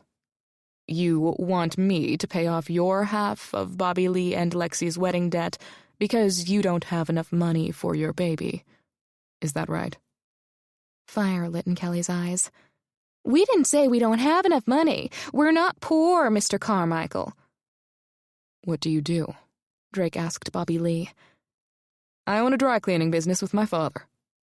Bobby Lee has 5 dry cleaners throughout the county. Pride came through in Kelly's tone. Kelly, honey, you're not helping. What? Mr. Carmichael implied we don't have money. Do you think you do better than Lexi? Drake asked. Well, of course. I mean, Lexi can't even keep a job. Thank goodness she has you now. Otherwise, who knows what would happen to her? Kelly's concerned expression didn't fool Drake. Drake tossed Bobby Lee a look that said, You cheated on Lexi for this? He was pleased when the man looked away. So, if you're better off financially, shouldn't you be the ones paying off the wedding debt? The bulb finally went on in Kelly's head. Well, it's not a matter of money, Mr. Carmichael. Lexi incurred the debt. She didn't need to spend all that on a wedding, and we shouldn't have to pay for her wedding anyway. Her and Bobby Lee's wedding, Drake corrected. We should go. Bobby Lee stood. Bobby! Kelly's voice whined, grating on Drake's nerves. It was time to get rid of these two. Sit down, Bobby. How much debt is left? 15,000, Kelly blurted. Kelly, stop. Bobby Lee reproached, then took a breath as he sat and turned his attention to Drake. So your half is 7,500. To Drake, 15,000 on a wedding sounded like peanuts compared to the weddings he'd been to. But he understood most people didn't live like he or his circle of friends did. Yes, Bobby Lee nodded. What about the honeymoon? The honeymoon was already paid for, Kelly glared at Bobby Lee. But it's on credit. It's part of the debt. Bobby Lee reluctantly nodded. All right, then. If you want Lexi out of your life, write her a check for 10,000 right now. Write her a check? Kelly jumped up as quickly as her 8-month pregnant body would let her move. We're not here to pay more. Drake decided to stop playing around. He stood, towering over them both. Lexi isn't going to pay for any part of a honeymoon you took. I'm not going to pay for any of Lexi's weddings that aren't me. You pay your half, plus the honeymoon, and we'll all be done with it. My checkbook is in the car. Bobby Lee stood and took Kelly by the arm to escort her out. No, Bobby Lee! Kelly extricated her arm and turned her angry baby blues on Drake. You can't do that, Mr. New York hotshot! Did I mention I'm a lawyer? Drake asked dryly, using his business bluffing skills. I could probably manage to have a judge order you to pay the whole thing. Maybe even some extra for pain and suffering, humiliation. He tossed Kelly's word about Lexi's experience back to her. Kelly recoiled, but kept her mouth shut. Write the check, Bobby Lee, Drake said. You both owe Lexi at least that much. Bobby Lee nodded. Within a few minutes, Drake had Lexi's check, and Bobby Lee and Kelly were history. Too bad the headache they brought lingered. He walked back to the kitchen to get more coffee. As he entered, a cup of fresh brewed coffee and a plate full of real cookies sat on the table. He looked at Claire for explanation. She shrugged and smiled tentatively. That's another thing you can't mention to Lexi. She nodded to the cookies. Drake picked one up and bit. You keep making these and I'll keep any secret you want. She grinned. Drake sat to enjoy the coffee and chewy, fresh-baked cookies. So, you're not going to pay for any of Lexi's weddings that aren't to you? Drake nearly choked. They were under the impression Lexi and I are an item. I let them believe that, but...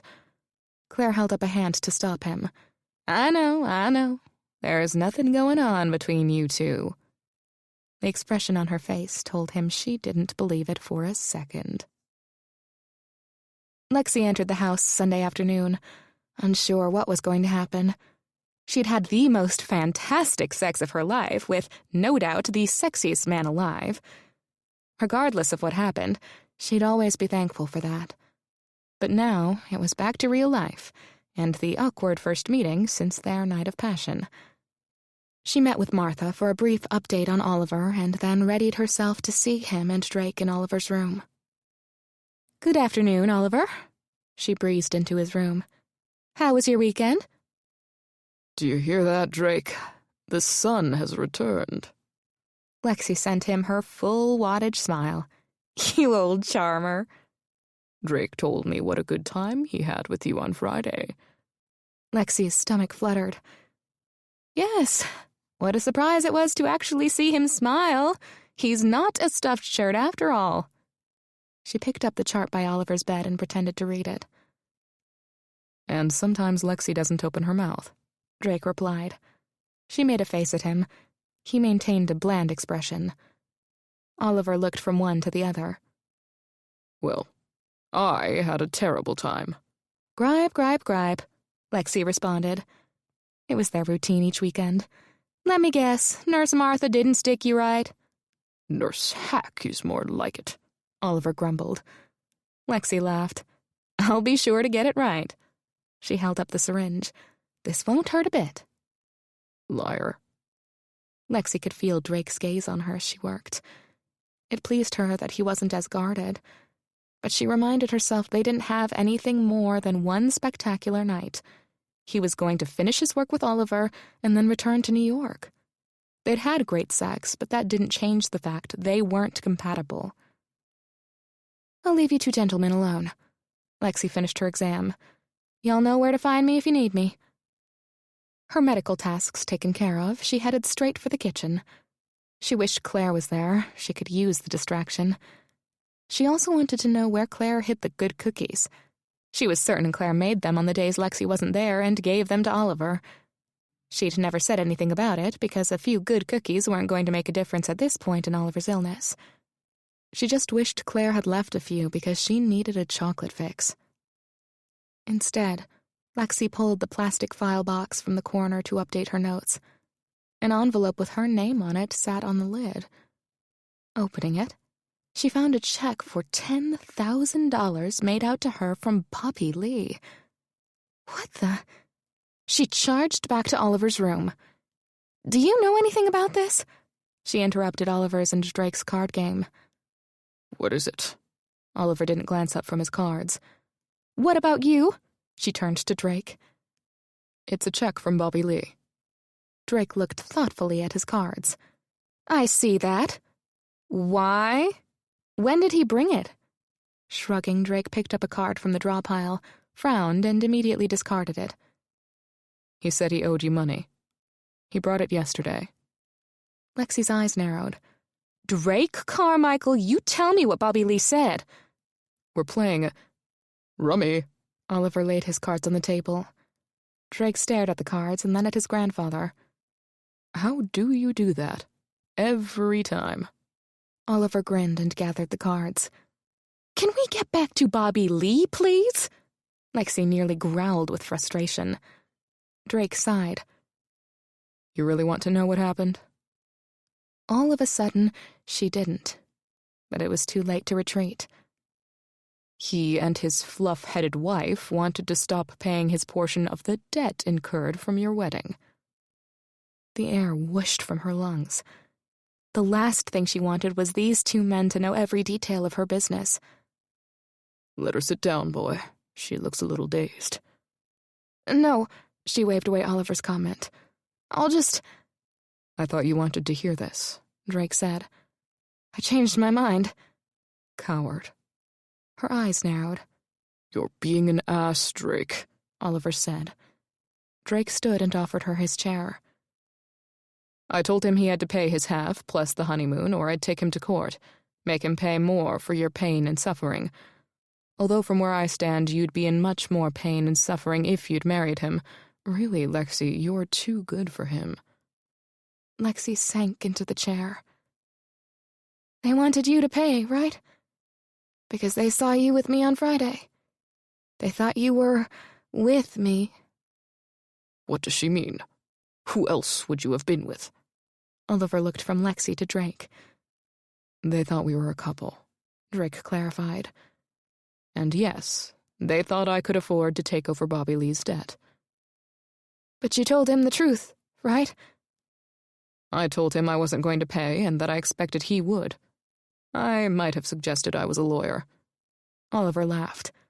Is that when you told him you wouldn't pay for any wedding of Lexi's that wasn't to you? Lexi's gaze shot up to Drake, who glared at Oliver. Who told you that? Oliver grinned. Gossip in the South spreads faster than a hot knife through butter. Claire. Drake shook his head. Hell, you even talk like her now. Oliver shrugged. Drake rolled his shoulders. They were under the impression Lexi and I were an item. I didn't correct that assumption because I figured they'd be more likely to listen if they did. I got you your half, plus another $2,500. Maybe you could thank me instead of yelling at me. He was right. She needed to find her manners. Thank you. He sent her a curt nod. You're welcome. Mustering her dignity, Lexi stood and strode out of the room. She didn't quite make it to her bedroom when Drake's voice stopped her. Where are you going? She turned. Drake stood in Oliver's doorway.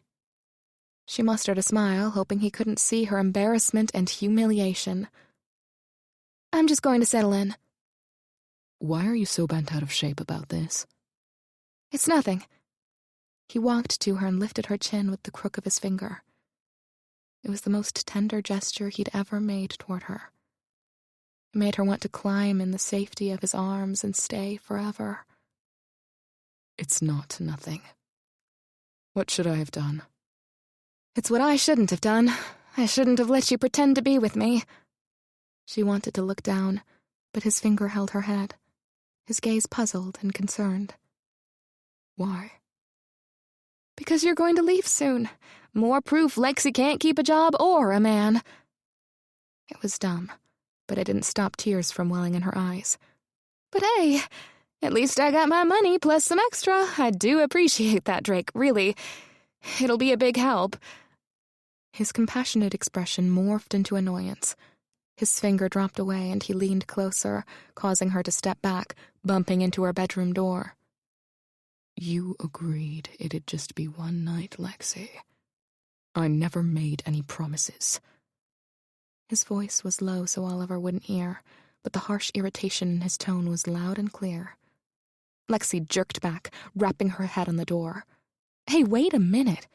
Your ego is showing again, Drake. I never said I wanted you to stay, or make a commitment. He set his hands on his hips and frowned down at her. You just got all weepy because I was leaving. She rolled her eyes. I'm not weepy because you're leaving. I'm weepy because everyone will have yet another confirmation I'm a loser. He stared at her like she'd grown a third eye. Loser? Never mind. She tried to turn, but he had her backed up to her bedroom door. Why do you care what those morons think anyway? I said, never mind. Can we just let it go? Not waiting for his answer, she pushed him back enough that she could turn, open her door, and slip into her room. Chapter 16. After some self-reflection, Lexi understood why Drake misinterpreted her comment about his leaving. It was yet one more thing she could be embarrassed about. It was bad enough she had dreams about him even when awake. She didn't need him thinking she wanted him to stay or would pine for him when he left.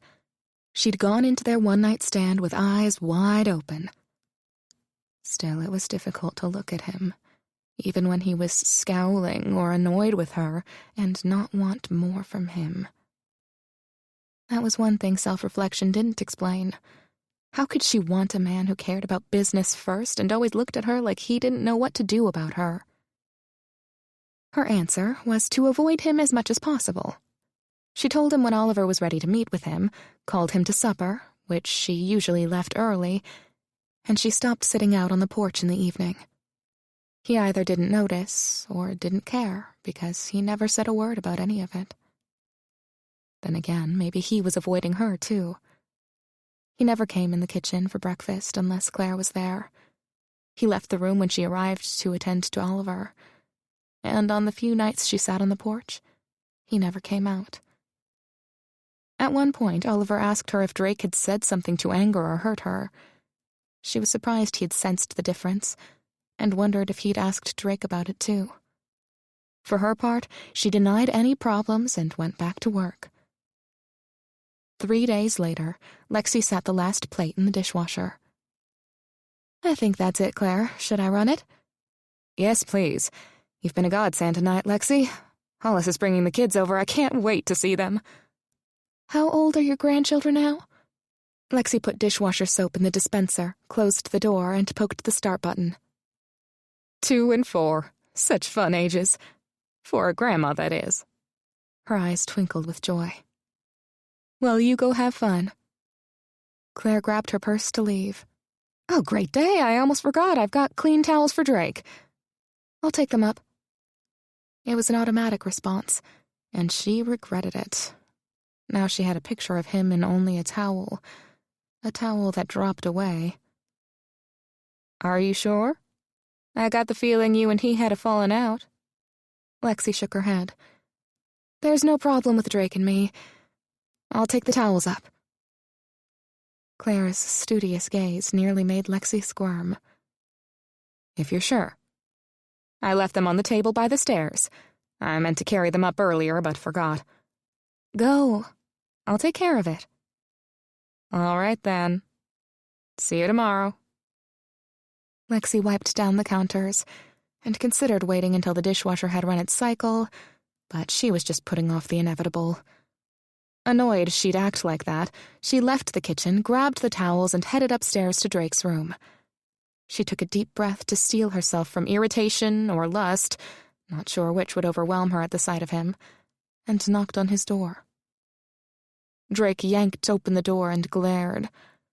By now she was used to the expression, so she ignored it. Claire washed your towels. I'm just bringing them up. Drake wiped a hand over his face and stepped back from the door. Thanks. Want me to hang them? He shrugged and walked out onto the balcony. Lexi suspected his bad mood wasn't just about her. She went to the bathroom, putting the towels over the rods. When she came out, he was sitting on the rail of the balcony. Things not go well with Oliver today? It wasn't her business, but for some reason she couldn't stop herself from asking. Things with Oliver are fine. It's the business that's the problem. Oh. She wasn't sure what to say to that. I'll be going up to New York on Friday. He didn't say it, but she understood he meant he was leaving for good. Derek arranged a board meeting for Monday that I need to attend. Is that when the showdown will occur? His scowl told her he didn't like her choice of words. I know you think this is all frivolous and petty, but people's livelihoods are on the line. And Monday isn't enough time for me to come up with a plan to show how the struggling stores can be more profitable. I'm sorry. She wished she could give him a hug. Knowing she couldn't, she sought to use words to comfort him. I know this is important. I hope all those people know how hard you're working to save their jobs. He turned away as if he couldn't bear hearing the compliment. I know you've been working hard. I'm sorry if I got in the way. His head turned to glance at her. You're a distraction. That stung, but she told herself he was under immense pressure. She stepped back from the doorway of the balcony. I understand. No more distractions. I need a distraction. She stopped her retreat and stared at him. Are you asking me to distract you? Do you want to distract me? She nearly laughed. Strong, forceful Drake couldn't ask for what he wanted. Lexi didn't have that problem. All sorts of red flags waved in her head, warning her that indulging her attraction to him was a mistake. After all, he was using her as a distraction. That was it. Just sex to relieve tension and stress. Even so, there was no doubt she wanted him to touch her again. Yes. He moved fast, and in an instant his lips were scorching hers. Every neuron in her body fired, making her feel like she might melt from the inside out. What about Oliver? Lexi asked, breathless. Drake stopped kissing her but didn't release her. Isn't he sleeping? He was when I left, but wouldn't it be weird? In his house? Drake got a wicked gleam in his eye. We'll just have to be quiet. Lexi laughed. Good luck with that. How about the shower? Turn on the shower. What? The shower will drown us out. Drake dragged her into the bathroom and fumbled with the medicine cabinet to get condoms. Get naked. I didn't say we had to take a shower. She unbuttoned her blouse, the idea of sex in the shower exciting her. We have to get naked anyway, and we might as well not waste the water. He turned the knobs and checked the temperature. She let her blouse fall to the floor, not worrying about stepping on it or wrinkles. All she could think about was touching him. I think I'd like to see you wet, Drake. Then hurry. As fast as her small hands would move, she undressed. Apparently it wasn't fast enough for Drake, who nearly dragged her in the shower still in her underwear. It did her ego good to see him so desperate for her. He stood with his back to the spray, protecting her from the deluge of water. Can we use soap? She asked. She interpreted his groan to mean yes. She grabbed the bar to soap up her hands and ran them over his chest. You have great pecs. She slid her hand over his nipple, then leaned in and lightly nipped it between her teeth. He hissed and grabbed her. How can you stand it? Stand what? To wait. He pushed her against the wall. Christ, I feel like I'm going to die. The cool tiles were a stark contrast to the hot man assailing her. Her legs instinctively wrapped around him, and her body prepared to take him in. Tell me you're ready, he growled, his fingers sliding between her legs as if to check her readiness. Yes. He withdrew his fingers and used both hands to hold her hips as he thrust deep, fast, and hard inside her, filling her until she thought she might come apart. His fingers gripped her hips, tight, but she didn't feel pain. Only the sweet torture as friction built and built. The warm waters sluiced over her skin, adding sensation over sensation. Droplets of water clung to his chest. She leaned forward, running her lips over his pecs, flicking her tongue over the hard peak of his nipple. Lexi. Her name escaped his mouth on a harsh breath as he pumped wildly inside her, harder, faster. Now. She clung to him as if he was the only thing keeping her together as the tension coiled tighter and tighter until she burst and shattered in his arms. He let out a long, feral growl, his body tensed, and he thrust one final time. Her legs were like wet noodles as they slipped from his hips. Apparently so were his. Still holding her, he turned off the water, pressed his back against the shower wall, and slid down to the floor. Good Christ. Lexi's head flopped onto his shoulder. So how was that for distraction? His chest moved, and a low chuckle grew until he was laughing freely. She realized it was the first time she'd heard him laugh, or even seen him smile. A real smile that reached his eyes, showing joy without restraint. Drake was a good-looking man, but in that moment, he was breathtaking, and her heart twitched and tumbled right over into love. She swallowed as she realized what loving him meant. Heartbreak was an inevitability. But as his laugh died down, she had no choice but to love him for as long as he'd let her. I wish I had my phone. I'd snap your picture and post it online so people could see how gorgeous you are when you smile. That and your pecs could sell out a Carmichael store in no time. Drake hadn't wanted to have sex with Lexi. Well, that wasn't true. He'd wanted to have sex with her practically from the minute he met her. But after their encounter about Bobby Lee's check, she avoided him, which he determined was a blessing. It gave him the space he needed to work with Oliver and figure out how he was going to save hundreds of jobs. When Derek told him about the board meeting the following Monday, he worried he wouldn't be ready in time. Yet at the same time, he was relieved he'd be getting away from Lexi. Despite her animosity, his body still hungered for her. It was maddening and making it difficult to focus on his work. And then, when she brought the towels, the need to hold her, to have her hold him, nearly brought him to his knees. So he broke his own rule. He had sex with her in the shower, in his grandfather's house, for God's sake. And it had been incredible. Then she made him laugh. He couldn't remember the last time he'd laughed like that. Like he didn't have a care in the world. She did that to him. For him. After she left his room that night, he'd gone back to work, and within a few hours, based on her comment about posting a photo online, he'd developed a social media marketing campaign to promote the threatened stores. It didn't include his smile or his pecs, and it wouldn't be fully implemented, nor would he have all the data he needed by Monday. But he'd have something. The internet, and, in particular, social media, could move fast. He hoped there'd be enough results that the board would give him more time. The idea wouldn't have come if it hadn't been for Lexi. She planted the seed. She helped him relax, helped him focus on what was important. And she made him laugh. They'd agreed to just one night initially, but now, with just a few nights left, Drake decided he wanted as much of her as she was willing to give. So when Oliver fell asleep and Claire left for the night, he went hunting for her. He was surprised to find her on the porch. Did that mean she wasn't trying to avoid him anymore? That maybe she was thinking the same thing about their last few nights together?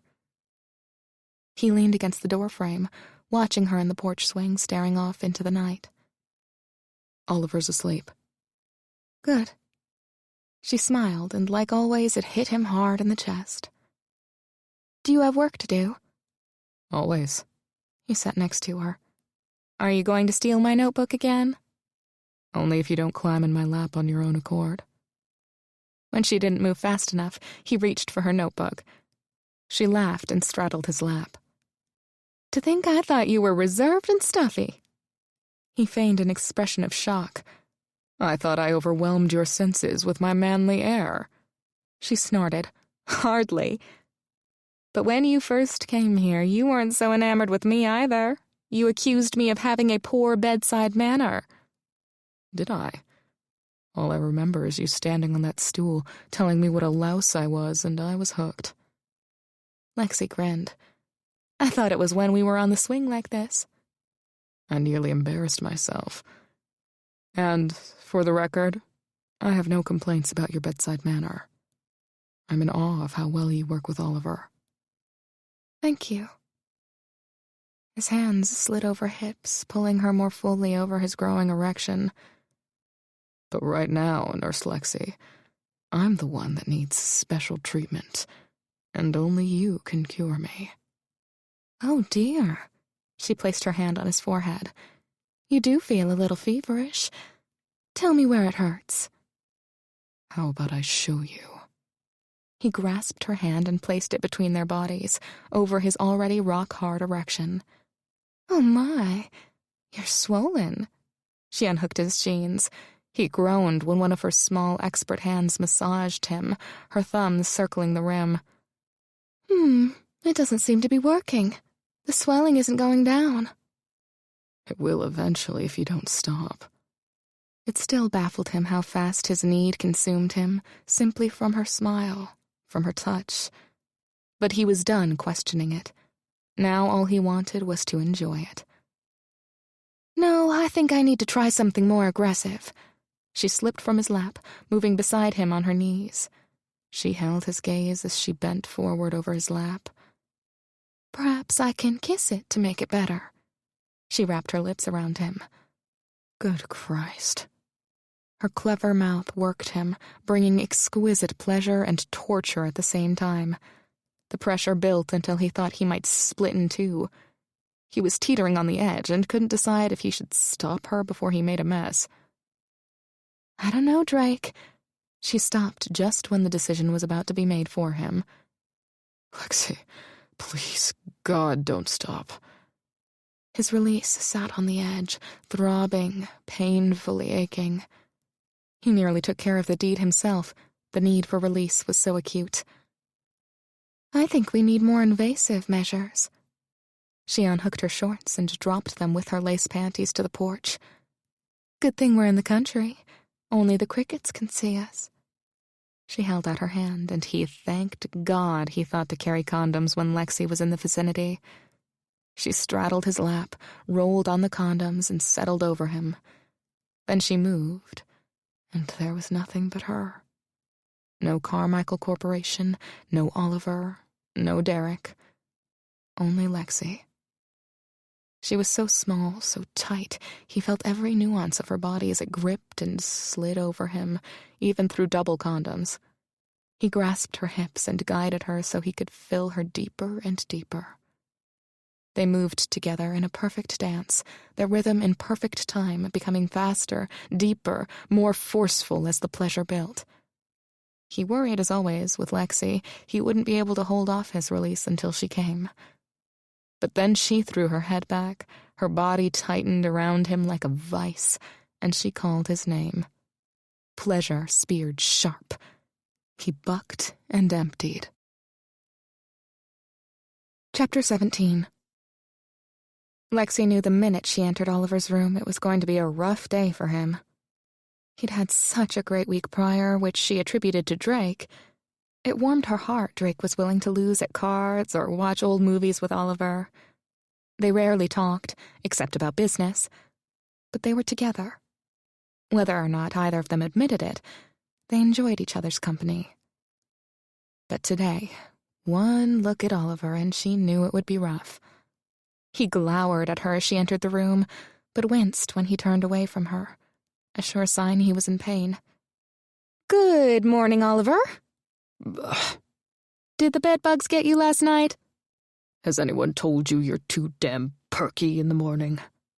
Has anyone told you that you look like Gollum? That usually elicited a cackle, and he'd take her hand and call her his precious. But this time he glared at her. What's wrong, Oliver? What do you need?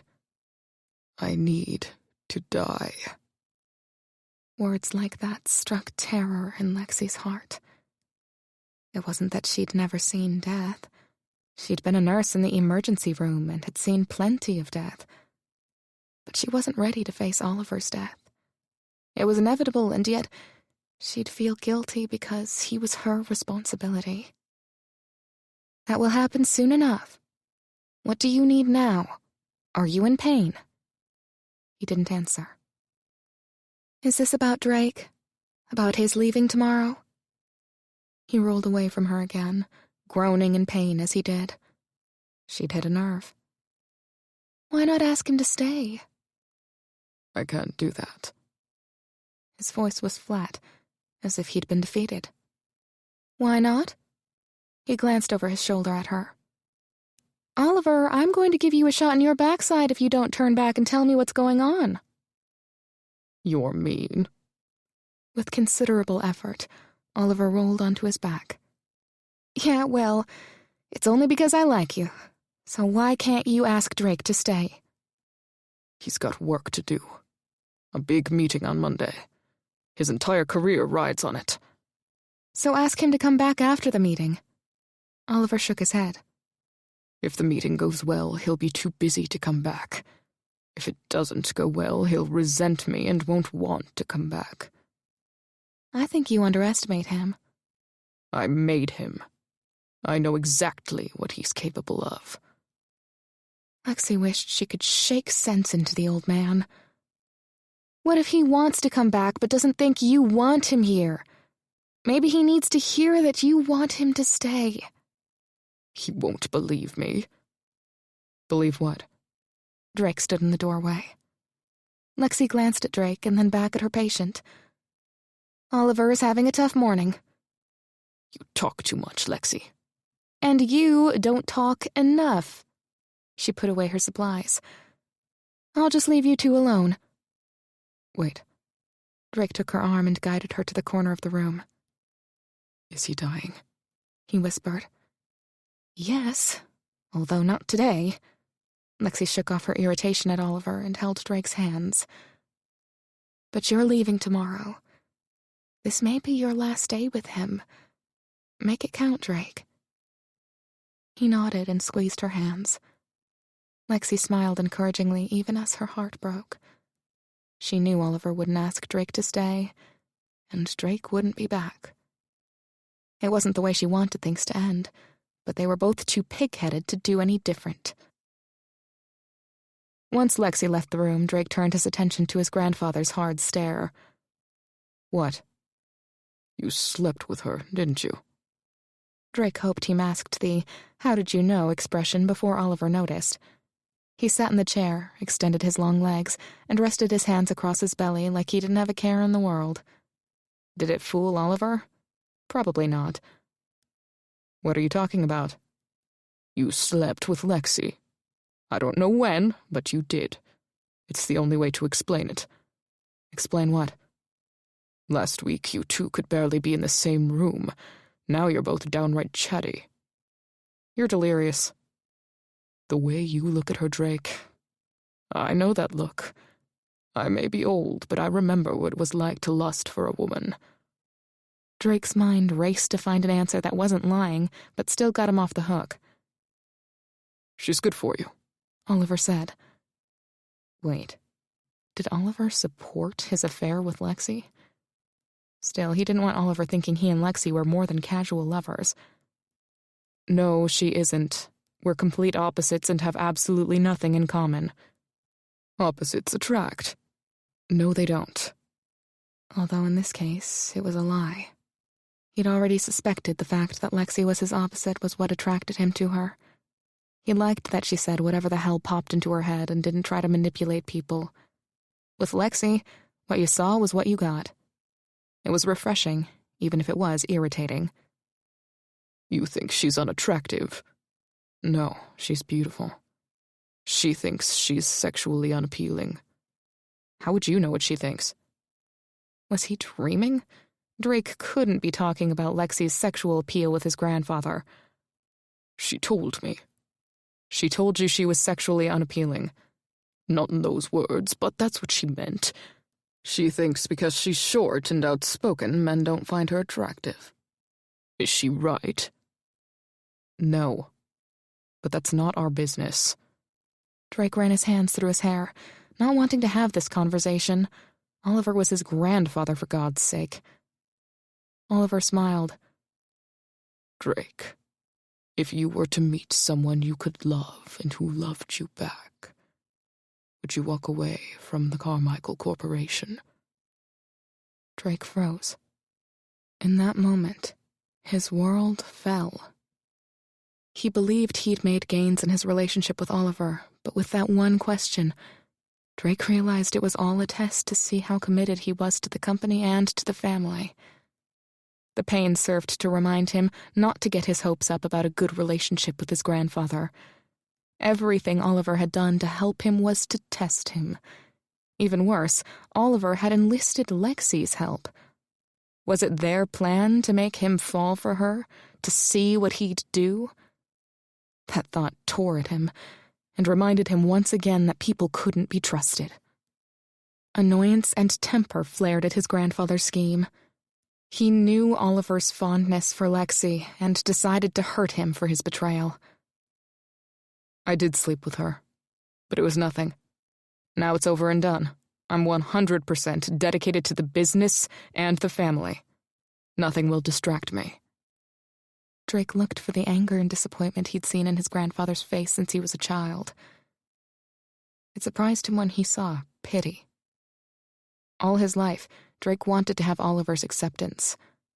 By reaffirming his commitment to the company, Drake hoped Oliver would be pleased, but, like all his efforts over the years, nothing he did pleased the old man. After meeting with Oliver, Drake's anger stewed, making it difficult to focus on the task at hand: secure leadership of Carmichael Corporation. He balled up another piece of paper and tossed it aside where it landed in the piles of other discarded ideas. "Things not going well?" Lexi stood in the doorway to the bow parlor. Drake stiffened. He wasn't going to let her distract him from his goal. Now he was back in control. Just the same bull. "I don't envy you. It sounds like an uphill battle." He whirled on her. "So now you're an expert, huh? You think I can't do it?" Her eyes widened. "I think you can do whatever you want. It's just that Oliver—" "What about Oliver? What did he say to you?" he interrupted sharply. "What other plans did the two of you concoct?" Her head drew back and her expression morphed from surprise to concern.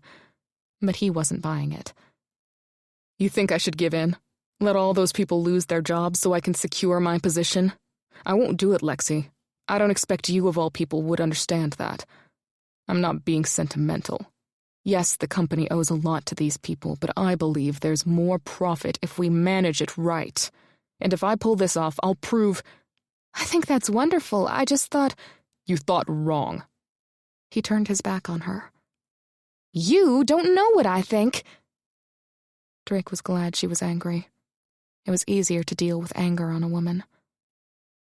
"And while we're at it," he began, keeping his back to her, "your participation in Oliver's little scheme isn't going to work. From now on, we need to stay as far apart as possible. I'd appreciate it if you didn't eat with us. It's not right anyway." "I beg your pardon? I work for your grandfather, and my job is to keep him happy and comfortable. If he wants me to eat meals with him, I'm going to do it. And no worries about staying away from you. I try to avoid jerks." "Right.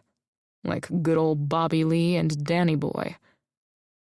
Drake didn't need to look at her to know he could have slapped her and it wouldn't have hurt as much as the words he'd thrown at her. Fortunately, instead of digging in, she left. Drake sat with Oliver after dinner, trying to push away the guilt from lashing out at Lexi.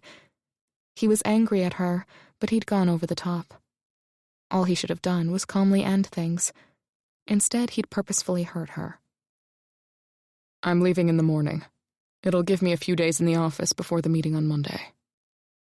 They were finishing a game of rummy, but neither seemed particularly invested in it. It was more like they were going through the motions. "I'm sorry I'll miss it, but I know I'll hear about it."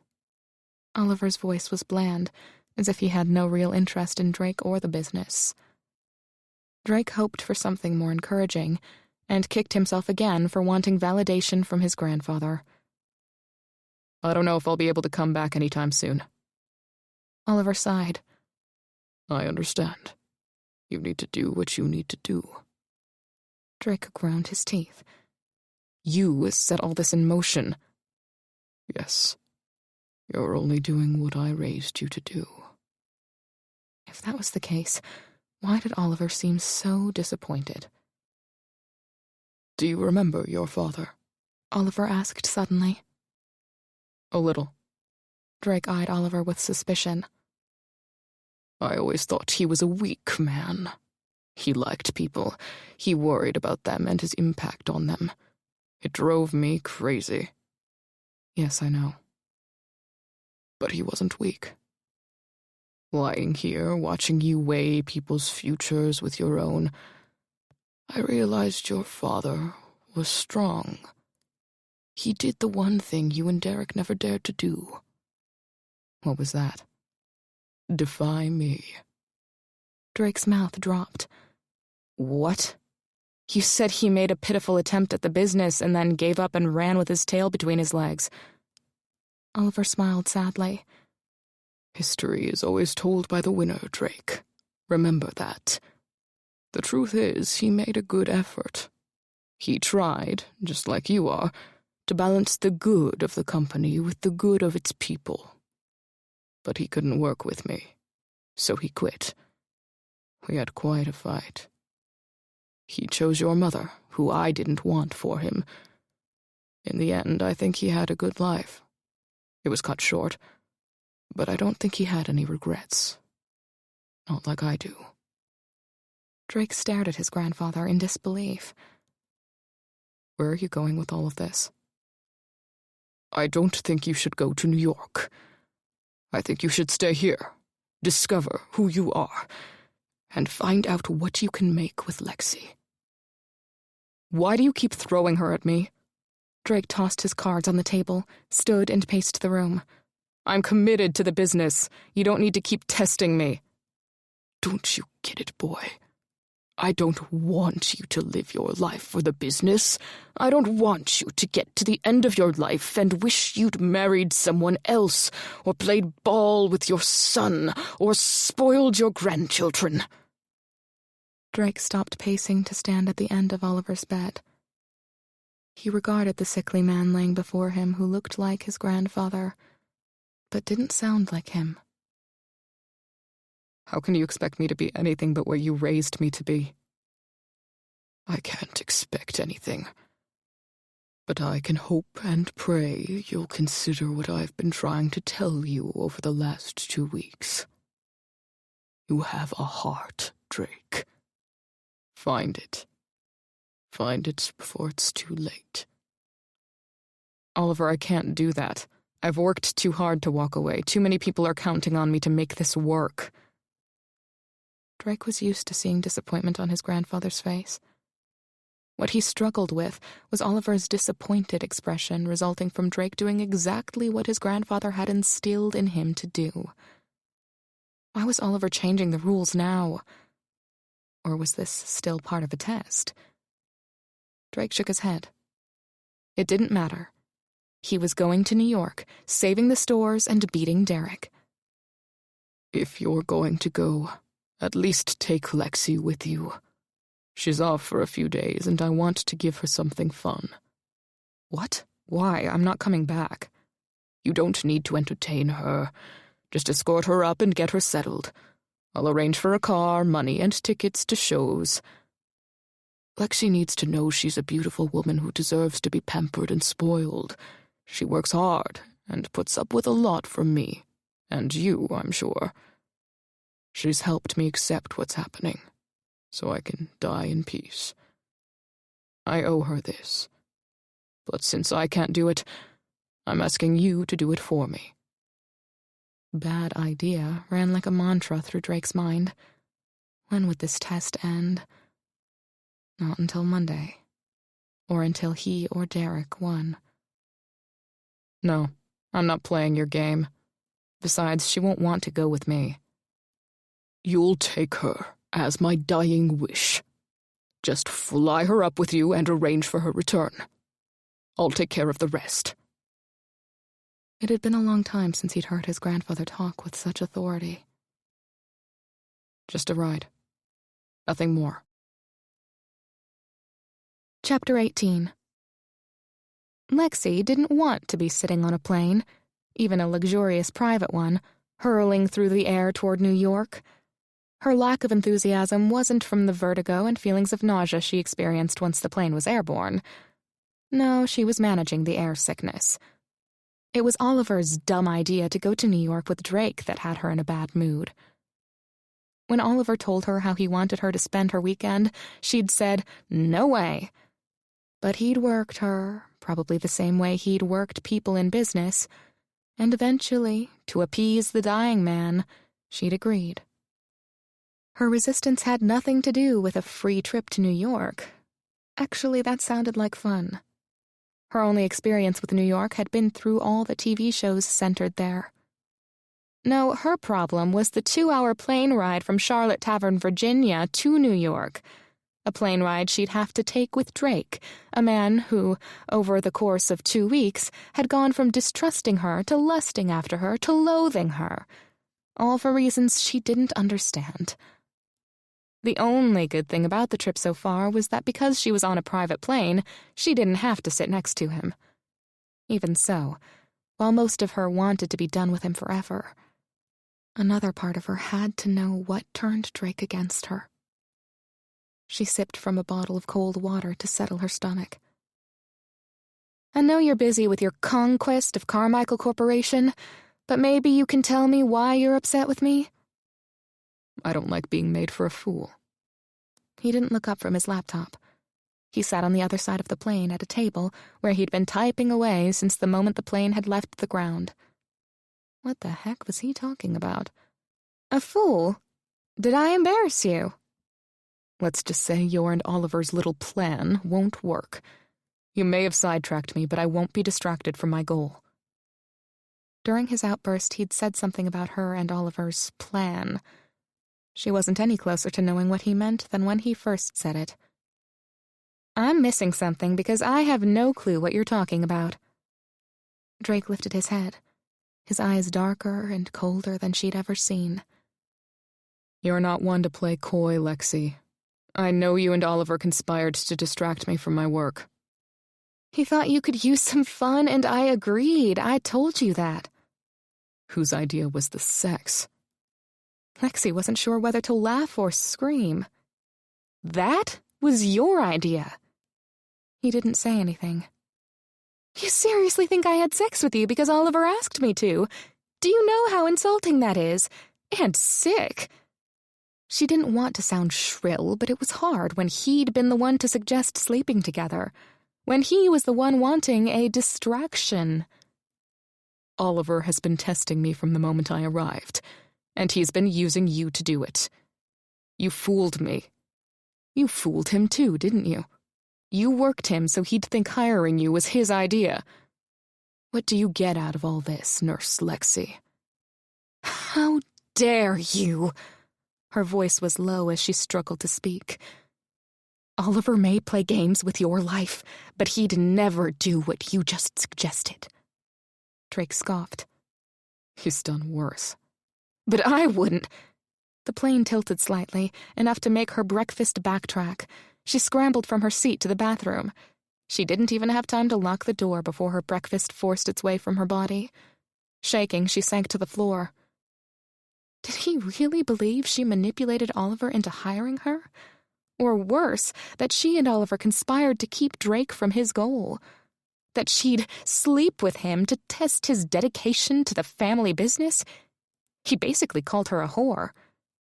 It made her feel cheap, dirty, and violated. That sent another wave of nausea through her. Once her stomach settled, she rummaged through the bathroom, finding a travel-sized, unused tube of toothpaste and a toothbrush wrapped in plastic. She unwrapped the brush and covered the bristles with toothpaste. Lexi. Drake pushed his way into the tiny bathroom. "Go away," she said with a mouthful of foam. Are you sick? What do you care if I am? God damn it, Lexi, are you pregnant? She whirled on him. You're something else, you know that? You wore 2 condoms. 2! She flicked the toothbrush at him for emphasis, not caring that she splattered her spit on his expensive Italian suit. Getting through that would be like breaking into Fort Knox. I'm not pregnant, Drake, and if I were, I wouldn't tell you. She turned back to the sink to spit and rinse. The hell you wouldn't. He grabbed her arm, turning her to him. She jerked away from him. Don't touch me. He released her quickly, as if her arm burned his hand. She pushed around him, returning to her seat, then dug through her purse until she found a stick of gum. Can you turn this thing around and take me home? The company is making me sick. No. She glared at him with a mixture of rage and disappointment. I'll make arrangements at the airport in New York. As the plane came to a halt, Lexi could see they weren't anywhere near the airport terminal. Why did rich people have to do everything away from the regular folk? How was she going to get to the terminal and get a plane home now? As the door opened, a black limo pulled up next to the plane on the tarmac. Good morning, Mr. Carmichael, Ms. McKenna. The driver, an older gentleman with friendly eyes hooded by large, fluffy white brows that made her think of an old country doctor, opened the door to the back of the car. Good morning, Carl. Drake motioned for Lexi to exit ahead of him. Lexi might have been impressed the driver knew her name if she weren't so mad. Carl, do you think you could drop me off at the terminal? I'm returning home. Is Mr. Oliver sick again? No, we'll take her to the hotel. Drake stood beside the car door waiting for her to climb in. I don't want... Once you're there, I'll leave and you won't have to look at me ever again. She glared at Drake. Don't let me ruin your trip. Lexi didn't want to be on the same planet as Drake, much less in the same car. But she didn't have much choice. She said nothing as she got into the car. Drake climbed in, sitting as far away from her as possible. As she had in the plane, Lexi ignored Drake by focusing her gaze out the window. She'd seen New York a million times on television, but being in the city was beyond anything she expected. It was bigger, brighter, and louder than she imagined. It was a dream come true to be there. She just wished the company was different. The car stopped in front of a fancy hotel called Talbot Lux. Sitting across the street from Central Park, the hotel entrance had white and black checkerboard tiles and was manned by a doorman in a full-length dark coat with gold trim and hat, just like on television. He scurried to the car and opened the door. This is your stop, Drake said. Eager to get away from Drake, she exited the car and looked up at the tall, ornate, early 20th century building. I can't afford this place. Oliver arranged everything. Drake stood next to her. I'll see you to your suite, and then I'll be gone. Lexi's anger and hatred made it difficult to enjoy the vibrant city or opulence of the hotel. At the same time, it couldn't completely dampen her awe. Maybe once he was gone, and after a few drinks, she could enjoy the city as Oliver wanted her to. So she followed Drake into the lobby and tried not to gape at the gold-trimmed walls that made her feel like she'd just walked into a palace. A bellboy took her single small bag and led her to the elevator with Drake following. Do you live like this all the time? As the notes fade gently, let your mind feel lighter, ready to re-enter the world of the story. Let me get away. Yeah, I'm running. Yeah, I'm running. So love me or leave me, I'm standing alone. Can't shake a feeling that lives in my bones. Lie to me, tell me you wish you could, but nothing you gave me is worth what you took. 'Cause I'm all up.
bounce out alone. Hood keeps wheeling, the mother willows. I can feast my time. Yeah, I'm running. Yeah, I'm running. So love me or leave me, I'm standing alone. Can't shake the feeling that lives in my bones. Lie to me, tell me you wish you could, but nothing you gave me is worth what you took. 'Cause I want love, I want love, I want love, I want love. 'Cause I want love, I want love, I want love, I want love.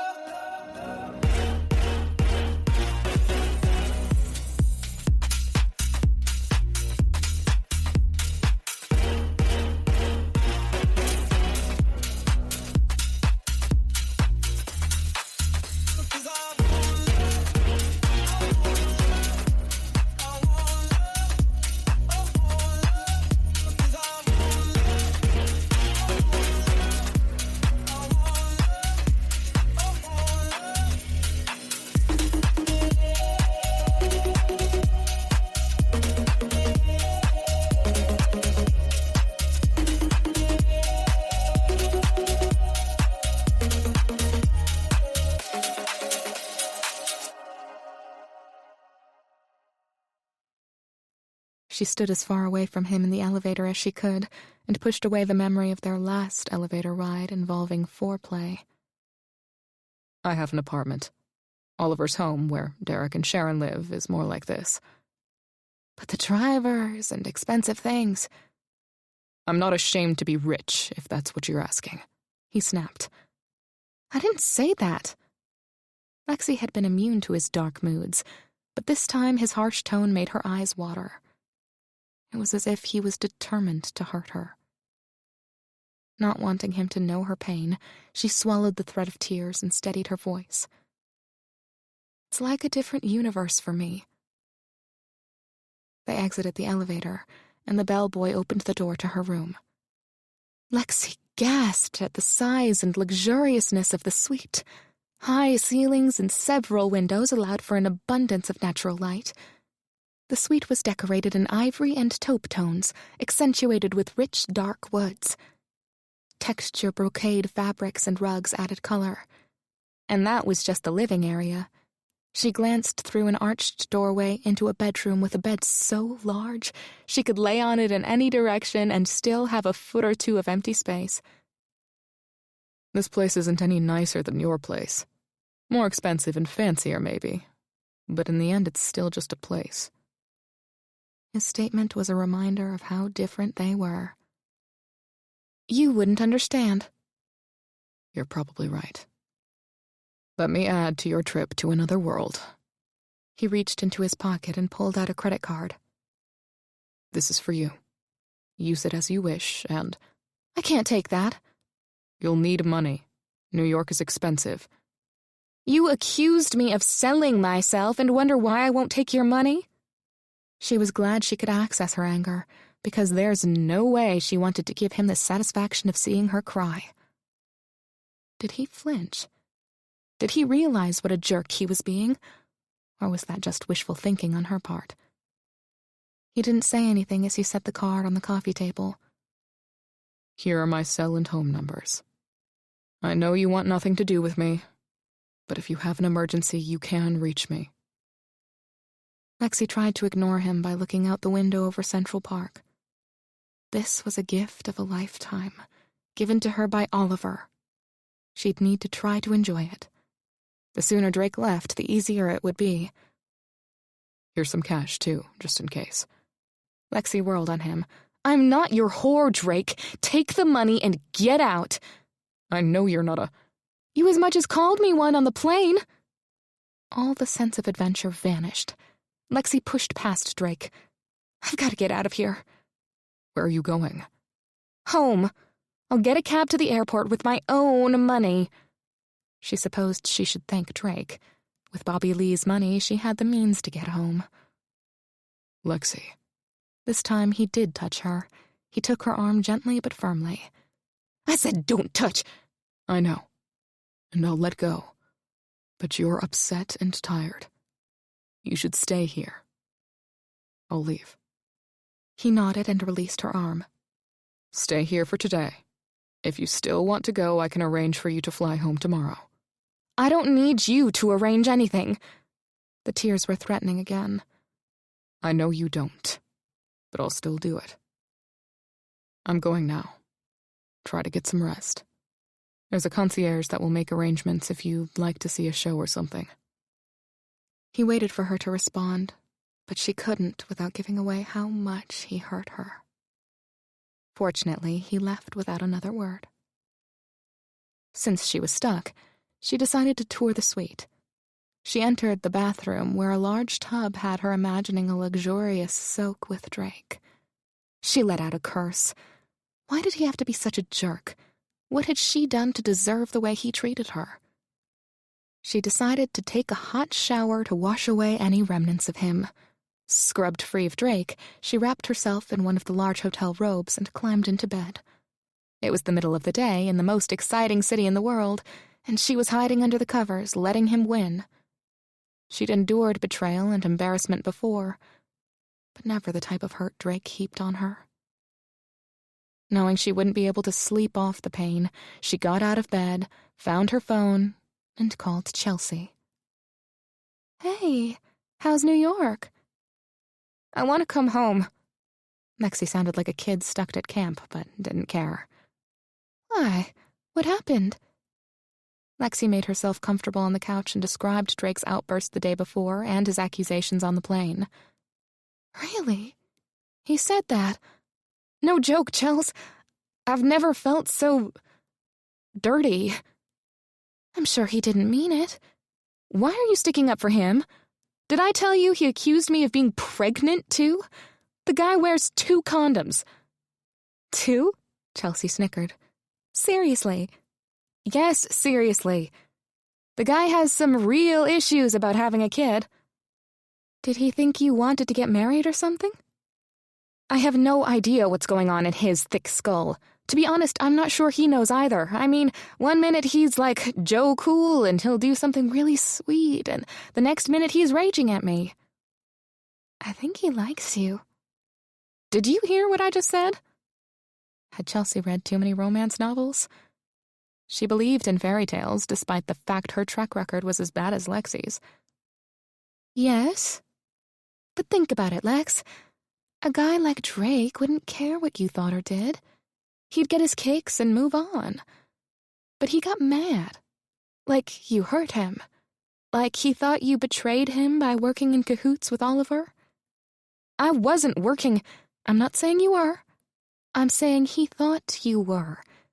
And it hurt him. It can only hurt him if he cares about you." Part of Lexi wanted to believe that, but the rational part of her wouldn't allow it. "No. I think he was afraid I'd try to trap him, so he came up with a dumb reason to yell at me so I'd forget about him." "So what are you going to do?" "I'm coming home as soon as I can arrange it and forget about him."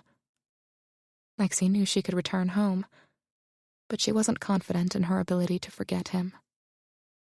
"I think you should drink everything in the minibar, order a fortune in room service, and spend every dime on the credit card." For the first time since arriving in New York, Lexi smiled. "I would, but it's on Oliver's dime, not Drake's." "Still, you're in New York. Live a little." Lexi got off the phone more confused. She desperately wanted to hate Drake for what he'd said and turned her into. If she could hate him, there'd be no pain. But she could only feel sorry for him. She couldn't really blame him for what he'd done. Oliver had asked her several times to help Drake see there was more to life than business. She hadn't interpreted that to mean having sex, but Drake had a skewed view of the world, so who knew what he'd make of Oliver's request? Or maybe Drake was right. Maybe Oliver's goal wasn't to improve Drake's life, but to test his commitment to the business.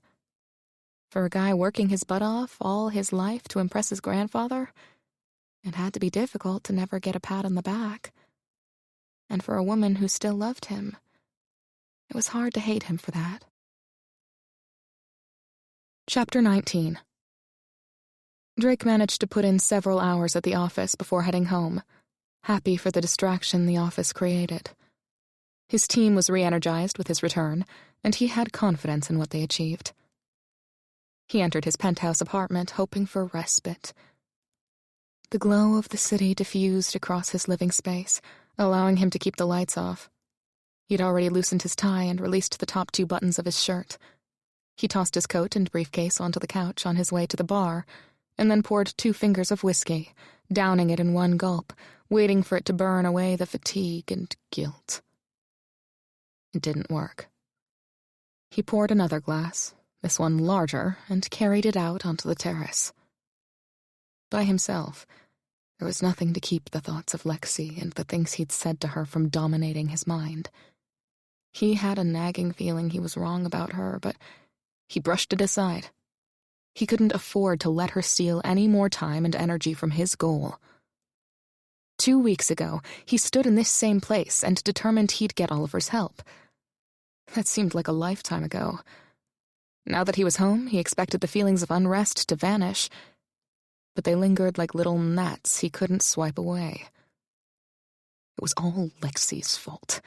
He shouldn't have slept with her, although he found it hard to regret it. The truth was, it was the best sex he'd ever had. The best and the most unnerving. Everything about Lexi unnerved him. He couldn't fathom how she could tie him up in knots and make him feel things he couldn't understand. He'd developed an insatiable need to be with her. It wasn't healthy to need someone like that. When he realized she was sick on the plane, something snapped. What other conclusion could he draw by the sudden onset of nausea? Wasn't that what happened to pregnant women? Now was not a good time to have a baby. Maybe later. Drake stopped short. Did he really just think that? Several years ago, when a woman tried to trap him with a baby, he'd made the decision to never be a father. He'd be terrible at it. So why, all of a sudden, did he entertain the idea that maybe, someday, he'd have a family? Lexi. Damn her. Just being around her did all sorts of crazy things to his thinking. That was why he needed to be home, why he needed to keep his distance from her. Fortunately, he'd offended her, which would make it easier to avoid her. If only the guilt at hurting her wasn't eating him up. A buzz from his intercom interrupted his thoughts. Going back to his door, he pressed the button. "There's a Marla Hines here to see you, sir." "Send her up." Drake thanked the gods for sending him a distraction. "The grapevine is buzzing with news of your return," Marla said when Drake opened the door. "It's good to be home." And it was good to see Marla, her spiky hair now red, whereas it had been silver when he left. Nearing her mid-60s, she didn't look much over 50, which she attributed to sunscreen. She'd taken Drake under her wing when he'd graduated with his MBA and started working with his grandfather 10 years earlier. With Oliver's sudden departure and the tumultuous aftermath, she'd quit, but that didn't mean she was out of the loop. Her ties to Carmichael Corporation ran even deeper than Drake's. There weren't many people in the world Drake felt completely comfortable with. He could count on 2 fingers the number of people he trusted, and the outspoken, reliable, elegant Marla Hines was one of them. "I want to hear about your trip." She thrust a bottle of Glenlivet at him. "I'm ahead of you." He held up his glass. "But come on in anyway." "Has Oliver become a teetotaler?" She made her way to his bar. "He's on a special diet." She winced. "Oh, right. I'm sorry, Drake. It's difficult to imagine the old man is really sick." "It's not so hard when you see him." Marla poured herself a drink. "You were on the terrace. It's a nice night for it." Drake followed her out. She sat in one of the cushiony chairs. He sat across from her. "It's bad, then?" "He has a couple of months. Maybe less." Marla shook her head. "I guess I should visit him. Do you think he'd like that?" "He'd tell you to get out, but I think he'd like it." She sipped the amber liquid. It sounds like I need to go soon. I've got a plane heading down tomorrow or Sunday. Drake wondered what Marla would think of Lexi and vice versa. I thought you had a board meeting on Monday. Why are you going back? It's not for me. It's for his nurse. His nurse? She gets weekends off, and Oliver said he wanted her to have an extravagance on him. Drake hoped his voice sounded indifferent. She must be some nurse. But you sound like you don't think that was Oliver's reason. Drake shifted. He didn't want to talk about Lexi, especially to someone like Marla who could read him too easily, like Lexi could. It's just a test. Drake left it at that. Test? What kind of test? He's testing to see how committed I am to the company. Marla stared at him for a long minute. You're leaving bits out, Drake. I can make the connections, but this would go so much faster if you'd just explain yourself. Drake sighed. He thinks his nurse can distract me from the business. He keeps talking about how there's more to life than business. I should find love and live life, and all the stuff he always said was total crap. Marla sat back. Could she? Could she what? Could she distract you from the business? No. He finished his drink. Then, because Marla's scrutinizing gaze unnerved him, he got up to refill his drink. Oliver's thinking isn't totally out in left field, though, is it? Marla had risen from her seat and stood in the terrace doorway. Now you're the one who needs to speak clearly.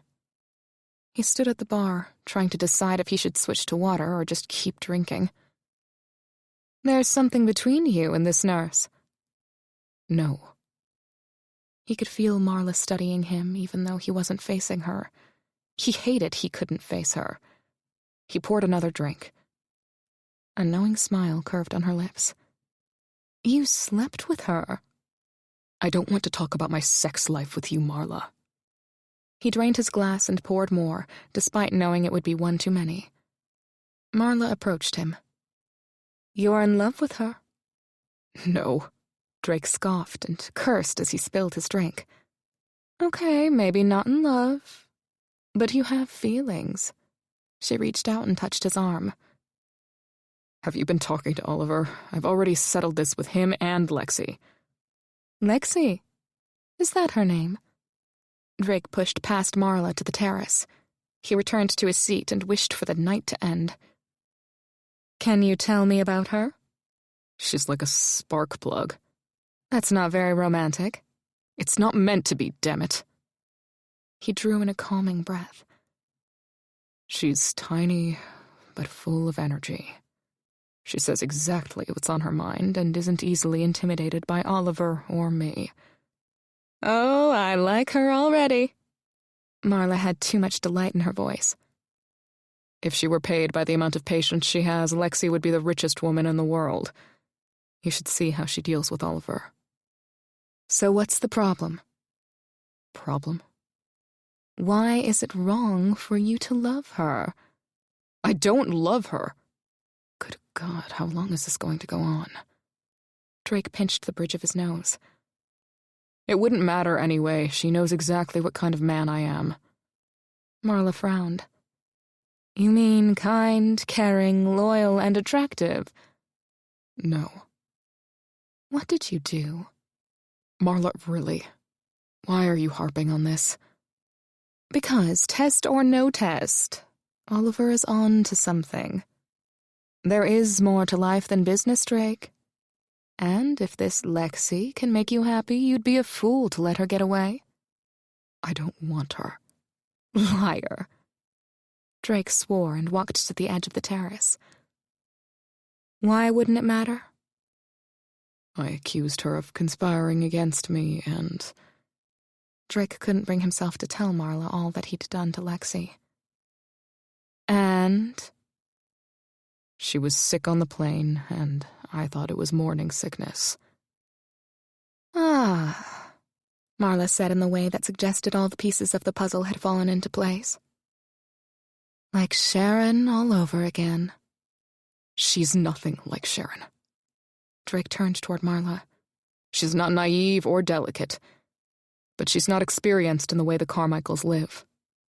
We're ruthless, tactless, and self-centered. She's a nice woman who didn't deserve what I did.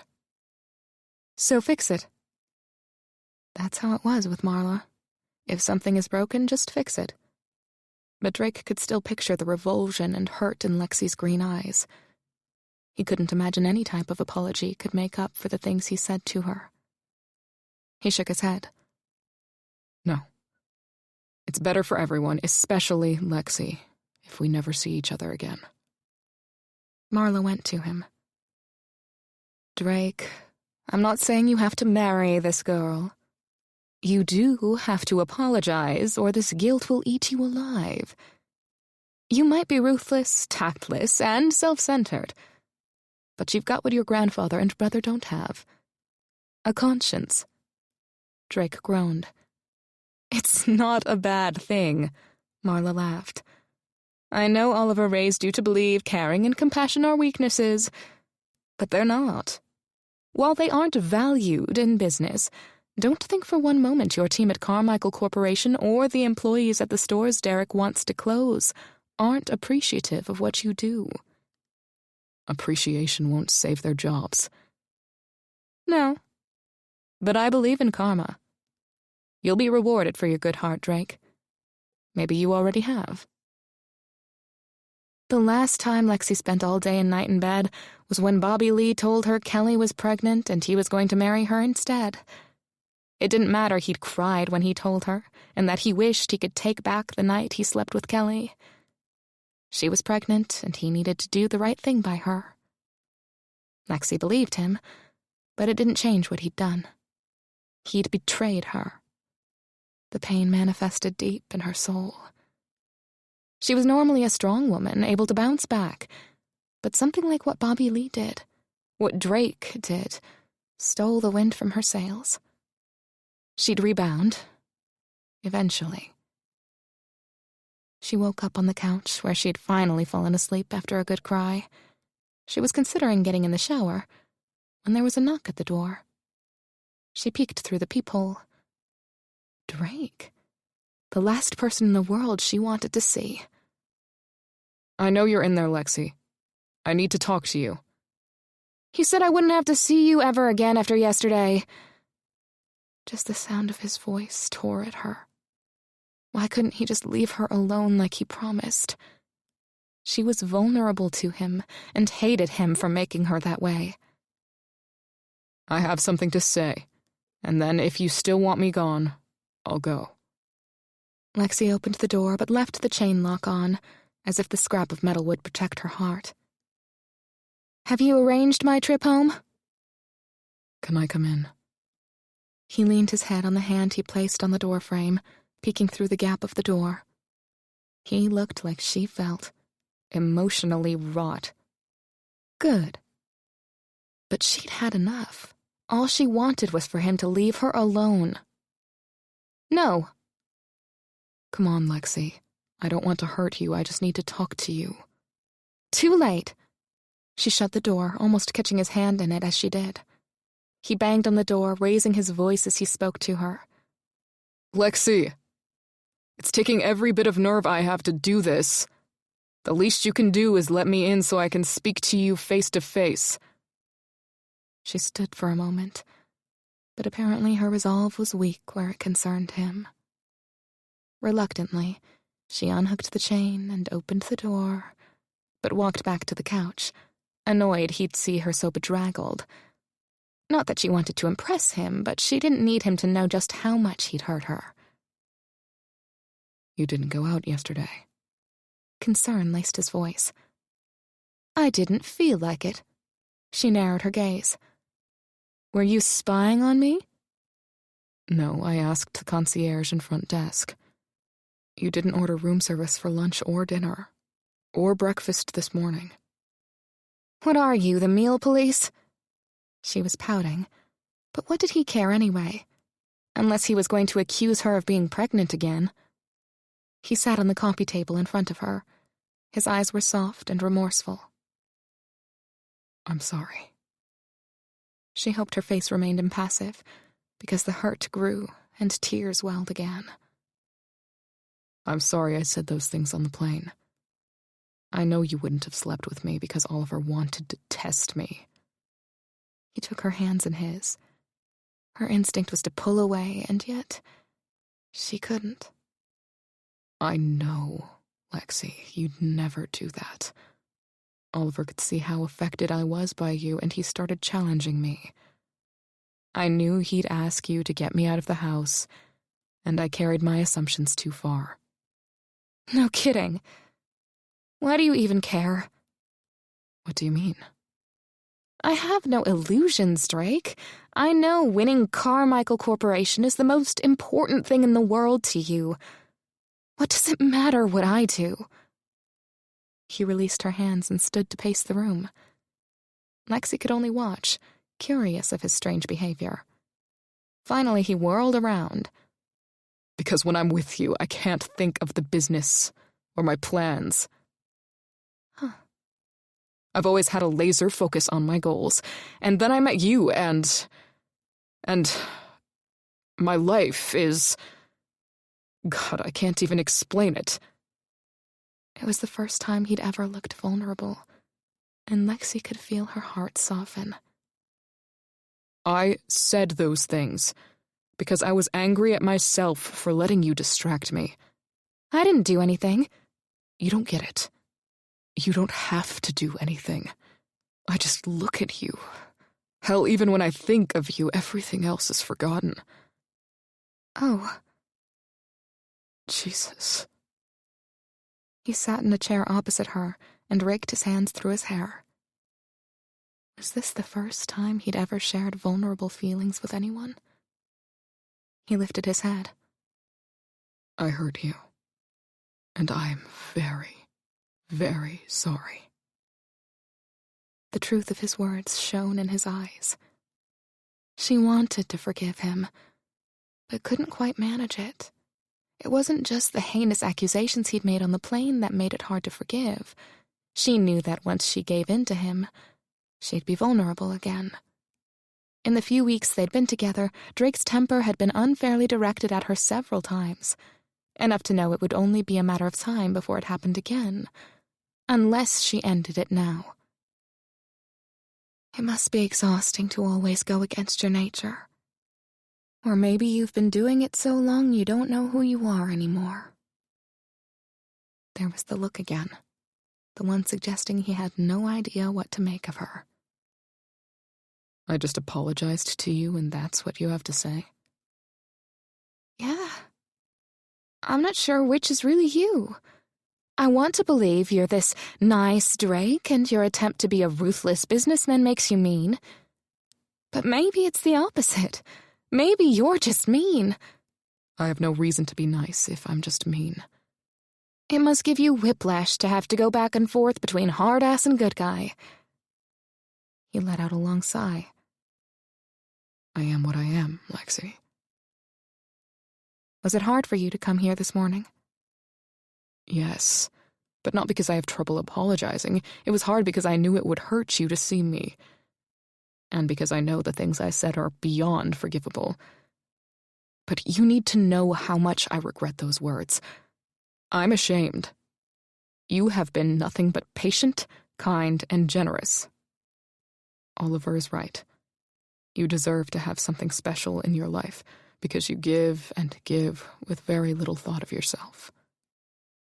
She inhaled a ragged breath as forgiveness welled inside her.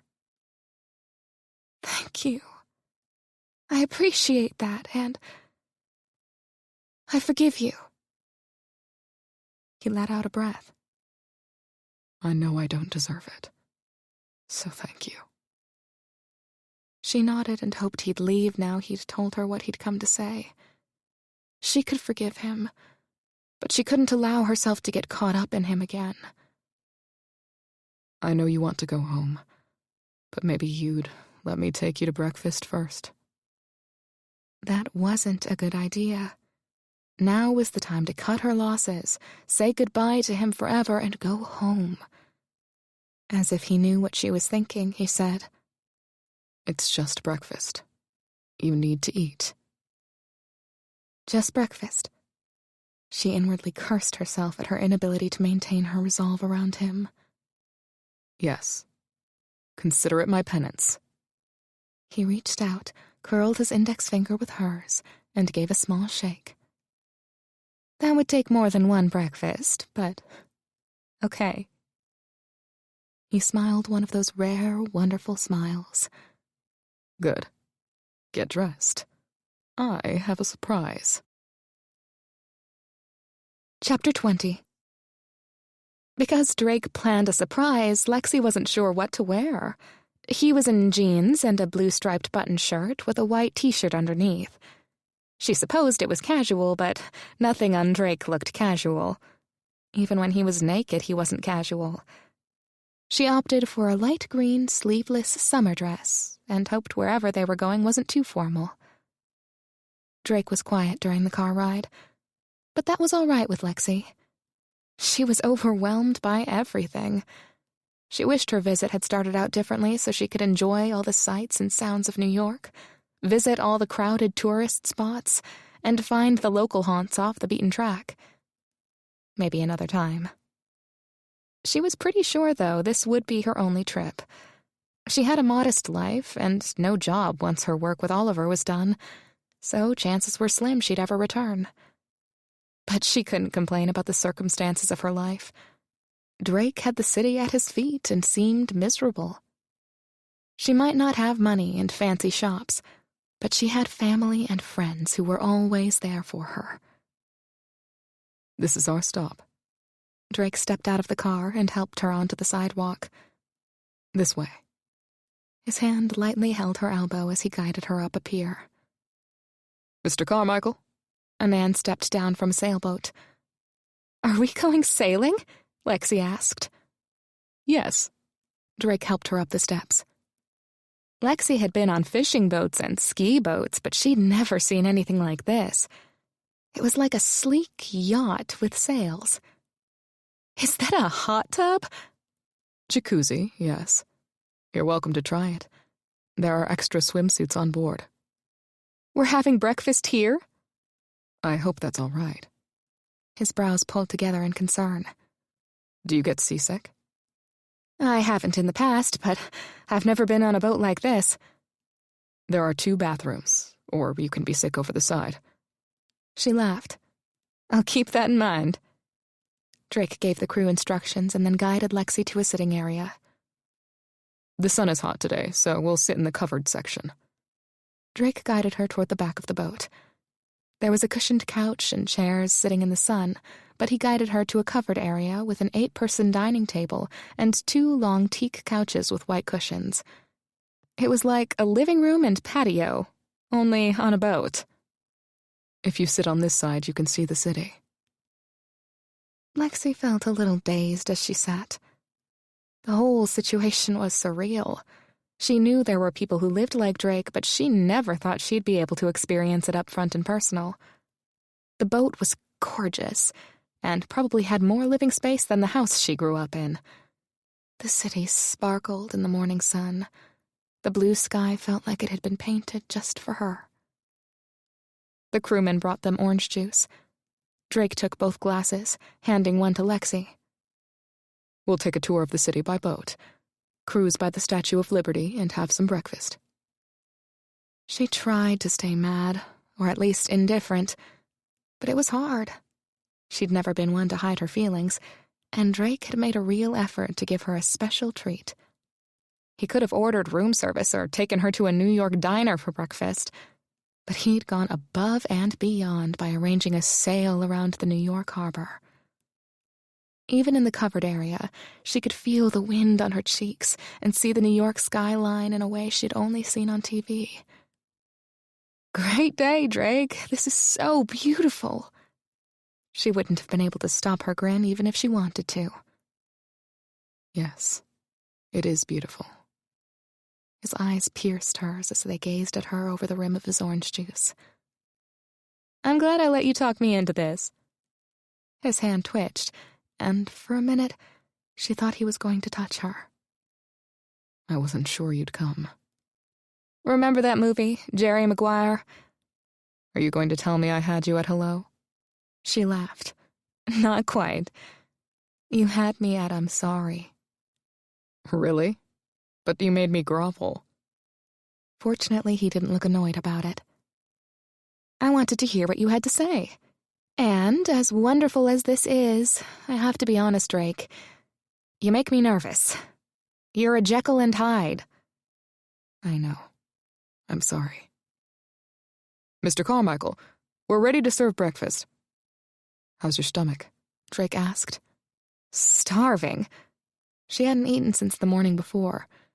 She hoped he had a lot of food planned for breakfast. They'll serve us at the table. They stood together. But as they did, a wave crashed into the boat, causing the boat to tilt and Lexi to lose her balance. Drake reached out to steady her, pulling her to him as he did. She stared up into his gray eyes. He looked like he might kiss her. Instead, he smiled, one of his rare, genuine smiles that showed the kind, gentle man he'd worked so hard to hide. She smiled back. Jesus, Lexi. Your smile dazzles me. Funny. I was just thinking the same thing about yours. After breakfast, Drake invited her to try the jacuzzi located at the front of the boat. He offered a swimsuit kept on board, although she didn't believe for 1 second the black 2-piece scrap of clothing was her only option. But she'd been flattered he wanted her to wear it, so she didn't challenge him. Still, she kept her distance, sitting across from him and making sure she didn't bump his long legs that he stretched out across the tub. Despite Lexi's best attempts to keep her heart closed to Drake's charm, he found a way in. She hoped to God her impression of him being a good man, whose hard, cool persona was a mask he wore to survive in a world valuing money and prestige, was the right one. Of course, it didn't mean he loved her, or they'd ever see each other again after this day. But it was important to her to believe in his goodness. And because it was unlikely she'd ever see him again, she wanted to know more about him. About how he could be so cold with his reaction when he thought she might be pregnant. If I asked you about the 2-condom thing, would you get mad? He sighed. There's not much to tell, really.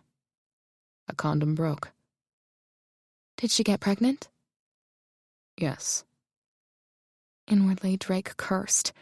He didn't want to have this conversation with anyone, much less Lexi. He wanted their last hours together to be enjoyable and free of conflict. He wasn't a saint, but he didn't need Lexi knowing he was the type of man to abandon a child. Her eyes widened. So you're a father? No. Derek is the father, at least on paper. We don't know who the biological father is. Derek? Your brother? Yes. You slept with your brother's wife? What? No. Jesus. The situation was bad enough. He didn't need her thinking that. I dated Sharon for several years before she and my brother got together. Many people, including Sharon, thought we'd marry. I suppose I thought it would happen too. I just couldn't bring myself to ask. She came from a good family and, well, you know. No, I don't know. In my world, we've evolved to choose our mates. Although, admittedly, it often goes wrong that way, too. He smiled. You all do seem more cultured in the South. It's y'all. His lips twitched up in a smile, despite the fact that his story tore his heart in two. Y'all. Right. Anyway, things were already falling apart between us. She was pressuring me to get married, and the more she did, the more I didn't want to. Then one night, the condom broke. But you said you're not sure you're the father? Do you want to hear this or not? He didn't mean to snap at her, but he needed to say it in one fell swoop or he'd never get it out. Yes, sorry. She pulled her knees up to her chest, and he cursed inwardly that his outburst would cause her to retreat from him. I told her I'd take care of her and the baby, but I wasn't about to get married. That's when she told me about Derek. Turns out I was sharing with him and didn't know it. No! Lexi's green eyes filled with outrage. He shrugged. She must have pulled the same stunt on Derek, but he did what I wouldn't. He married her. So does he know you could be the father? Yes. I think that's why he married her. He's taken my woman and possibly my son. I thought you didn't love her. I didn't, but I was dating her. For Derek, it's all about what's taking mine. It sounded conceited, but that didn't change the reality of the situation. I see. And you can't test for paternity because you're identical twins? Yes. Is that hard for you? Lexi wasn't holding back, so he figured he wouldn't either. As painful as the topic was, he wanted to get it out. He wanted and needed her to know he wasn't a monster. At least he didn't think he was. I grapple over it every day. But Tad deserves a mother and a father. And while Derek and I have our differences, the truth is, he's a good father. When I think about what's best for Tad, I know I need to leave it alone. I can't imagine how difficult that must be. Her eyes softened. He didn't like Pity, but at least she didn't think he was a terrible person. He shrugged. It's for the best. I know you're not close to Derek, but what about the boy? He's a great kid. I'm not sure how or why when you consider the family he's in. Of course, he's young. He just turned 5. He's smart and has a good heart. Although Drake thought he and Derek had good hearts when they were 5 too. Would Tad eventually grow up to be like them? Lexi cocked her head. Maybe he takes after his father. Chapter 21. 2 weeks earlier, Lexi would have never imagined she and Drake could spend a morning together. A week earlier, she wouldn't have thought it possible unless they were naked. But despite their differences, they'd had a wonderful morning. He was still cool and guarded, but had made an effort. Her heart broke when he told her about Tad. Lexi used to think her life was one big soap opera. Her fiancé impregnating another woman just before the wedding was daytime television fodder. But Drake's brother sleeping with his girlfriend and not being able to find out who the father was because they were twins took the cake. Like a gentleman, Drake walked her back to her room. He opened her door, let her in, and leaned against the frame. Do you think you'll stay another night? Or do I need to get the plane ready? I don't know. I might want to take in a show. Now that she and Drake had managed a truce, she wanted to take advantage of the gift Oliver had given her. I'm sorry, I can't take you. I have some business. I understand. Thank you for taking the time you did. It was wonderful. This might be her last contact with Drake. As hurtful as he'd been the day before, he'd been just as attentive and caring this morning. She didn't want it to end. You're welcome. Of course, a nice outing with Drake hadn't changed their situation. His priority was the business. Are you worried about your meeting on Monday? I'm more worried about dinner tonight. Dinner? At Derek and Sharon's. I'd invite you, but, well, they like to think they're better. She grinned. Worried I'll embarrass you with my middle-class Southern upbringing? No, God no. I'm worried they'll embarrass me with their snobbish ways and by hurting you. He reached out and gently tugged on one of her curls. It was a sweet gesture that melted the last of her reserves. She gave him a confident grin. People like that don't bother me. Drake cocked his head to the side. So if I asked you, would you come with me? Maybe. If they don't behave, do I have to? Lexi's mischievous side thought it might be fun. Plus, she could try to guilt-trip Derek to seeing Oliver one last time. A slow smile spread on Drake's face. Not at all. Could be fun. For once. Lexi looked in her suitcase and cursed. She didn't have anything to wear to a snobby dinner. She was telling the truth, sort of, when she said snobby people didn't bother her.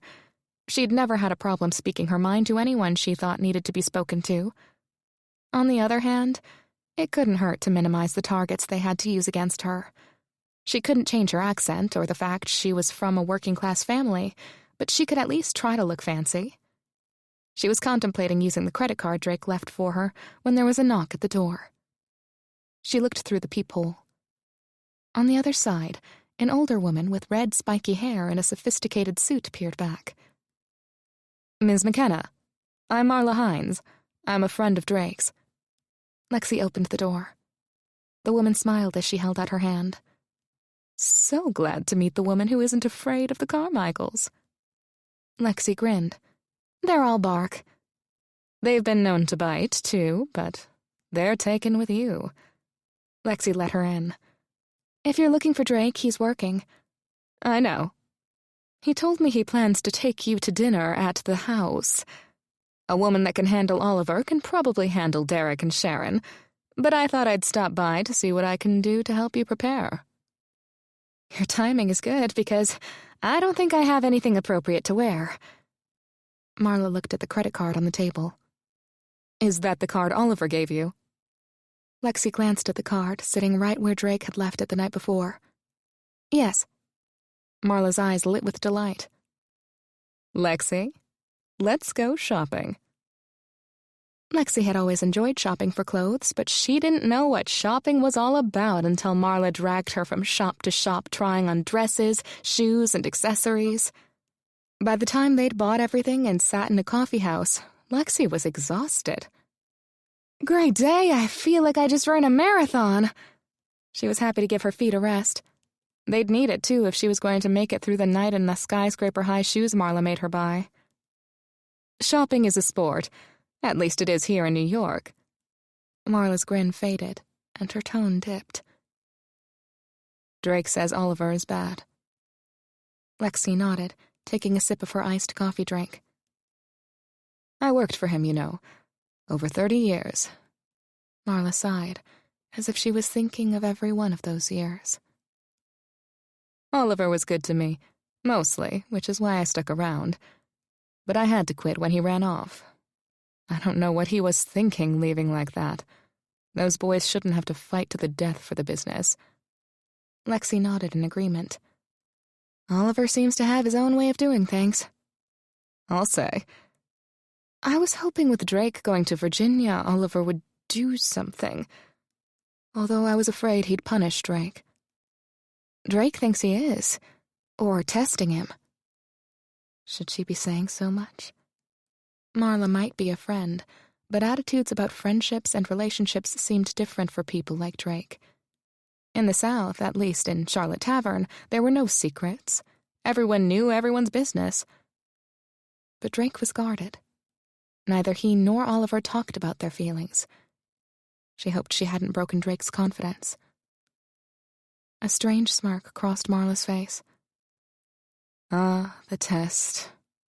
Poor Drake. He's done more for that company than anyone.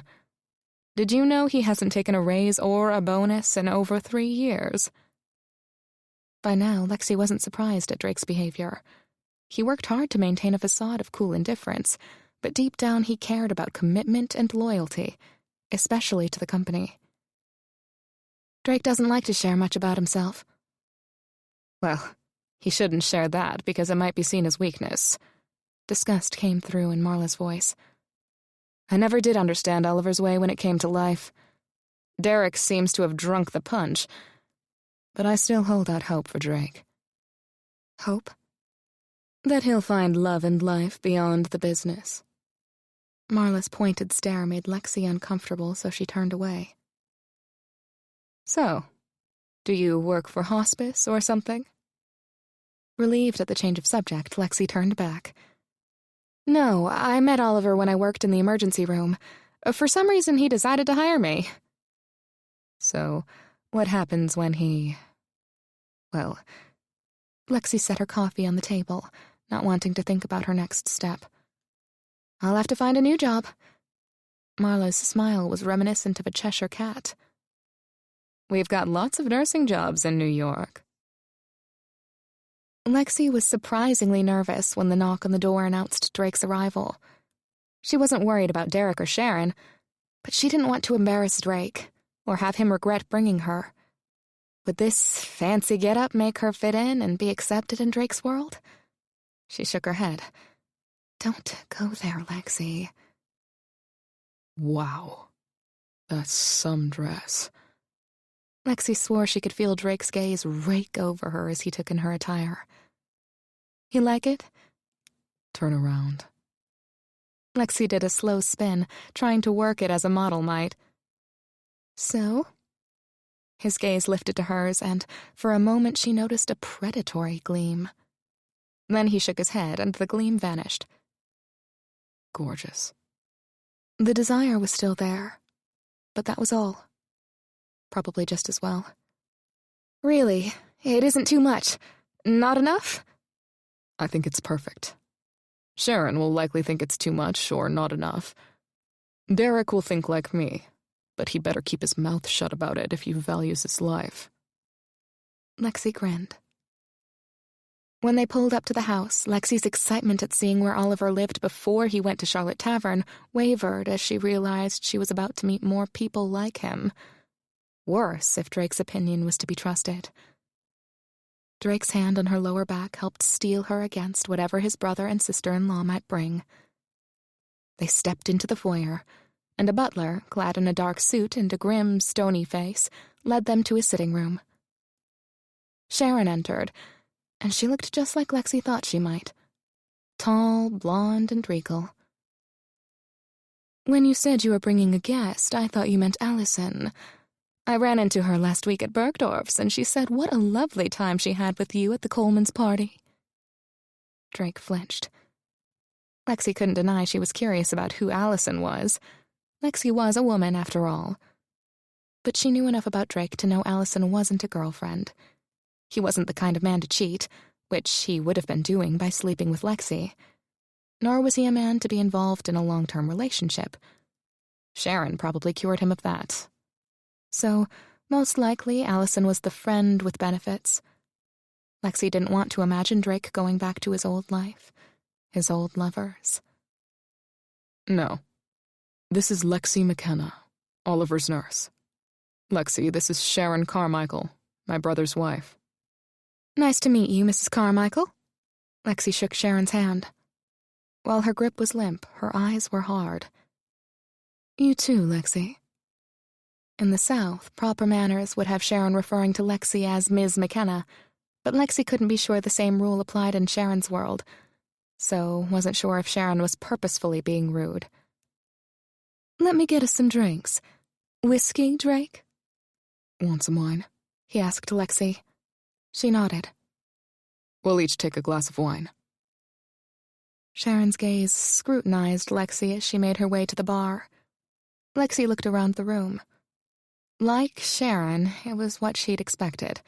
Rich, ornate, over the top. Not much different from the hotel she was staying in. Gold trim, a large chandelier, and multiple pieces of art on every wall made Lexi think of a European castle.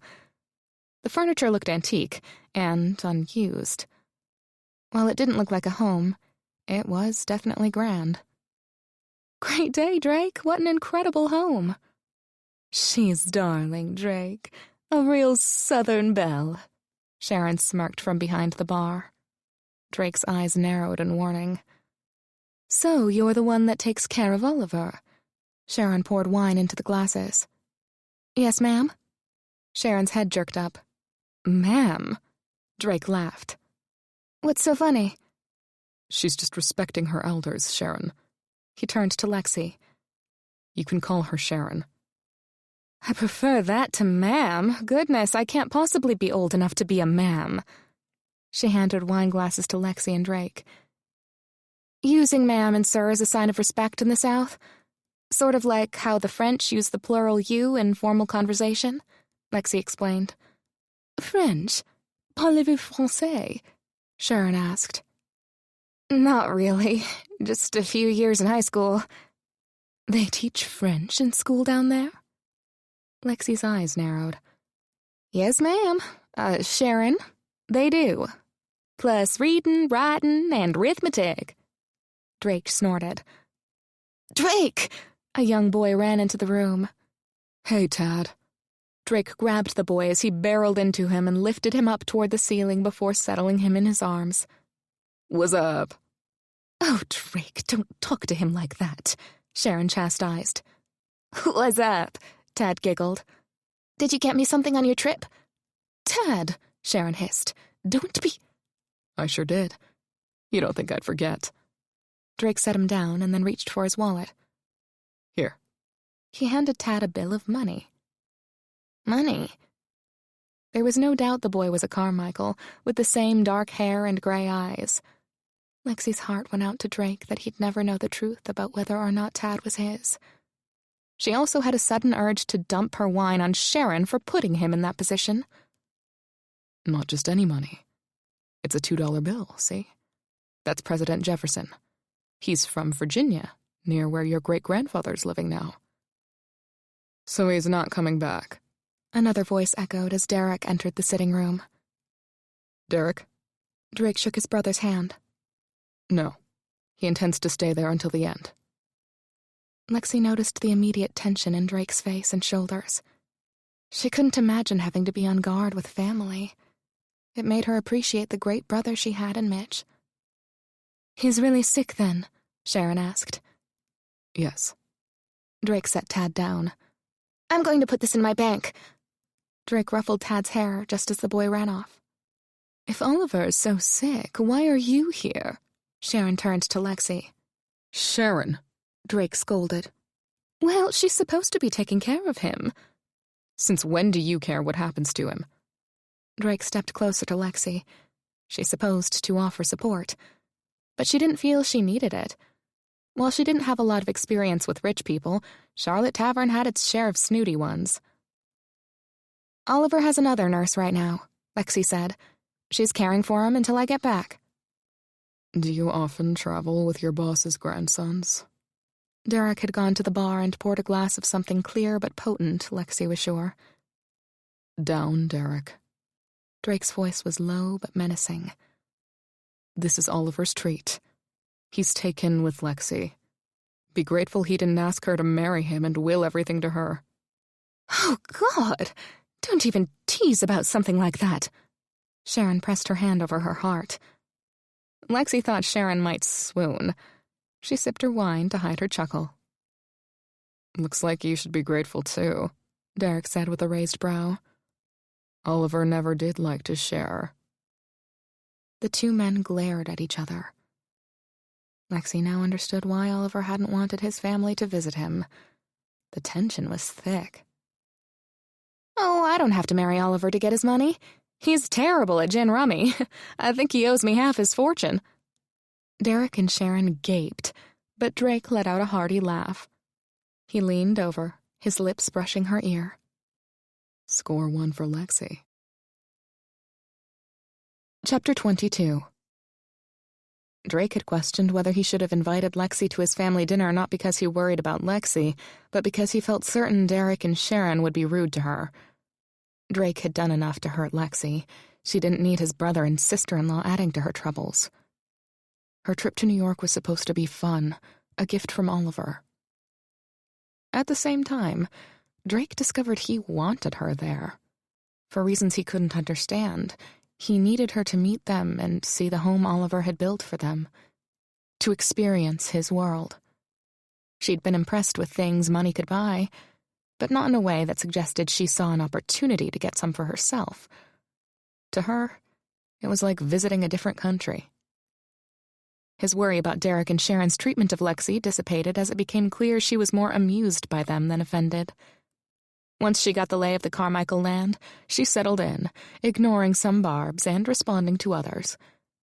By the time dinner was finished, Derek and Sharon appeared to have the same reaction that he had of her. They didn't quite know what to make of her. Tad, on the other hand, developed a crush on Lexi. He was enthralled by her accent and fascinated by the stories she told about her childhood adventures with her brother. They were the types of adventures he and Derek should have had, but didn't, because Oliver never gave them the chance. When it was time to leave, Drake escorted her to the back of the house. Just a quick stop before we go. Seemingly up for anything, Lexi nodded in agreement.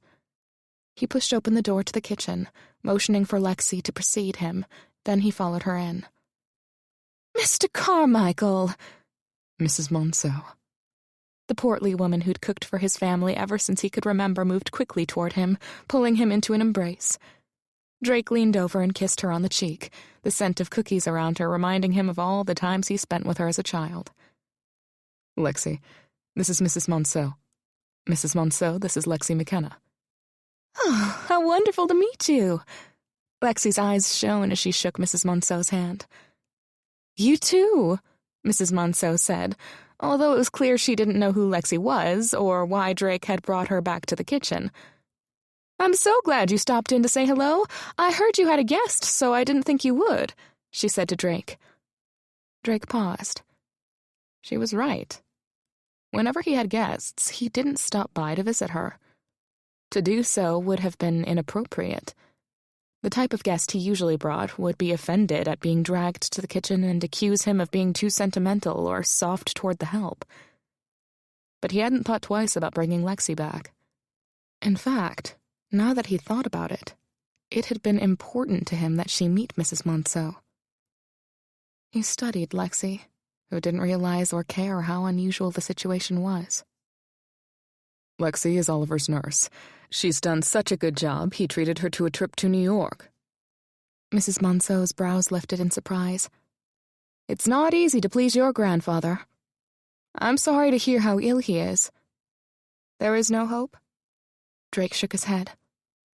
"Not even a bigger-than-life man can escape the Reaper, I suppose," Mrs. Monceau said. "But you're making his last days pleasant?" Lexi nodded. "I'm doing my best. Some days are harder than others." "I was wondering if you had any lemon bars," Drake said. "Lexi is a wonderful nurse, but she doesn't allow him any edible treats." Lexi's green eyes flashed in amusement. "I dare you to tell Claire her treats are inedible." Drake shook his head. "I'm not as brave as you." "I do have a few I can pack up. They're his favorite, his mother's recipe." Mrs. Monceau pulled open a drawer and pulled out a bag, then headed to the refrigerator. "He'll be so pleased. He spends a lot of time thinking about his mother," Lexi said. "Does he?" Mrs. Monceau's reactions had been the same as Drake's, surprised that Oliver would be sentimental. "He's living in the home he grew up in," Drake said. "I never realized he cared about things like that," Mrs. Monceau said. "Is the scrambled egg recipe with cream and sugar yours?" Lexi asked. Mrs. Monceau looked at Drake in interest. It took a minute for him to realize what his making eggs for a woman might mean to her. "You made breakfast for her?" He wanted to correct her, thinking that he and Lexi were more than friends, but Lexi said, "It was a bribe. Oliver's cook doesn't like anyone in her kitchen, but Drake went right in there and started cooking. The only way I wouldn't tell on him is if he fed me." Mrs. Monceau laughed. "I don't blame her. I don't like people cooking in my kitchen either. I also have a few chocolate chip cookies, if you'd like, Drake." "I wouldn't mind a few." "You're not going to rub it in Claire's face, are you?" Lexi asked him. He shook his head. "Not all of Claire's cookies are cardboard. But no one makes cookies like Mrs. Monceau." "I knew it! She does make cookies when I'm gone." Lexi almost looked like she was pouting. "I can't ever find them." Drake laughed. "I think that's the point." Mrs. Monceau handed Drake a bag packed with treats. "Tell your grandfather my thoughts are with him." "I will." Drake leaned over and kissed Mrs. Monceau's cheek. "And don't be a stranger. You either," she added a pointed look to Lexi. "It was so nice to meet you," Lexi said. And she meant it. That was one of the many things he'd come to admire about Lexi. Her authenticity. Lexi accepted people for who they were. And while she'd call them on their bull, she never judged. She hadn't judged him for walking away from Tad. She understood the anguish the situation caused him, but she didn't view it as weakness. She'd tamed a grumpy old man like Oliver. And Drake realized she affected him, too. The day he'd spent with her was the first he could ever recall in which he felt relaxed. He hadn't needed to be the Drake everyone had molded and expected him to be.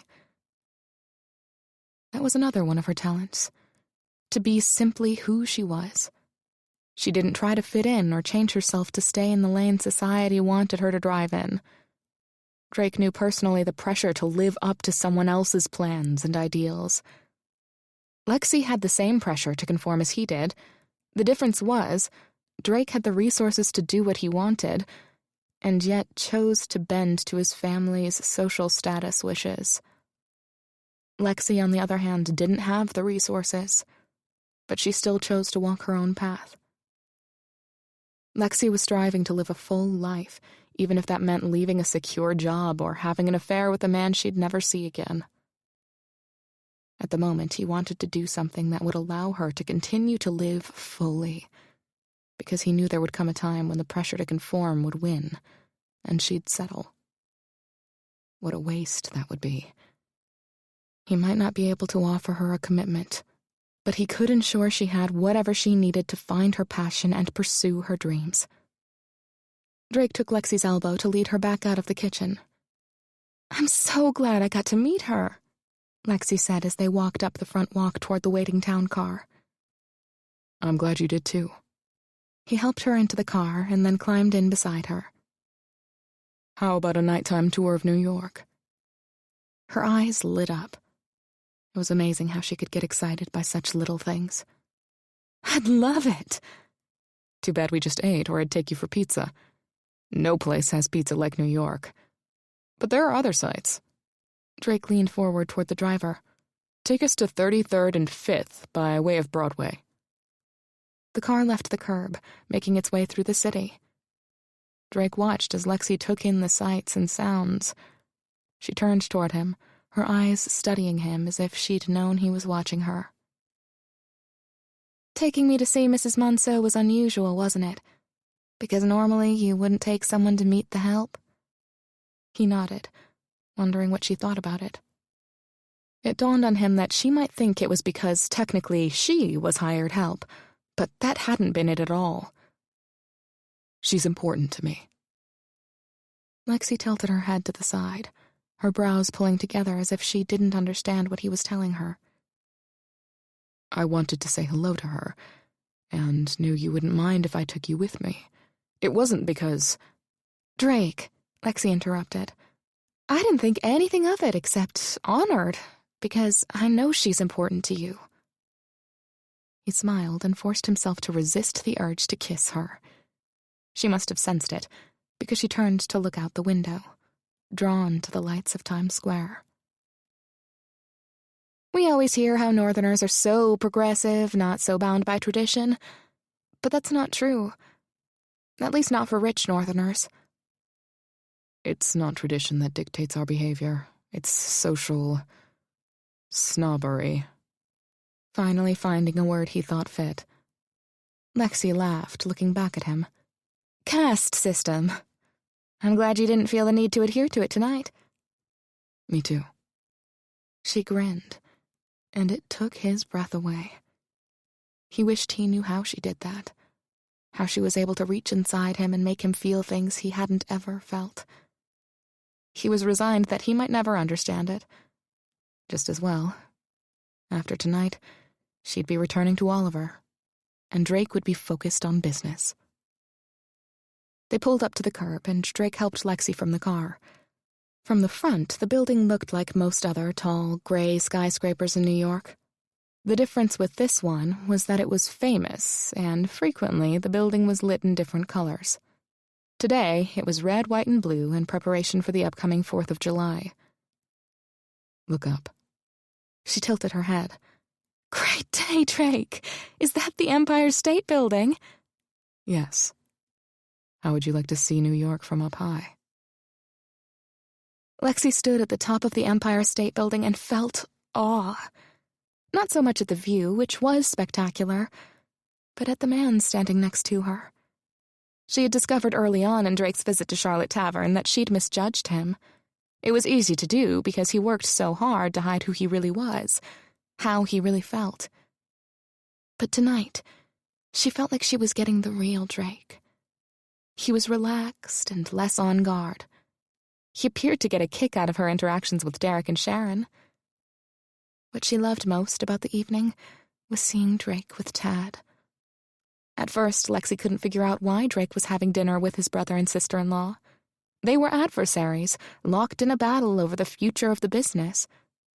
But the minute she saw Drake scoop Tad up into his arms, she understood completely why he was there. Lexi hadn't thought much of Derek and Sharon as people, except that they seemed to recognize the importance of and supported Drake's relationship with Tad. As far as she was concerned, it was their only redeeming quality. I know I ruined your trip in the beginning, but hopefully this makes up for it. Drake's hand pressed lightly against her back. It was a little gesture, yet it made her long for everything she couldn't have with him. She wanted to tell him that his kindness toward her made up for it, but she wasn't sure how he'd take it. He was charming and relaxed now, but she knew his mood could change on a dime, especially if he discovered how much she cared about him. It's wonderful. You didn't get to see a show. You'll have to come back for that. Lexi studied him, trying to decide if there was more behind his words. I imagine it would take forever to see everything there is to see in New York. He nodded. With Bobby Lee's money and Oliver's salary, you probably have a little breathing room now. You'll be able to take some time to find something you enjoy. Where was he going with his conversation? It will give me some time, but I'm still not sure what I should pursue. I guess that adds to my flake factor. He frowned. You're not a flake. You're the only one who doesn't think so. It's true that on paper your jumping around from job to job doesn't look good, but you're not doing it because you're a flake. Then why am I doing it? Lexi asked, intrigued. You're searching. I might live in a different world, but I get that most people aren't able to discover and pursue their passions in life because they need to pay the bills. Lexi wanted to ask him if he was pursuing his passion. It seemed to her that he was swept up in Oliver's grand plan, not following his own dreams. That's true. What if that wasn't the case with you? What do you mean? She searched his handsome face for a clue to what he was saying. If you could do anything, what would you do? Lexi thought for a moment. I don't know. I've enjoyed my work with Oliver. I like being able to spend time with people and see their improvement. I know that sounds weird because Oliver isn't going to improve, at least not physically, but I think he's grown emotionally. Drake nodded. So I want to find work that allows that. Maybe I could go back to school for physical therapy. They work long-term with people, helping them get back on their feet, so to speak. He took a deep breath. Whatever you want to do, Lexi. I want to help you. Lexi felt her heart flip, but fought to tame it. He wasn't telling her he wanted to be with her, only that he wanted to help her. How? You tell me. If you want to go to school, I'll pay. If you want to see all the big cities of the world, I'll pay for that too. Lexi felt a combination of gratitude and annoyance. It was an incredible gift. And yet a part of her wondered about his motives. After all, at one time he'd accused her of being a gold digger. Was this some sort of test? Drake looked away for a moment, but she felt certain it wasn't to take in the view. When he turned back, there was a fierceness in his gray eyes. You deserve to find and pursue your passion, but that will be difficult for you. Finances will limit that. Your family will pressure you to take the safe route and get a secure job. But I don't want you to do that. You have so much life in you, Lexi. I know if you can find your passion, you'll spread it and make the world a better place. And if I can help you achieve that, then in some way, I've made the world a better place. Tears welled in Lexi's eyes. This was no test. He was being sincere. She wasn't sure she could accept Drake's offer, but she was overwhelmed by the generosity of it. That he would even think of it and offer it. That's the most amazing thing anyone has ever said to me. He placed his hands on her shoulders. His expression was serious, full of intention. You've done so much for Oliver, and you've reminded me that despite my current challenges, I'm very fortunate. You deserve this gift, Lexi. I hope you will accept it. She nodded, not wanting to commit one way or the other. More than anything, she wished she could give him a similar gift, one that would let him be himself. She hoped he'd win in his struggle over the business just so he could prove to the world that a company could care for its people and still profit. Then he wouldn't need to hide his compassion in an effort to appear a strong leader. Chapter 23. Tonight was wonderful, Lexi said when Drake walked her to her hotel room door. New York is like a huge amusement park, all the lights and noise. Thank you for showing it to me. It was my pleasure. I never realized just how wonderful it could be until I saw it through your eyes. He took the keycard from her and opened her door. Really? Lexi was pleased by the idea. Really? I'm sorry you won't be able to have more time tomorrow before you leave to enjoy the city. He handed her the key. Me too. She wasn't ready for the night to end, so she leaned against the doorframe of the open door. I'll be here about 10 tomorrow to take you to the airport. I've arranged a car to pick you up in Charlotte Tavern, which will take you to Oliver's. She smiled at him, struggling to maintain a brave face when actually the thought of leaving, not New York, but Drake, broke her heart. Oh, and here. He pulled a small medicine bottle from his pocket and handed it to her. That should help on the flight. She turned the little bottle over in her hand. Dramamine. Thank you. You're welcome. They stood, eyes caught in a gaze. He reached out and touched a curl as he'd done earlier, only this time he let his fingers slide down to caress her cheek. It was torture. Why would he touch her and inflame the need only to leave? Will you remember me? You're not the kind of man a woman forgets, Drake. She wanted to maintain the banter, even though her heart was breaking. His lips twitched. Will you try? No. His thumb brushed her lower lip. I can't stop thinking of you. Wanting you. That would be difficult. His gaze drifted to hers, amused instead of annoyed for once. I want to kiss you. Fire and the promise of sensual delights burned in his eyes. But he wasn't going to make the move. He was giving that decision to her. All she had to do was give him a sign. So what's stopping you? She nearly grabbed his tie and pulled him to her so he could make good on all his eyes promised. If I kiss you, then I'll need to touch you. And once I touch you... Why don't you just show me what you got, Slick? This time she grabbed his tie and pulled him into the room. He grinned as he wrapped one arm around her. Lifting her off the floor, he pushed the door shut and pressed her body against it. You don't know what you do to me, Lexi. Oh, I have an idea. She ran her tongue over his lips. He groaned. I'm a dead man. But a happy dead man. Indeed. His mouth covered hers hungrily. Lexi threaded her fingers through his hair and held him to her, making sure he didn't stop. She never wanted him to stop. She tried to wrap her legs around him. The dress prevented it, eliciting a frustrated moan from her. Not here. Drake carried her to the bedroom and set her standing on the bed.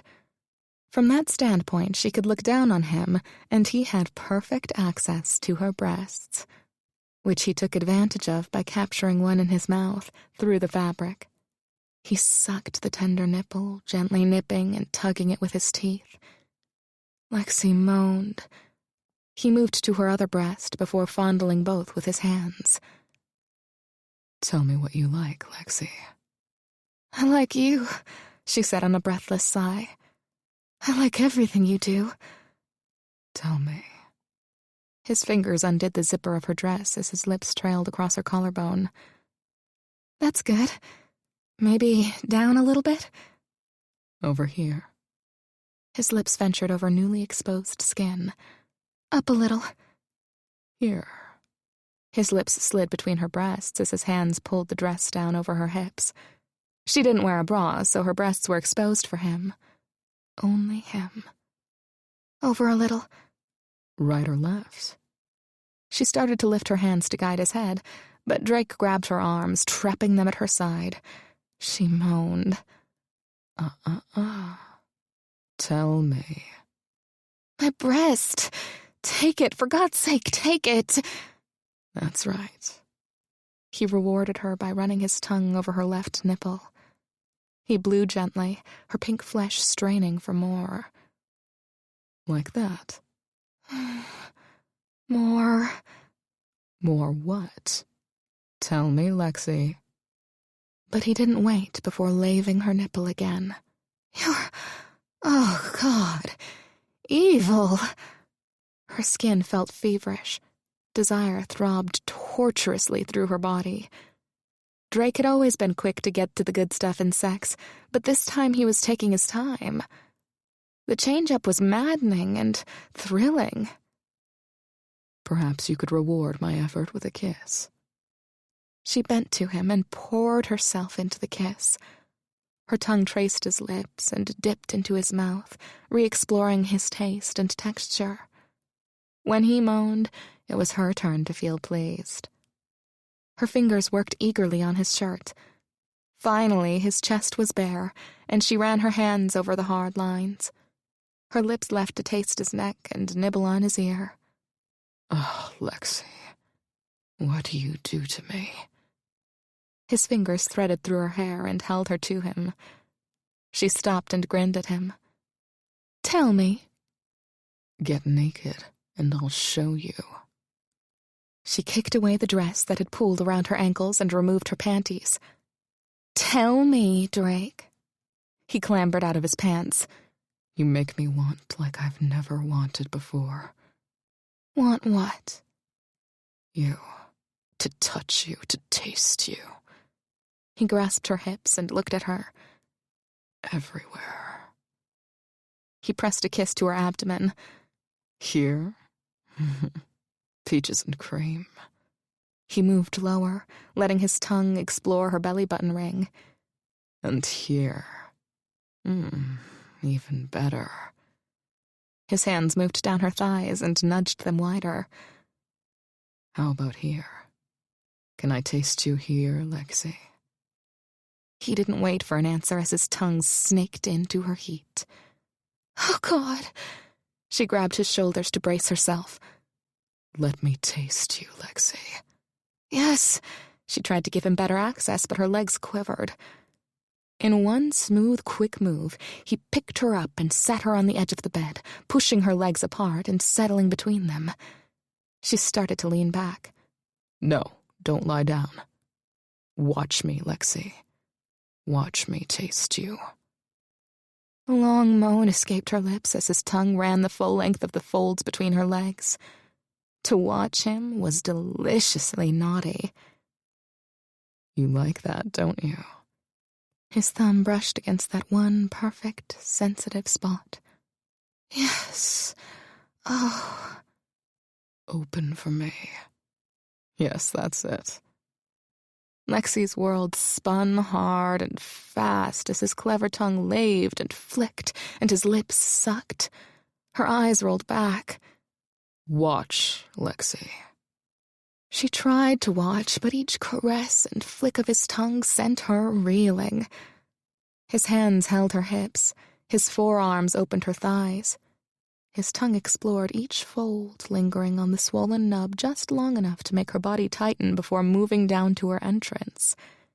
He was slow, controlled, and extremely aware of what each stroke of his tongue did to her, and falling for her more and more with each moan of encouragement. He tried to pull away, but her hands fisted in his hair, demanding he finish what he'd started. With effort, he moved back. "Oh, no, you don't," Lexi panted as she reached for him. He smiled.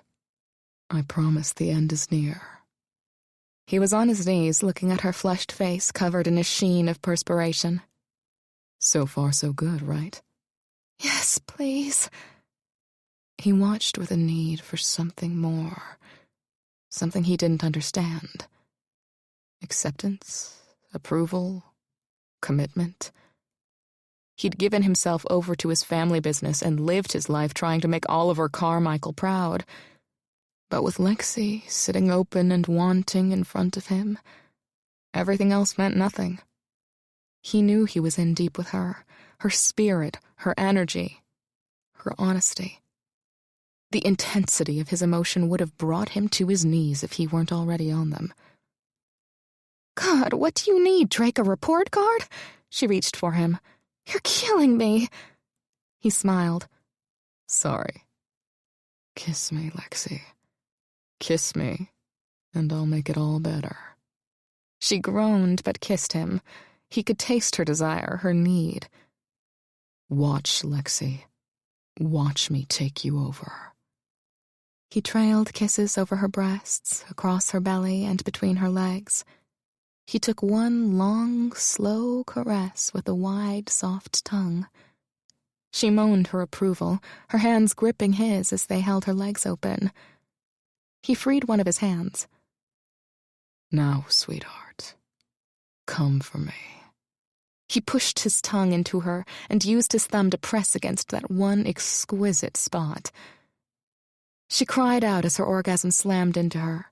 Her body tightened, then shuddered as wave after wave of pleasure washed through her.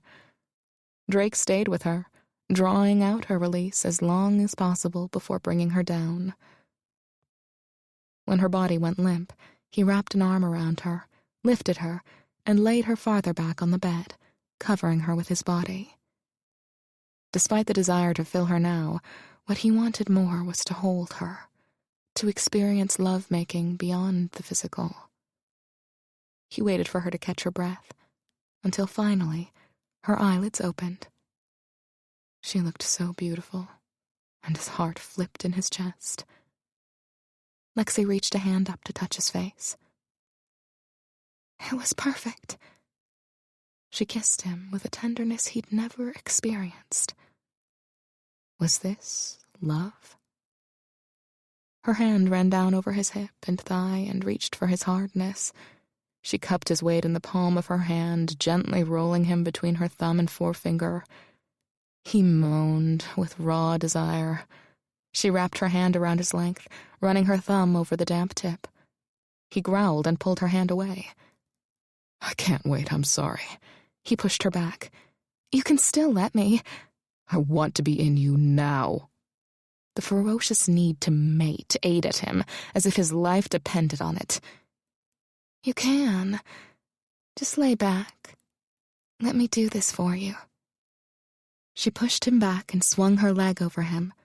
His hands went to her hips, but she took them in her own, lacing their fingers together.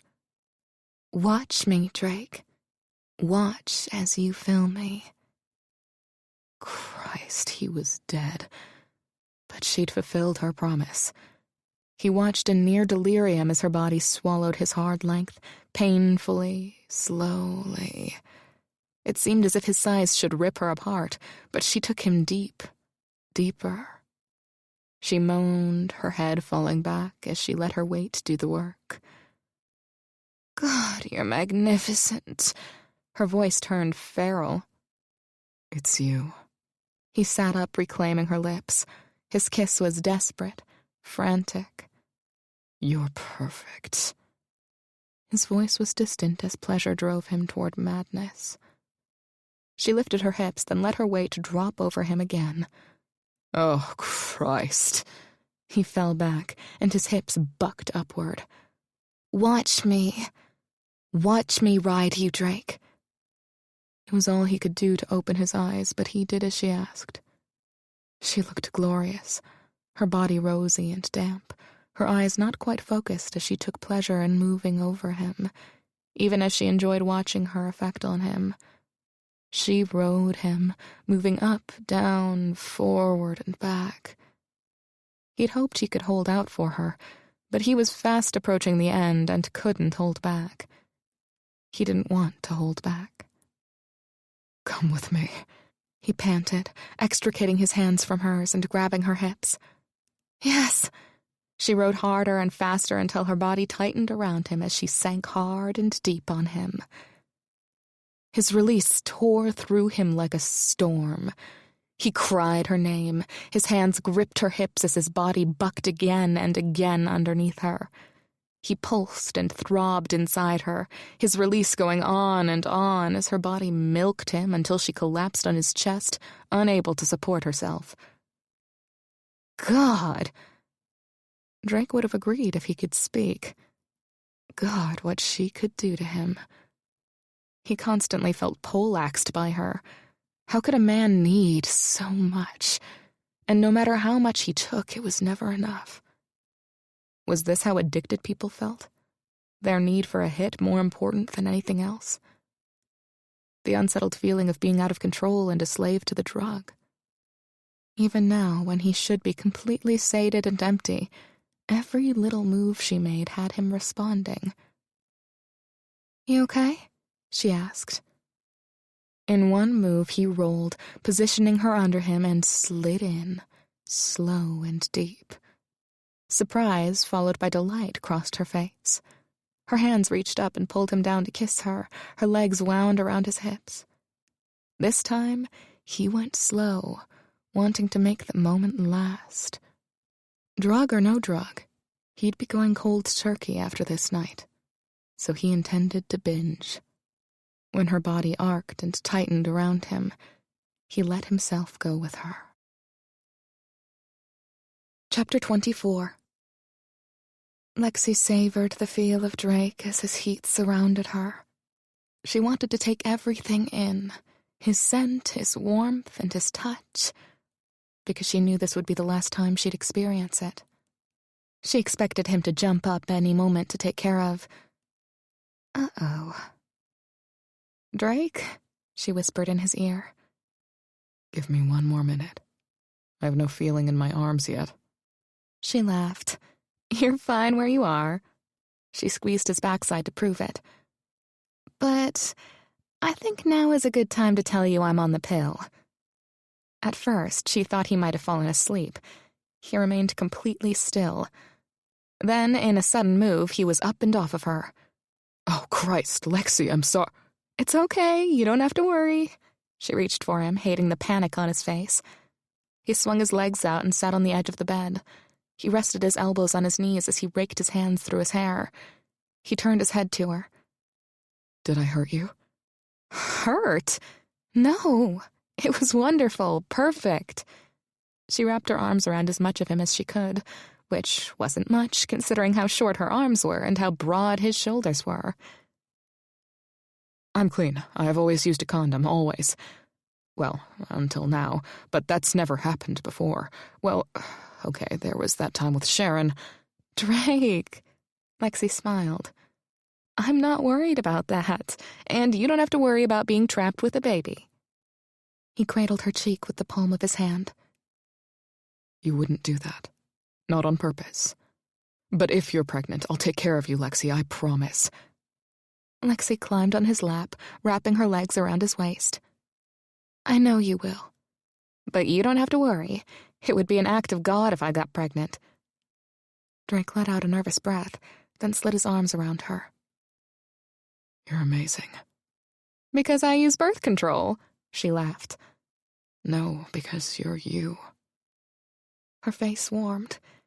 It was the second time that day he'd praised her for being her. So you've been on the pill all this time and you've only now told me? She was glad to see his relief. First of all, I didn't know you so well the first time we had sex. Second, knowing you and your history, I don't think it would have mattered. You're probably right. It was so fantastic, Drake. I'm not sorry it happened. We aren't done yet, are we?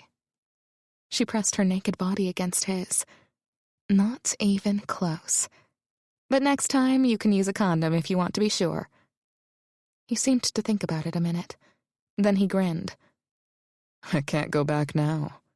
He stood up, taking her with him. Have you tried out that tub in the bathroom? Not yet. God, it turns me on to think of you in bubbles. Drake sent her a men don't do bubbles look. She smiled naughtily. Just think how slick and... Bubbles it is.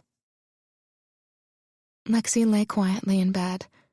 She'd been sleeping until Drake got up. She expected him to leave and was going to get up with him until she caught sight of him gazing out the window. What was he thinking? Probably about his big presentation. It didn't seem right his whole future rested on one presentation, especially since Oliver could easily direct how the company would be handled upon his death. Lexi had grown to care for Oliver, but couldn't forgive him for the position he'd put his grandsons in. They were family, and she just didn't treat family like that. After meeting Derek, Lexi believed Drake had an advantage. He understood people and money. He believed a company could be good to its people and still be profitable. He was willing to sacrifice for the good of the company. Yet she knew it wasn't just money Drake sacrificed. He'd given up a part of himself, as well as the idea of happiness. As far as she could tell, Drake only had a couple of people he trusted and could count on. Marla Hines, Mrs. Monceau, and her. It was interesting that they were all employees. If Drake won, his life would be in New York. He'd probably make plans to visit Oliver a time or two before he died, but that would be it. Her heart ached at the thought that this would be the last time he was hers. She'd known her time with him would end. They didn't have a future. But after the wonderful day she'd spent with him, she believed she knew him better. And she'd fallen deeper in love with him. What would he do if she told him that? Probably freak. She knew he cared for her, and he definitely lusted after her. But they were from different worlds. Even if she moved to New York, as Marla Hines not so subtly suggested, odds were a relationship wouldn't work. Being around the sophisticated women of the big city again would certainly suppress his appetite for her. He wouldn't be able to take her places without having the same reaction Sharon and Derek had. Lexi wouldn't fit in as a corporate wife. She'd butt heads and annoy or offend people with her outspoken manner. A man running a huge corporation didn't need that in a wife. Lexi sighed as she turned over to go back to sleep. She hoped he'd still be next to her in the morning, but she wasn't going to hold her breath. Drake turned toward the sound of Lexi's sigh. She'd turned over in the bed. The silhouette of her hourglass body made him yearn to make love to her yet again. It seemed impossible his libido could still rev up after the night they'd shared. They'd made love in the tub, on the bathroom vanity, and once more back in bed. He shook his head.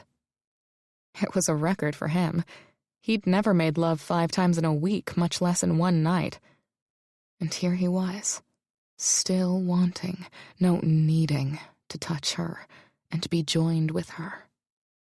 But she needed rest. He returned his gaze out the window, watching the eerie shadows cast through Central Park. He should leave. Well, it wasn't right to leave without a goodbye. He knew she'd understand. Maybe she'd be relieved. Maybe she didn't want to say goodbye any more than he did. But they had to. He had his business to take care of, and she had to care for Oliver and find her calling. Would she consider private nursing for other people?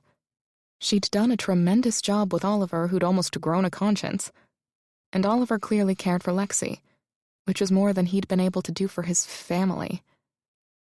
But Lexi also allowed Oliver to live his last days with dignity. For a man like Oliver, that was worth way more than a trip to New York. At the same time, Lexi was fond of Oliver. She'd go back to Charlotte Tavern not just because it was her job, but for a personal sense of duty and caring as well. That was why Drake didn't ask her to stay, even though he wanted her there, especially after the presentation. As much as thoughts of her distracted him from his work, she also had a calming effect on him. She kept him grounded in what was important. If he asked, would she stay? He shook his head. No, she needed to be with Oliver. But after that, when Oliver was gone, would she come to New York? There were many hospitals and probably more private nursing opportunities than in Charlotte Tavern. Or she could go to school. Whatever she wanted, he felt certain she could find in New York. He could put her in a nice apartment. Drake laughed. No, she wouldn't want to feel like she was a kept woman. So maybe she could find a live-in situation like she had now, only with more time off, so she could spend it with him. Hell, maybe she could just live with him. God, did I just think that? He turned to Lexi again, who'd rolled over again, allowing him to see her sweet face, relaxed and peaceful in sleep. She was so beautiful. How could such a tiny, spunky woman create such feelings in him? He was in love. It had to be.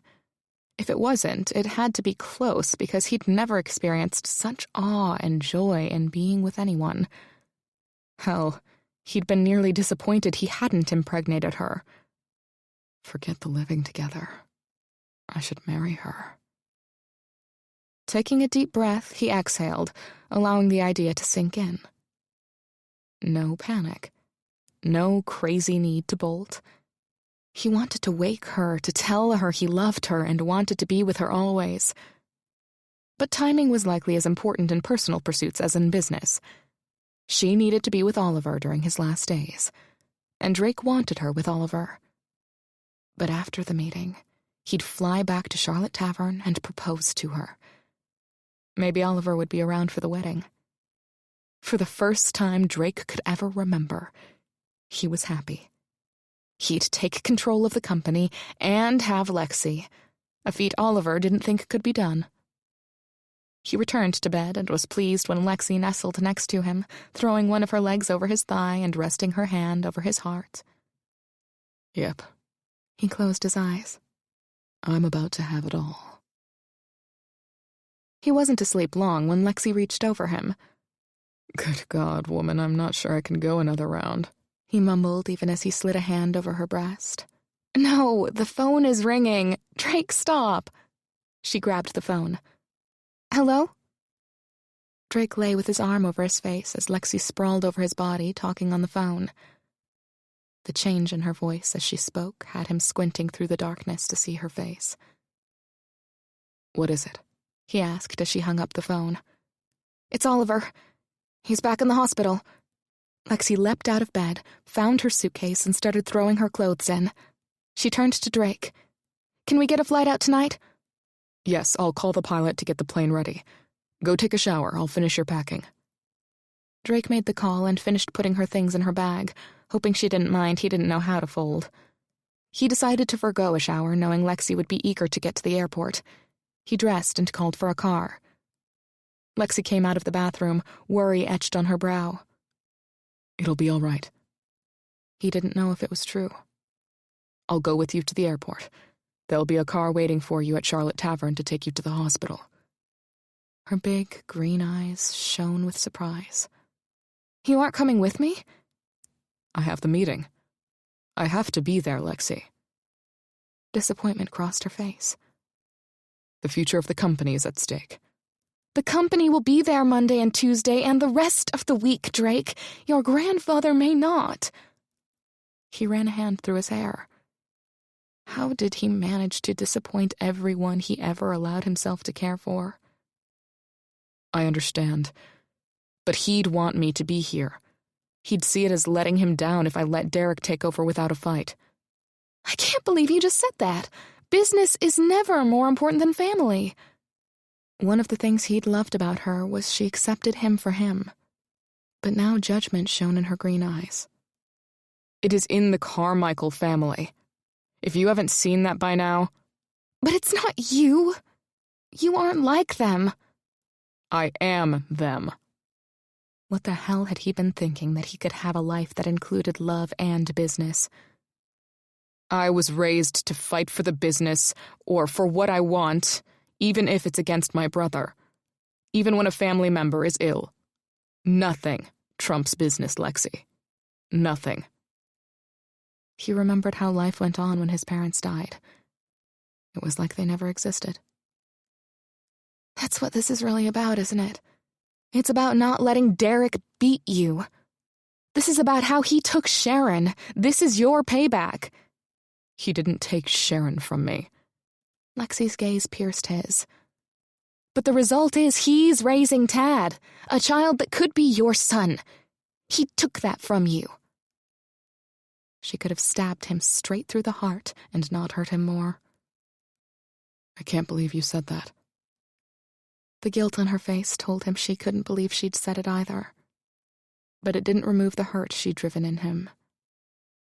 Drake, I'm so... A knock at the door interrupted her. Drake strode by her to get it. Your car is ready, Mr. Carmichael. Can I take your bags? You can take Ms. McKenna's bag. Please escort her to the car. I won't be going. Yes, sir. The young man picked up Lexi's bag. Miss? I'll be right there. She turned to Drake, while the bellman went to get the elevator. Drake, I didn't mean... Yes, you did. Go, Lexi, go to Oliver, comfort him in his last days, and think about why you're the only one after a lifetime that is with him. I know he's... I said go. Lexi jumped at the vehemence of his voice. Drake? He seized her arm, yanking her to the door. Go. He pushed her out and shut it in her face. Chapter 25. Lexi arrived at the hospital just as dawn broke, only to discover Oliver was back home. The nurse on duty at the hospital gave Lexi a brief overview of his condition. He wasn't going to die today, but it wouldn't be long. The nurse allowed Lexi to use the phone to call a taxi. During the ride to Oliver's, Lexi scanned the scenery of Charlotte Tavern, convincing herself it was better to be home. Claire had been right. She shouldn't have entertained ideas of her and Drake and a future. What an idiot. She was home now, doing what was best. And she was good at it. Look how far Oliver had come. He'd been a grumpy old man when she first met him in the hospital. Now he was charming, entertaining her with wonderful stories of his childhood adventures and mishaps. He was dying, but he was spending his last days content and happy, exactly the way he wanted it to be, and Lexi had helped with that. She treated his ailment, but never lost sight that he was still alive. So many people got lost in the grief of dying or were surrounded by people who couldn't handle the diagnosis, so they couldn't really live. It was like they died the day they got the diagnosis. If New York taught her one thing, a lot of living could happen in a single day. So everyone should make the most of each one. She had to find the perfect job when her work with Oliver was done. She remembered Drake's offer and was flooded with guilt. She'd hurt him. She'd let her frustration get the best of her and used his anguish over Tad against him. She couldn't believe she could be so mean. He didn't give her a chance to take it back. Her last view of him was one filled with hurt and anger. Whatever they might have been able to build was now gone. She'd killed it with one careless remark. So her future was up to her to make. With Bobby Lee's money to pay off much of her debt from their wedding along with her pay from Oliver, she could hold out for something that had meaning, something that made her feel like she was helping and contributing to the well-being of others, just like she'd done with Oliver. She smacked herself in the head as the answer manifested. Hospice. The cab driver glanced at her through the rearview mirror. "It's okay. I just realized the answer to my problem has been in front of me for over 6 weeks." He nodded, but clearly wasn't interested. Having a sense of her future didn't fix the broken pieces of her heart, but at least she had something else to think about. Drake gave up trying to sleep. Her scent lingered on him, driving him mad. Even the shower he'd taken hadn't been able to wash away her essence. He understood now how a broken heart could lead to drinking. How else could you numb the pain? He rubbed his chest. Could heartbreak be physical as well as emotional? But there was nothing he could do about it. For all intents and purposes, he'd spent his whole life preparing for Monday's meeting. Oliver had raised him and Derek in a Darwinian world where only one of them would survive and take over the business. He'd competed against Derek in everything from sports to schoolwork, hoping to get Oliver's praise. Even in their private lives, they'd competed. Who had the most girlfriends? Who'd lost their virginity first? Derek won that one, but it was a shallow victory when he ended up with crabs. But then he took Sharon. Well, not really. Although Drake hadn't yet broken things off with Sharon, their relationship was over long before Derek stepped into the picture. When she'd told him she was pregnant, Drake was filled with dread. He didn't have anything against kids, but he knew he wouldn't be any good at being a father. How could he be? He didn't know what love was. His parents had died when he was young. There was no love in the Carmichael household after that. He didn't want to subject a child to that. But how could he change it? He didn't love Sharon, so marrying her wouldn't have fixed it. It had been a relief when he learned Derek had been sleeping with her. That was until it became clear they wouldn't know the paternity of the baby. Was Derek raising his son? He didn't think so, since he and Sharon hadn't had much sex at the time. Then again, maybe it was just wishful thinking, so he didn't have to agonize over whether or not his brother had stolen his son. Had Lexi been right? Was his relentless pursuit of taking power of Carmichael Corporation all about getting back at his brother, because of Tad? She'd expected him to leave New York, to simply throw away all his work. For an instant, he nearly had. For a moment, he'd allowed himself to believe maybe love was worth pursuing. Hadn't Oliver told him that in Charlotte Tavern? Hadn't he regretted not going back to Kitty? But why would he do that? Oliver never cared about anything except the business. It's the one constant in the world, he'd drilled into his grandsons' heads. All of Oliver's rhetoric had been a test to see if Drake was committed, to make sure he couldn't be distracted. Right? It didn't matter now.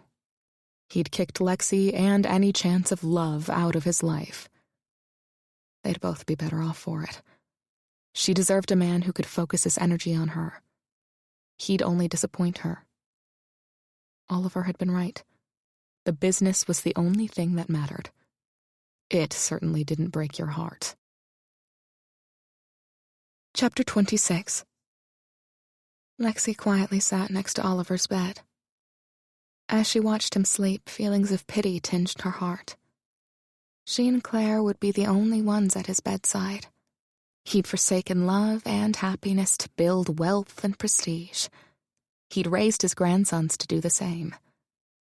How sad that now, at the end of his life, he realized the love of a family was much more important than the legacy of a business. He'd tried to impart that on Drake, but the stubborn mule ignored him. Would he also come to the end of his life, only to realize too late what he'd given up? Lexi's heart sank at the idea. He might not have his priorities straight, but he didn't deserve a life void of love. She hoped he'd find someone who could bring him happiness, and wept that she wouldn't be the woman.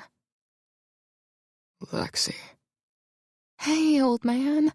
She stood and fumbled to fix his sheet, hoping it would hide her crying. Sleepiness hung in his voice. Why are you here? You're supposed to be with Drake. He couldn't come. God, how she wished she could have made Drake come with her. Oliver nodded. Important day tomorrow. Why aren't you with him? Because I'm here with you. She was going to say it was her job, except it was more than that. Oliver, despite his past problems, didn't deserve to die with strangers. Well, I don't want you here. Vigor started to return to his voice. Oliver, I'm not... If I wanted you here, I wouldn't have sent you away. What? Lexi stopped tugging on the sheet to look at him. You heard me. I wanted you away. Happy, and making Drake happy. You taking care of him. There's nothing I can offer Drake that he needs. Oh, but there is. He has power and money, but he hasn't had love. You can give him that. He doesn't love me. The pain of that had her straightening Oliver's sheet again. I think he does. Why do you think I sent you to New York? Don't waste your time with a dying man. Live your life, Lexi. Teach my grandson to do the same. It'd never work. Our worlds are too different. Coward. You love him. He loves you, and that is saying a lot because I don't think Drake has ever loved anyone except his parents. He probably doesn't even realize he loves you. That's how foreign it is to him. So you need to give him time. But you know about love, Lexi. Love isn't enough. I don't want that world, Oliver. And Drake doesn't know anything but that world. She stood at the end of his bed, as if the distance would somehow lessen the pain Oliver's words were inflicting. The world is what you make it. There are successful and happy people in the world, I'm sure of it. You make Drake happy, and that can only make him more successful. Or he could make me miserable. Why couldn't Oliver see that it was too late for Drake? That he'd taken Oliver's lessons of life and honed them so well that he couldn't choose love or happiness, assuming he even knew what they were. Our priorities aren't the same. I asked him to come back to be with you, and he didn't. Oliver's face turned stern. Did he ask you to stay?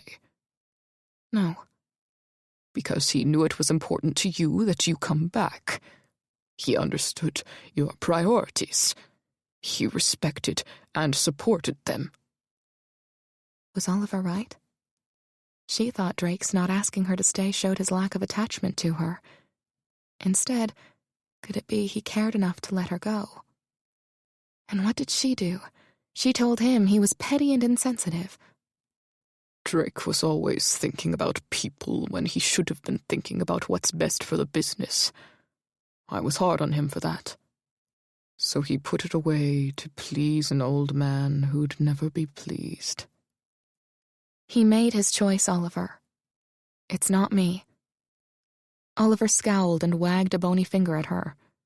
You're not so different. You chose your job over him as well. What? You're not my job. Just because you care for me doesn't make me any less your employer. You're good at your job, but you're the one who says work shouldn't be everything. So why is Drake bad simply because he made the same choice you did? He's your grandson. He should be here with you. She wouldn't let Oliver turn her into the bad guy. And you love him. Yet during the single most important event in his life, you abandoned him. Lexi rubbed her hands over her eyes. You're skewing everything. No, I'm not. He didn't choose you, and you didn't choose him. I suspect you both are feeling pretty rotten about it. He had that right. But it didn't change the fact Drake's priorities were wrong. He should be here. He can have that meeting next week or next month. You don't have that long. Drake is fighting to save hundreds of jobs people need to support their families. Jobs Derek could end right now. He has what Derek and I don't have. Honor and a sense of loyalty. He was making her out to be the bad guy again. I want him there, Oliver continued. It's the least I can do for all the people who have worked hard for me. I don't want him to sit here and watch me die, especially if he can do some good for others. And I'd prefer it if you were with him. He needs you more than I do. My choice is to be with you, Oliver. Like it or not, you won't die alone. He didn't hide his disappointment before turning away. If you really want to do something for Drake, end this ridiculous competition between him and Derek. They both have the talent and drive to run the company. There must be a way to solve this without having a loser. My fixing the business for Drake won't make his life right, Lexi. And you know it. Claire poked her head in the door before Lexi could respond. The doctor is on the phone, Lexi. He says he wants to give you some new instructions for Oliver's care. This isn't over, Lexi said to him. It will be soon enough. Chapter 27. No matter what Drake did, he couldn't shake her essence. It surrounded and permeated his senses. He went running through the park only to have the laughter of children remind him of her laugh. He showered only to be reminded of the dozens of showers he'd taken to cool the fire she ignited. The only option he had to settle his system and focus on his presentation was to see the one person who could remind him why love would never work. "Drake?" Sharon entered the parlor of the Carmichael home where he was waiting. "I wasn't expecting you." I just dropped by. He'd helped himself to orange juice from the bar. He briefly considered adding vodka, but since the sun was barely up, he decided against it. "I see." Sharon glanced around the room. "Is your little nurse here?" No, she flew back to Virginia. Oliver isn't doing well. "I'm surprised you didn't go with her. I got the impression you had something going on with her." Her tone was disapproving, although he couldn't be sure if it was over his having a relationship with Lexi or that he'd be soft enough to let her convince him to return to Oliver. Since when does my love life take precedence over business? He drank the orange juice and reconsidered the vodka. "Since when have you ever had a love life?" There was a time you and I... "That wasn't love, Drake, and you know it. That's why you let your brother steal me. I will admit it was a shock and disappointment you didn't put up a fight. Not even for Tad." Tad is the only reason I would have stayed. But I considered the loveless home Derek and I grew up in and didn't want that, especially for Tad. He's still being raised in a loveless home. That's only because you and Derek are so focused on what you didn't get out of your ploy that you fail to see how perfect you two are for each other. "I don't know what you are talking about." She turned away from him, busying herself adjusting framed photographs sitting on the baby grand piano. You're both mad I didn't fight for you. Drake shook his head. The two of you never did understand me. I may care about people. Maybe I'm sentimental even, but I won't be manipulated. That's how it was with you, Sharon. Tell me the truth. You're happy just to have one of us. It really wasn't about me, was it? She whirled on him. "That's not true. I did care for you." You wanted the money and the name, he accused her harshly. If you didn't, you wouldn't have married Derek. "I wanted you." Drake laughed. Then why were you sleeping with my brother? "You son of a bitch." You're right, that was low, but no lower than what you did. How long did it take to realize you could use a pregnancy to get one of us? It was perfect, since a paternity test wouldn't help. Drake tried to hide the pain welling up. How could you do that to us? She shook her head and pinched the bridge of her nose. When she looked up, it was the first time Drake saw genuine emotion in her eyes. "I didn't plan to get pregnant." The question I've never gotten answered was, did you sleep with Derek before or after our condom mishap? Were you trying to trap him or me? Is that why you came today? To attack me? She looked stricken, and he bit down against the guilt for saying something so hurtful and reminded himself why he was there. No. I came to get a reminder of why love is a waste of time. Drake set his glass on the bar and headed to the door. You do love her. I'll get over it. Armed with anger and the reminder he was a ruthless, capable businessman, Drake spent the rest of Sunday preparing for the board meeting. He'd show Oliver and Derek he could be more brutal and cold-blooded than they were. When he was done, they'd both be out. Drake pushed away the nag of conscience trying to creep in. He'd learned a hard lesson, one he thought he'd already learned. Now he knew for sure love was a waste of time. Even so, when he entered the boardroom on Monday morning, he felt off his game. The boost he'd gotten during his visit with Sharon had weakened when he was alone in his apartment and unable to prevent thoughts of Lexi from entering his mind. He tried psyching himself up by arriving at the office early to review and practice his presentation.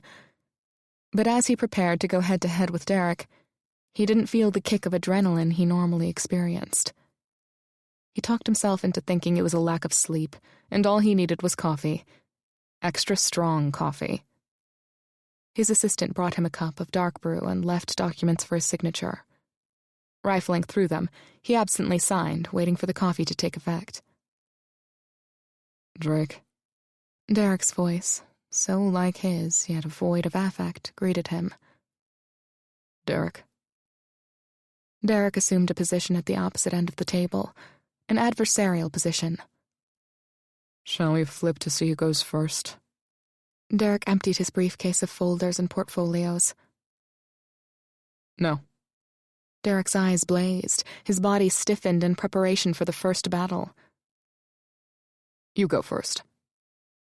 Normally Drake would have wanted to, but the coffee hadn't taken effect yet. He was relieved when suspicion darkened Derek's eyes. He didn't need Derek knowing he wasn't mentally prepared. Long night with the help? Drake ignored the comment. Did you get my message about Oliver? Yes, I'm surprised you're here. I half expected you to go to him. I guess you haven't softened as much as I thought. Taking care of family doesn't make one soft. My business sense is as keen as ever. You sound like Nurse Lexi. You know full well Oliver wouldn't give a moment's thought if the situation were reversed. Drake would have agreed, except the old man seemed different now. It made him wonder, what would he regret on his own deathbed? Lexi. He swore under his breath. He didn't need her muddling his brain, not on the most important day of his life. That's why I'm here. My priorities are in order. Although he wasn't so sure anymore.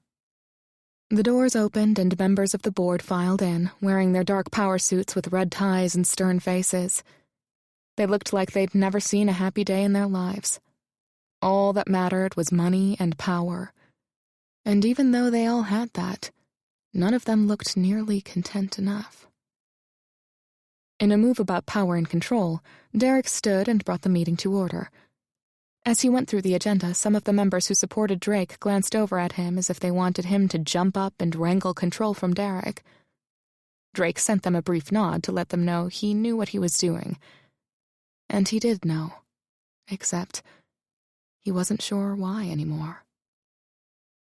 The night he spent with Lexi had filled him with feelings he couldn't describe. A fullness in his chest that had him breathless. He'd laughed. He'd played. As he sat in the boardroom, all the lightness and joy was sucked out of him. His life had always been void of happiness, which was probably why he never cared that life was as dull as watching grass grow, and only exciting when he was in a battle of wits with Derek. As he listened to Derek drone on and on about ideas for Carmichael Corporation, Drake realized he preferred happiness and fun. His heart filled with dread as he came to understand if he won this battle against Derek, The rest of his life would be just as it was at that moment. A dark suit, wheeling and dealing money, but void of life. Void of Lexi. But to take a chance on love. His meeting with Sharon had done a good job of reminding him why he'd given up on love. Everything about her had been a manipulation. Although, admittedly, Lexi wasn't like that. In all the times she could have been evasive or manipulative, she wasn't. She was outspoken and honest, and he always knew what she was feeling. She believed that made her unappealing, but Drake found it refreshing and exciting. She brought fun and laughter to a life that hadn't had either since he was 6. She'd hurt him with her accusation, but he'd inflicted pain on her as well. In her case, she might be right. Had his life become nothing more than a contest to beat Derek, to punish him for Sharon and Tad? Drake looked one more time at all the faces at the table. Excuse me. He stood and gathered his paperwork. Derek shot him a deadly glare. I'm sorry, Derek, and the rest of you, but I can't stay here.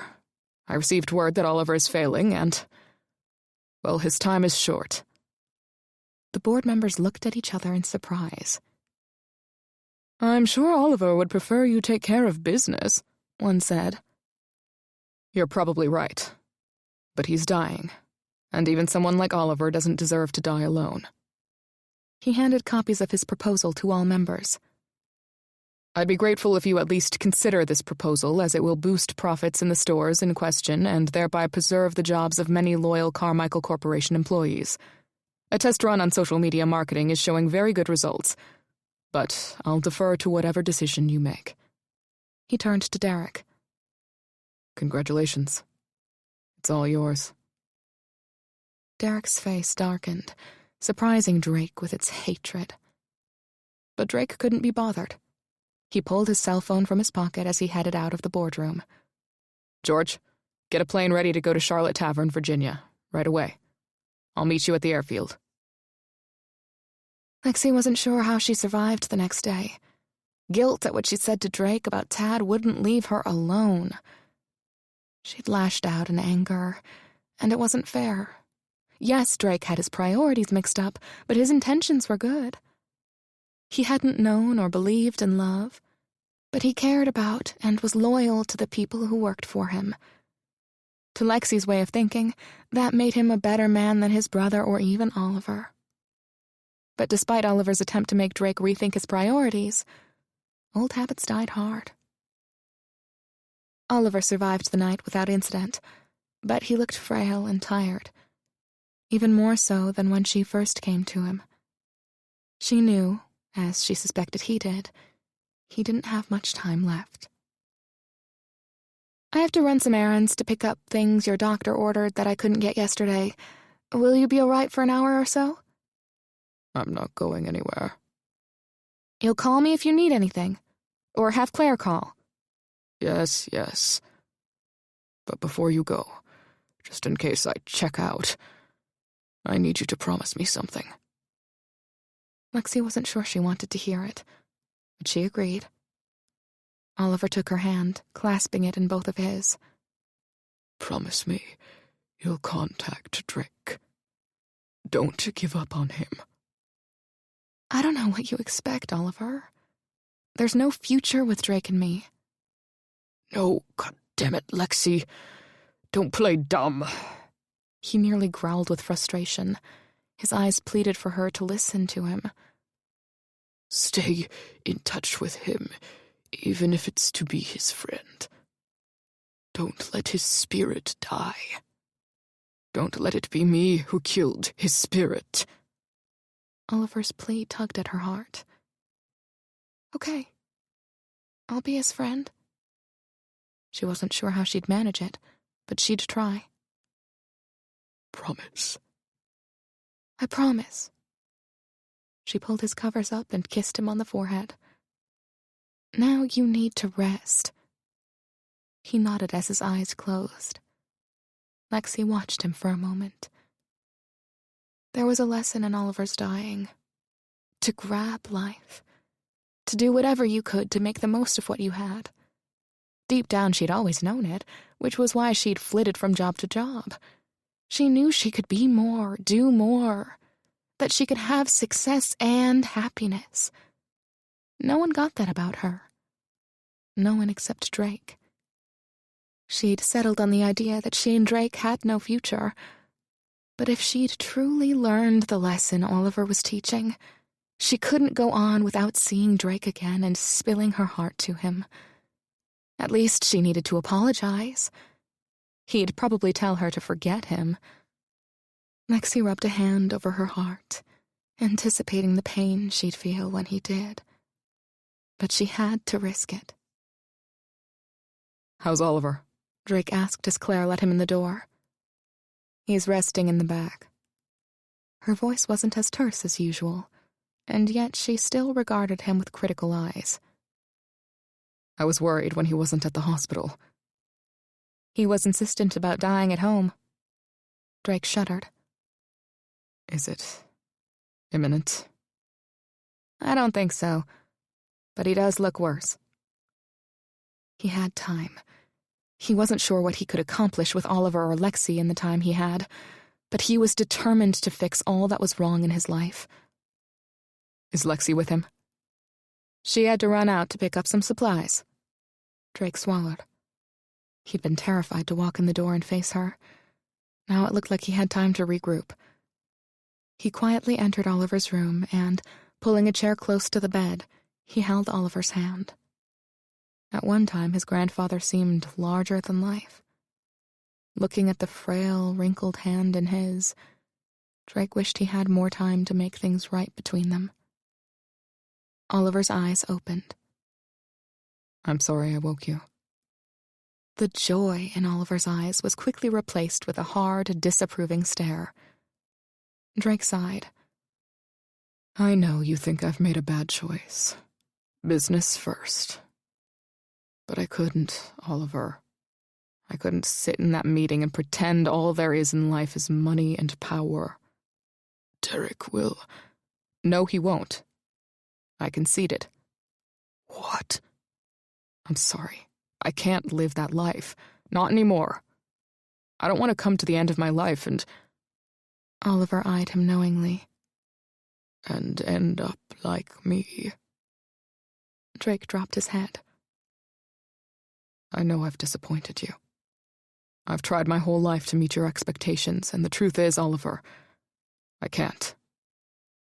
Haven't you heard a single thing I've told you over the last few weeks? Didn't I say you should consider another life? Oliver's graveled voice chastised Drake. I thought you were testing me. Oliver gave him a pained look. I did wrong by you and Derek. Money and power can do bad things to people. I don't know where your compassion came from. Maybe from your father. Hell, maybe from my mother. The thing is, Drake, I'm proud of you. Oliver squeezed his hand. Then why do you look disappointed? Because I believe you can have it all. You can have a full life, a fulfilling life, even in the business. You should have fought for that. Those stores were counting on you. The guilt built again. I left my proposal and asked the board to take a look, but what if that's not what I want? Oliver asked. The company needs you. Drake shook his head. I don't want it. Derek is hard, but the truth is he's a good businessman. Lexi was right. This is all about sibling rivalry. He can have it. I don't want it. What do you want? Lexi. Oliver's brows lifted in surprise.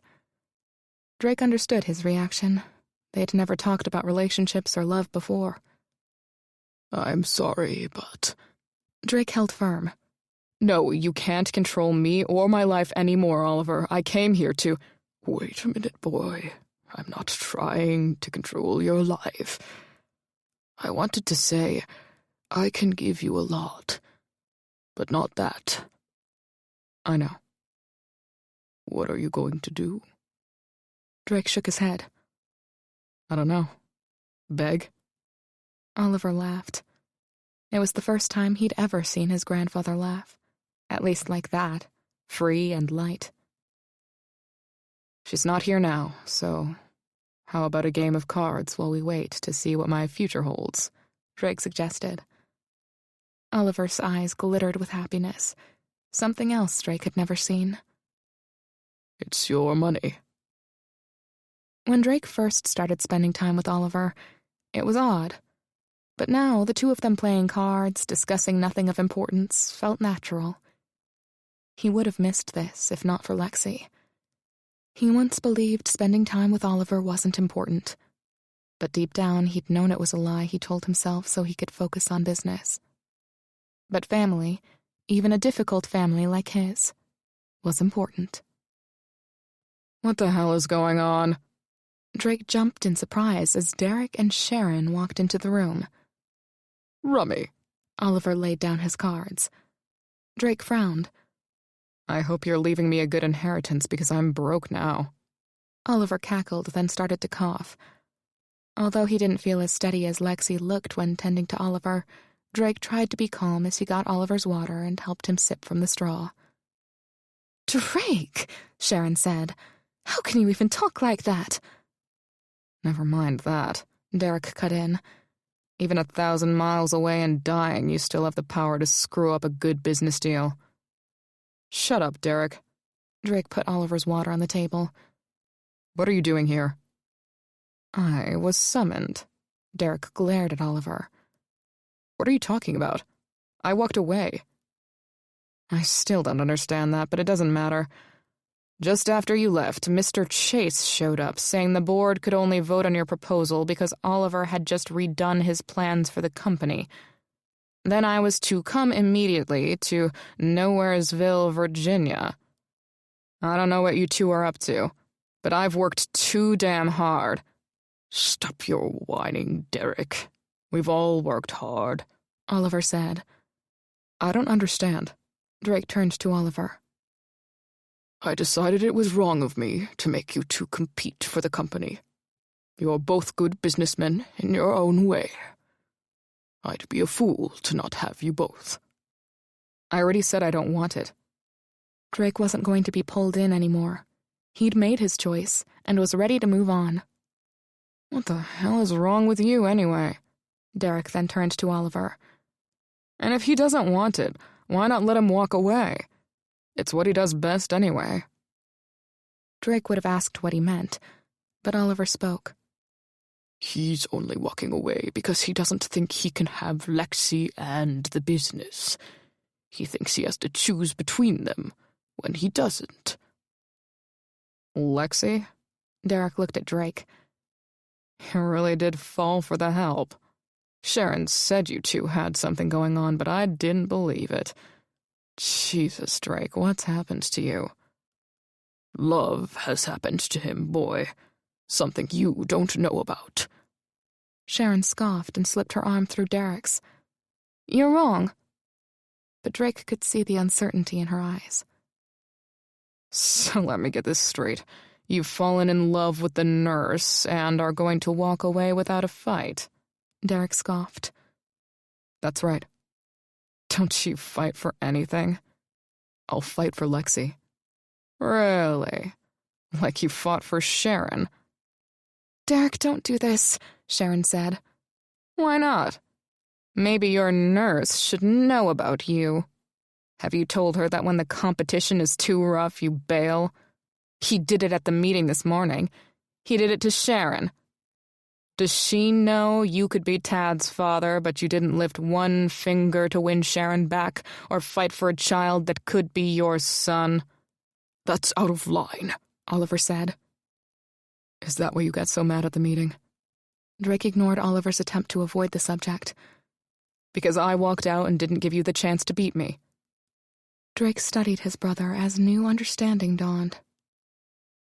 I didn't fight for the business because it's not important to me. Not anymore. And Sharon knows why I didn't fight for her. I didn't love her. As far as Tad goes, I agonized over it, but I thought it'd be better for him to think you were his father since you married his mother. So you just turned your back. What do you want me to do, Derek? Fight for custody? He loves you both, though God knows why. I wouldn't do that to him. And if you'd let your resentment go for just a minute, you'd see you have it pretty good. You and Sharon could be happy if you let yourselves. He's right, Derek. Sharon turned to her husband. Let's just hear what Oliver has to say and then go. And what if I wanted Lexi? Would you just let her go, too? Drake's laugh was laced with menace. No. You'd learn just how far I can go when there's something I really want. Stop it, Oliver scolded. It was wrong of me to raise you to compete like I did, but I raised you to be strong in business, not your personal lives. Derek, stealing Sharon was wrong. I never understood why you did that. Derek didn't steal anything from me. Derek whirled on Drake, pushing Sharon aside. See, that's what you do. Whenever I take something, you act like it wasn't important to you in the first place. That's what it's all about for you, isn't it? Knowing you took something I valued. Well, here's your reward, Derek. It did bother me you were sleeping with Sharon while I thought I was in a monogamous relationship with her. I had a crisis of conscience over what to do about Tad, but in the end I knew Sharon wanted to be married, and that she wasn't too particular about which Carmichael it was. I beg your... Don't deny it, Sharon. Drake turned his attention to her. You didn't love me any more than I loved you. In fact, in the end, I bet you and Derek have a better marriage than we would have ever had. We fight constantly, Sharon said. Yes, but that's like foreplay for you two. Sharon's face reddened. I didn't fight for Sharon because I didn't love her. But that didn't mean I wasn't hurt by what you two did. Does that make you feel better? I'm jealous that such a terrific kid like Tad thinks you're his father and not me. Is that what you want to hear? Derek was quiet for a moment. I guess I got what I wanted after all. Did you? Drake asked. Growing up, our goals were about beating each other, but beating you never made me feel better. I hated it. I hated that I felt I had to do it. This time Drake cast his accusing gaze at Oliver, who looked away. Drake turned back to Derek. I know you and Sharon think I'm acting like a loon to give up everything for Lexi, but for the first time in my life, I feel I have something really good. And I earned it not by beating you or trying to please Oliver. We always thought that you were a little too sensitive to handle pressure. What happens when your nurse finds out how you abandoned Sharon and Tad? She knows everything about it. Both of you, stop! Sharon blurted. Just stop. God, I'm so sick of this. Derek turned his talons on her. Sick of it? You helped create it, nurtured it. You don't think I know that if Drake had crooked his finger at you again, you'd have gone running to him and taken Tad with you? Derek, Drake and Oliver chimed in warning. Sharon's eyes closed as she inhaled a deep breath. No, he's right. Was right. She looked at Derek. For a long time, that was true. But not anymore. Not since Nurse Lexi stole your precious Drake's heart, Derek sneered. I have to admit, she's formidable competition. Feisty, fiery, great body. Watch yourself, Drake warned. No. Sharon shook her head vehemently, then turned her attention to Derek.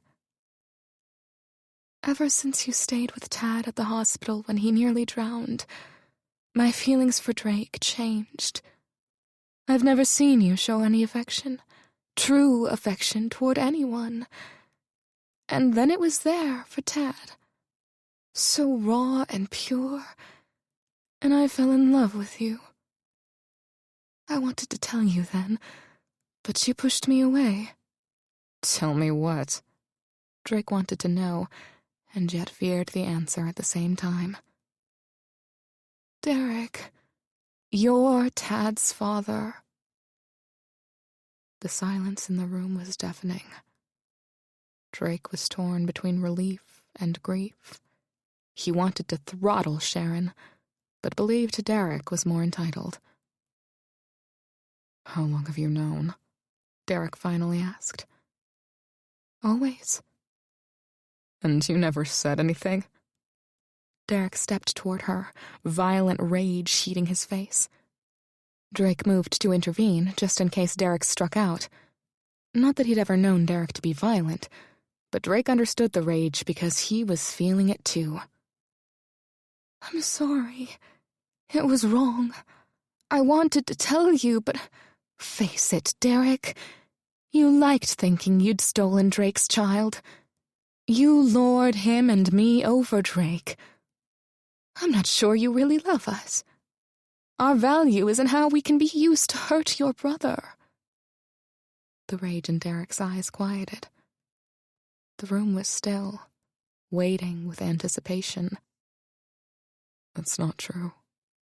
His voice was low but sincere. But how do you know? It's not like we can take a paternity test.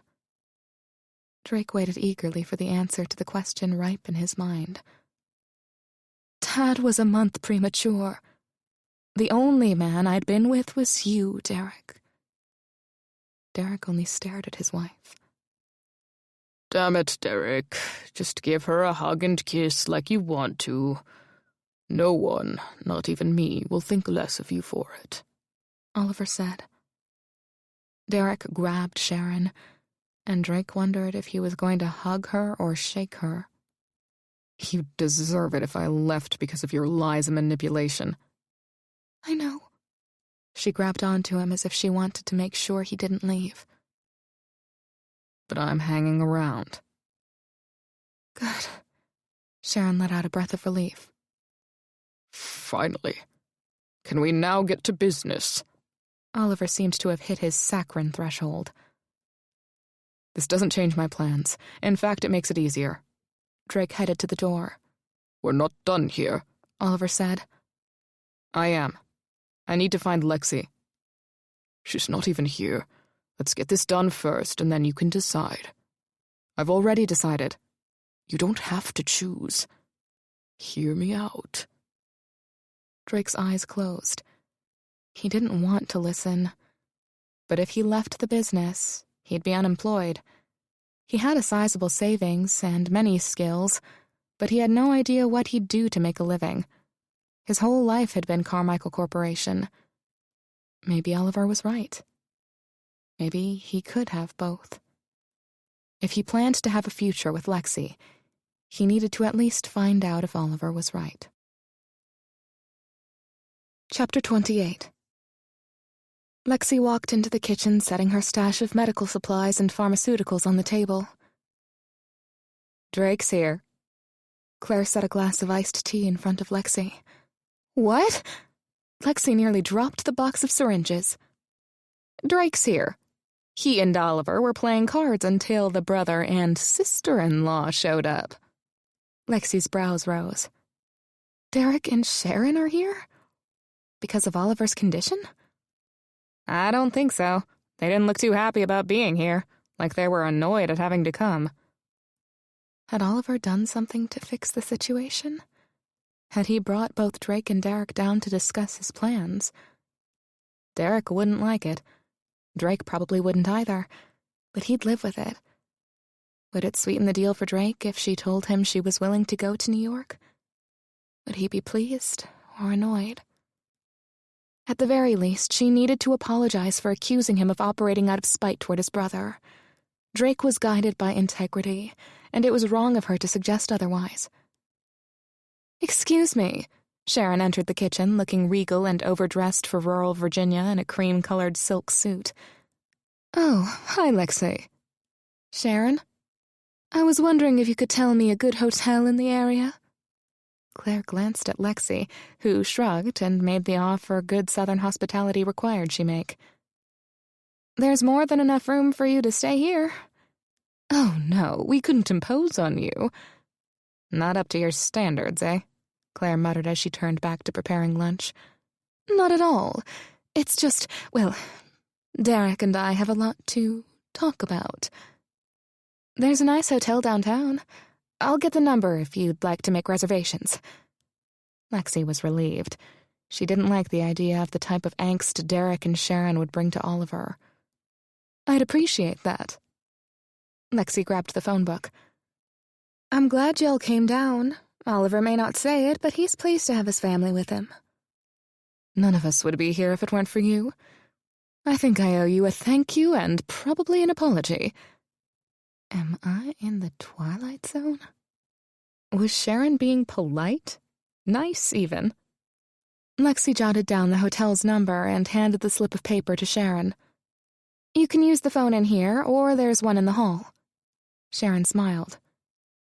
Did you hear what I said? You don't realize what you've done, do you? Done? I haven't done anything. 2 months ago, if you'd told me Oliver would be in the same room with his grandsons and not goading them to outdo the other, I'd have said you were nuts. I would have anyway, if I hadn't seen it with my own eyes. And Drake. God, women all over New York will weep when they hear about you. Huh? Did you know Drake and I used to date? Some people even thought we'd get married. Lexi frowned. He mentioned it, yes. Well, then you should know that in all the time I've known him, I've never seen Drake look at anyone the way he looks at you. I see.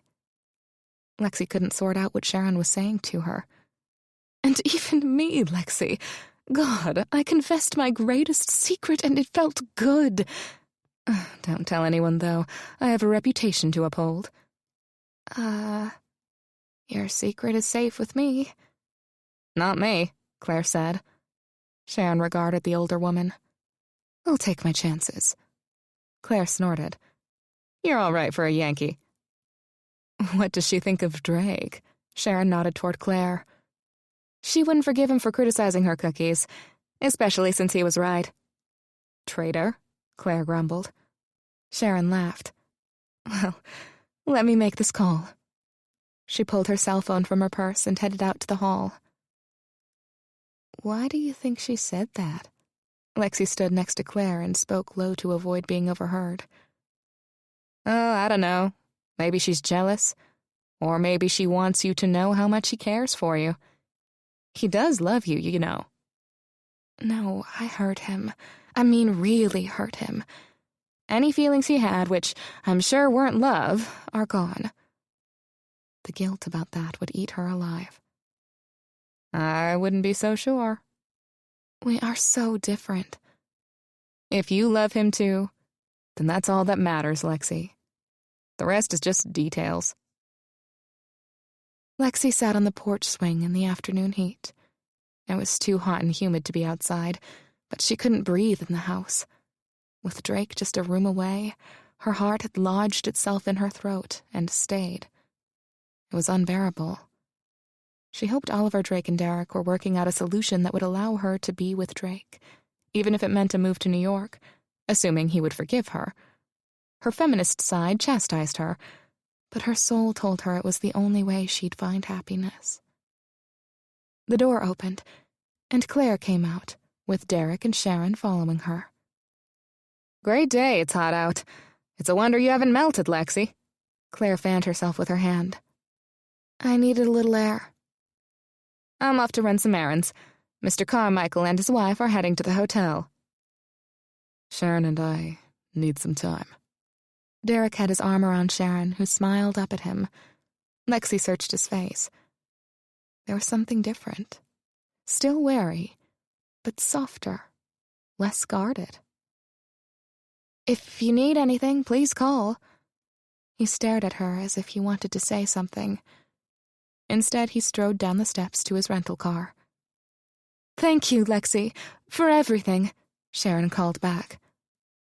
Lexi frowned as she watched them get in their rental car. Something's wrong with them. Their car pulled out of the drive. They seem all right to me. Drake and Oliver are in the house. I served them lunch. Drake's room is made up in case he stays. Lexi nodded. I'll take care of things from here. Claire grinned. Just don't forget about Oliver. Huh? Claire laughed. I'll be back in time to make supper. See you later. She wasn't sure how long she was on the porch when the door opened again, and Drake stepped out. She didn't know what to expect, but that didn't stop her heart from doing a loop-de-loop in her chest. Hi. He looked nervous, even though his stance, leaning against the rail, appeared relaxed. The meeting go okay?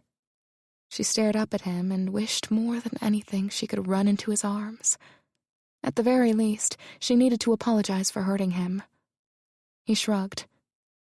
It was revealing. Really? In what way? He let out a breath. I'm not Tad's father. Oh. Lexi studied him for clues to how the news affected him. Unable to read him, she asked, How do you feel about that? I'm relieved, actually. I was resolved to let it go, to let Derek be the father, but couldn't quite get over the guilt I could be abandoning my son. Lexi nodded. But I'd be lying if I weren't a little sad about it, too. He laughed. I never thought I'd say this, but I think I could be a good father. Yes. She wished she could be the one to provide him with the children. Are you sure Tad is Derek's son? I thought it couldn't be tested because you and Derek are identical twins. Timing. Sharon says Tad was early. She didn't tell anyone at the time, but we weren't together when Tad was conceived. How'd Oliver take it? You don't realize how much you have changed him. All of us. It was the second time in the day someone had said that about her and the Carmichael family. Oliver praised Derek's parenting skills, even encouraged him to hug his wife. I would have never believed it if I hadn't seen it. Terminal illness has a way of changing people. I think Oliver wants to make peace with you and Derek. I'm glad you returned to see him, to honor his wishes. Drake sent her a pointed look. It wasn't his illness that changed him. And I didn't return for Oliver. At least, that wasn't the only reason. You didn't? Lexi swallowed hard, hoping it was love she saw shining in his eyes. No. I went to the meeting today planning to fight like hell to gain control of Carmichael Corporation, but I got there and my heart wasn't in it. I sat in the boardroom and watched all those men with more money and power, all the things I was taught to strive for, and it left me cold. I realized then I'd give it all up, everything, to be with you. So I conceded to Derek and came straight here. Lexi's feelings of hope and love welled and overwhelmed her, leaving her speechless. She stared at him wide-eyed. I know you don't think I know about love, Lexi, or that I can give it to you, but I can. I didn't know it before because I'd never experienced it. I was a man going through the motions with a hard, dead heart because people just stomp on it anyway. And then I met you, and for the first time, life beat in me. More silence. It was a dream come true. She wondered if maybe it wasn't a dream. Was she in bed and playing out her deepest wishes in her sleep? His hopeful expression began to falter. What do you have to say to that? Words stalled in her throat, but she was able to take action. With love and relief propelling her, she stood and, with a running leap, launched herself into his arms, wrapping her arms and legs around him as her lips crushed his. "I'm sorry I hurt you," she said in a breathless whisper. "It was mean and—" His arms gripped her, held her tight against him. I'm over it. And you were right. A lot of this was about competition and trying to prove something to Oliver. I was planning a trip to New York to tell you that you didn't have to choose between love and business. That is, If you want me, I'm willing to go to New York or wherever. He spun her in a circle, making her dizzy with love. Then, looking a little dizzy himself, he sat on the porch swing, keeping her wrapped around him. It brought back memories of his first night in Charlotte Tavern when he'd tried to steal her notebook and she'd ended up straddled across his lap. Except now, she could pull him close, hold him, and kiss him. Because now, it was love. How about we live here? Oliver wants me to continue to do the work I've been doing, which I can do from here. I'll have to go to New York occasionally, but for the most part, I can work as I have been right from this house. Your house. My house? What are you talking about? Didn't Oliver tell you? He's leaving you the house. Shock rocked Lexi. He can't do that. I'm not family. This is his childhood home. It needs to go to family. Lexi, you're the one who brought love and laughter into this home. I think Oliver would be offended if you didn't take it. And there's more. More? Great day, Drake. I don't know if I can take more. He smiled. Try. He reached into his shirt pocket and pulled out a ring with a diamond solitaire. This was my great-grandmother's, the one that lived in this house. She gave it to Oliver to give to his wife, but my grandmother, well, she wasn't big on sentiment unless it had at least 5 carats. Oliver gave it to me today when I told him I want to marry you. Will you marry me, Lexi? Lexi gasped. Could it be true? Did he just propose? My whole life is on the line here. The least you can do is answer me. He stared at her, vulnerability and fear etching his handsome face. Before she could respond, he said, I love you, Lexi. I love you like I've never loved before. It's only been 2 weeks. I know. It seems fast, but the way I see it, we moved in together the day we met. We had our first kiss and grope within days. We made love by 4 times. He grinned. We made love 4 times by the end of the week. We broke up. We made up. We broke up and made up again. We've had an entire relationship in 2 weeks. I think we're behind when it comes to an engagement. She could barely see him through her tears. It made her feel silly and dumb, but she didn't care. You're talking like I do. You taught me to speak with my heart. And my heart says, I love you. I know that might be hard to believe. No. When his expression dropped, she pressed her palms to his cheeks. I mean, no, it's not hard to believe. I know you, Drake. You may have tried to hide it, but I saw your kindness and compassion. You're fiercely loyal. And when you let yourself be you have so much love inside. You saw all that? Yes. I knew it. The first time I met you, you saw right through me with those beautiful green eyes. And here I thought you didn't like me. His expression turned serious. You terrified me. And then you saved me. You're the only one who really saw me. Saw the real Drake. Good golly. A woman could go her whole life and not hear a man say things like that to her. And now I'd like you to marry me. She grinned and then laughed. How could he ever think her answer would be anything but yes? Yes, yes, yes. I love you too, Drake. And I want 4 children. He slipped the ring on her finger and pulled her close. Whatever you want. But can we get married first? Epilogue. For the first time in her life, Lexi struggled to put words in her journal because none were so strong enough to convey the joy in her life. The last 2 months were the happiest she could have ever imagined. When Drake confessed his love for her and announced he was willing to give up the family business, Lexi finally understood what real love was about. Of course, she'd been willing to do the same and hoped he understood the depth of her love and devotion to him. Oliver was pleased when Drake told him she'd accepted the ring and marriage proposal. And then Drake surprised her again by organizing a wedding ceremony the very next day. With Oliver's time coming to an end, Drake didn't want to risk having Oliver miss the ceremony. Lexi found herself loving him even more just for that. They visited the county clerk's office first thing the next morning to get a marriage license and, with her mother and Claire's help, Lexi and Drake were married that afternoon. Even Derek and Sharon attended the quickly organized ceremony that also included Lexi's father, brother, and her friend Chelsea.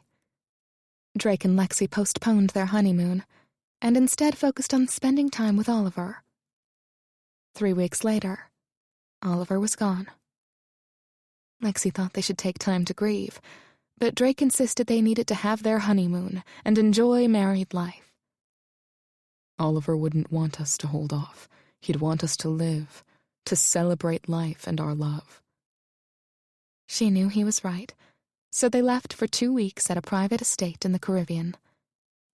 They had been home one day, which, unfortunately, Drake spent holed up in his new home office on a web conference call with Derek. Lexi thought she'd finally have him to herself after dinner, since he'd sent Claire home earlier than usual. But then Derek called again. She wasn't worried. She understood it had been a lot for Drake to be gone for 2 weeks without a laptop or smartphone. It took only half a day and her new bikini to get his mind off what Derek might be doing while he was gone. Now they were home, she understood Drake needed a little extra time for work. Of course, Drake wasn't the only one starting a new career phase. Lexi had applied and been hired as a nurse for local hospice. She hadn't started working yet, as they were just back from their honeymoon, but she felt certain she was going to find the fulfillment she'd been looking for in a career. The front door opened, and she smiled when Drake emerged. "I sent Claire home early," he said. "I noticed. Any particular reason?" "Yes." "Are you going to share it with me?" "I'm going to do it to you." His gaze skimmed over her, sending a thrill through her body. He sat on the porch swing and Lexi climbed into his lap. "Did everything go okay with Derek today?" She looped her arms around his neck. "He tried to fire Al again while I was away, but other than that, all is well. Carmichael Corporation will have better than expected growth this year if we stay on target." "That's good, right?" "Right. He also wanted to let us know he and Sharon are expecting again." His hand slid loosely up and down her sides. "Oh, wow. That's good, too." "And they want us to come visit. That part, I think, came from Sharon. The invite didn't sound natural on Derek's part." Drake shook his head, still reeling from the news about Tad, and he and Derek's attempts to forge a better relationship. "I think it will be a while before Derek sees you as something other than the enemy." "It's better than it was. I don't know if we'll ever be like brothers, but maybe we'll be friends." He smiled, and Lexi was pleased that he was open to the possibility.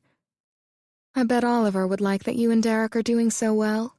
Happy and growing the business." "I think you're right." She gave him a quick kiss. "Do you suppose Oliver is watching over us? Pleased?" "I hope not." Drake slid his hands under her shirt, and as always his touch felt divine. "I may not be stuffy anymore, but I still don't want an audience when I make love to you." She smiled.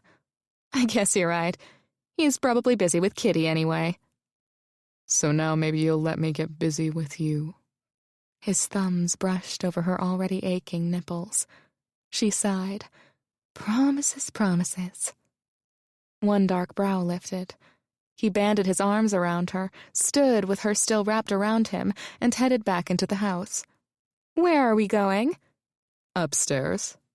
He stumbled on the steps a little bit as she rained kisses on his face and pressed her body close. He finally managed to get them into their room, the room she'd first brought him to when he arrived. He tossed her on the bed. "It's time for me to keep my promise." Lexi grinned as he tugged off his shirt and pants. "You've got a great body, Drake. Do you know that?" "I think you mentioned my pecs once before." He assumed a bodybuilding pose to show them off. Swoon, she laughed. You're falling behind, Mrs. Carmichael. He tossed his briefs aside. He looked magnificent, hard, strong, hot, and all hers. Lexi stood on the bed and quickly removed her clothes. His hands and lips were on her before she finished. He helped her get rid of the last bit of clothing and then rolled her under him. She looked up into his steel-gray eyes, no longer dark or cool. Instead, they shone with love. Awe filled her heart, nearly bringing tears to her eyes. How often had she dreamt of this, of being in this room with a man who loved her as she loved him? She didn't believe it would come true, and yet here she was, living the dream. She wanted him to know, without a doubt, how happy he made her. She pushed at him and, despite her small size, pinned him down. Great day, Miss Lexi, he drawled. She smiled. I'll give you a great day. And she did. Day after day. This concludes Drawn to Her by Jenna Harte. Narrated by Ali Shea. Copyright 2022 by Jenna Harte. This unabridged audiobook is published by arrangement with Jenna Harte, care of Blue Ridge Literary Agency, LLC, and was produced in the year 2023 by Tantor Media Incorporated, a division of Recorded Books, which holds the copyright thereto. Please visit tantor.com for more information on our growing library of unabridged audiobooks.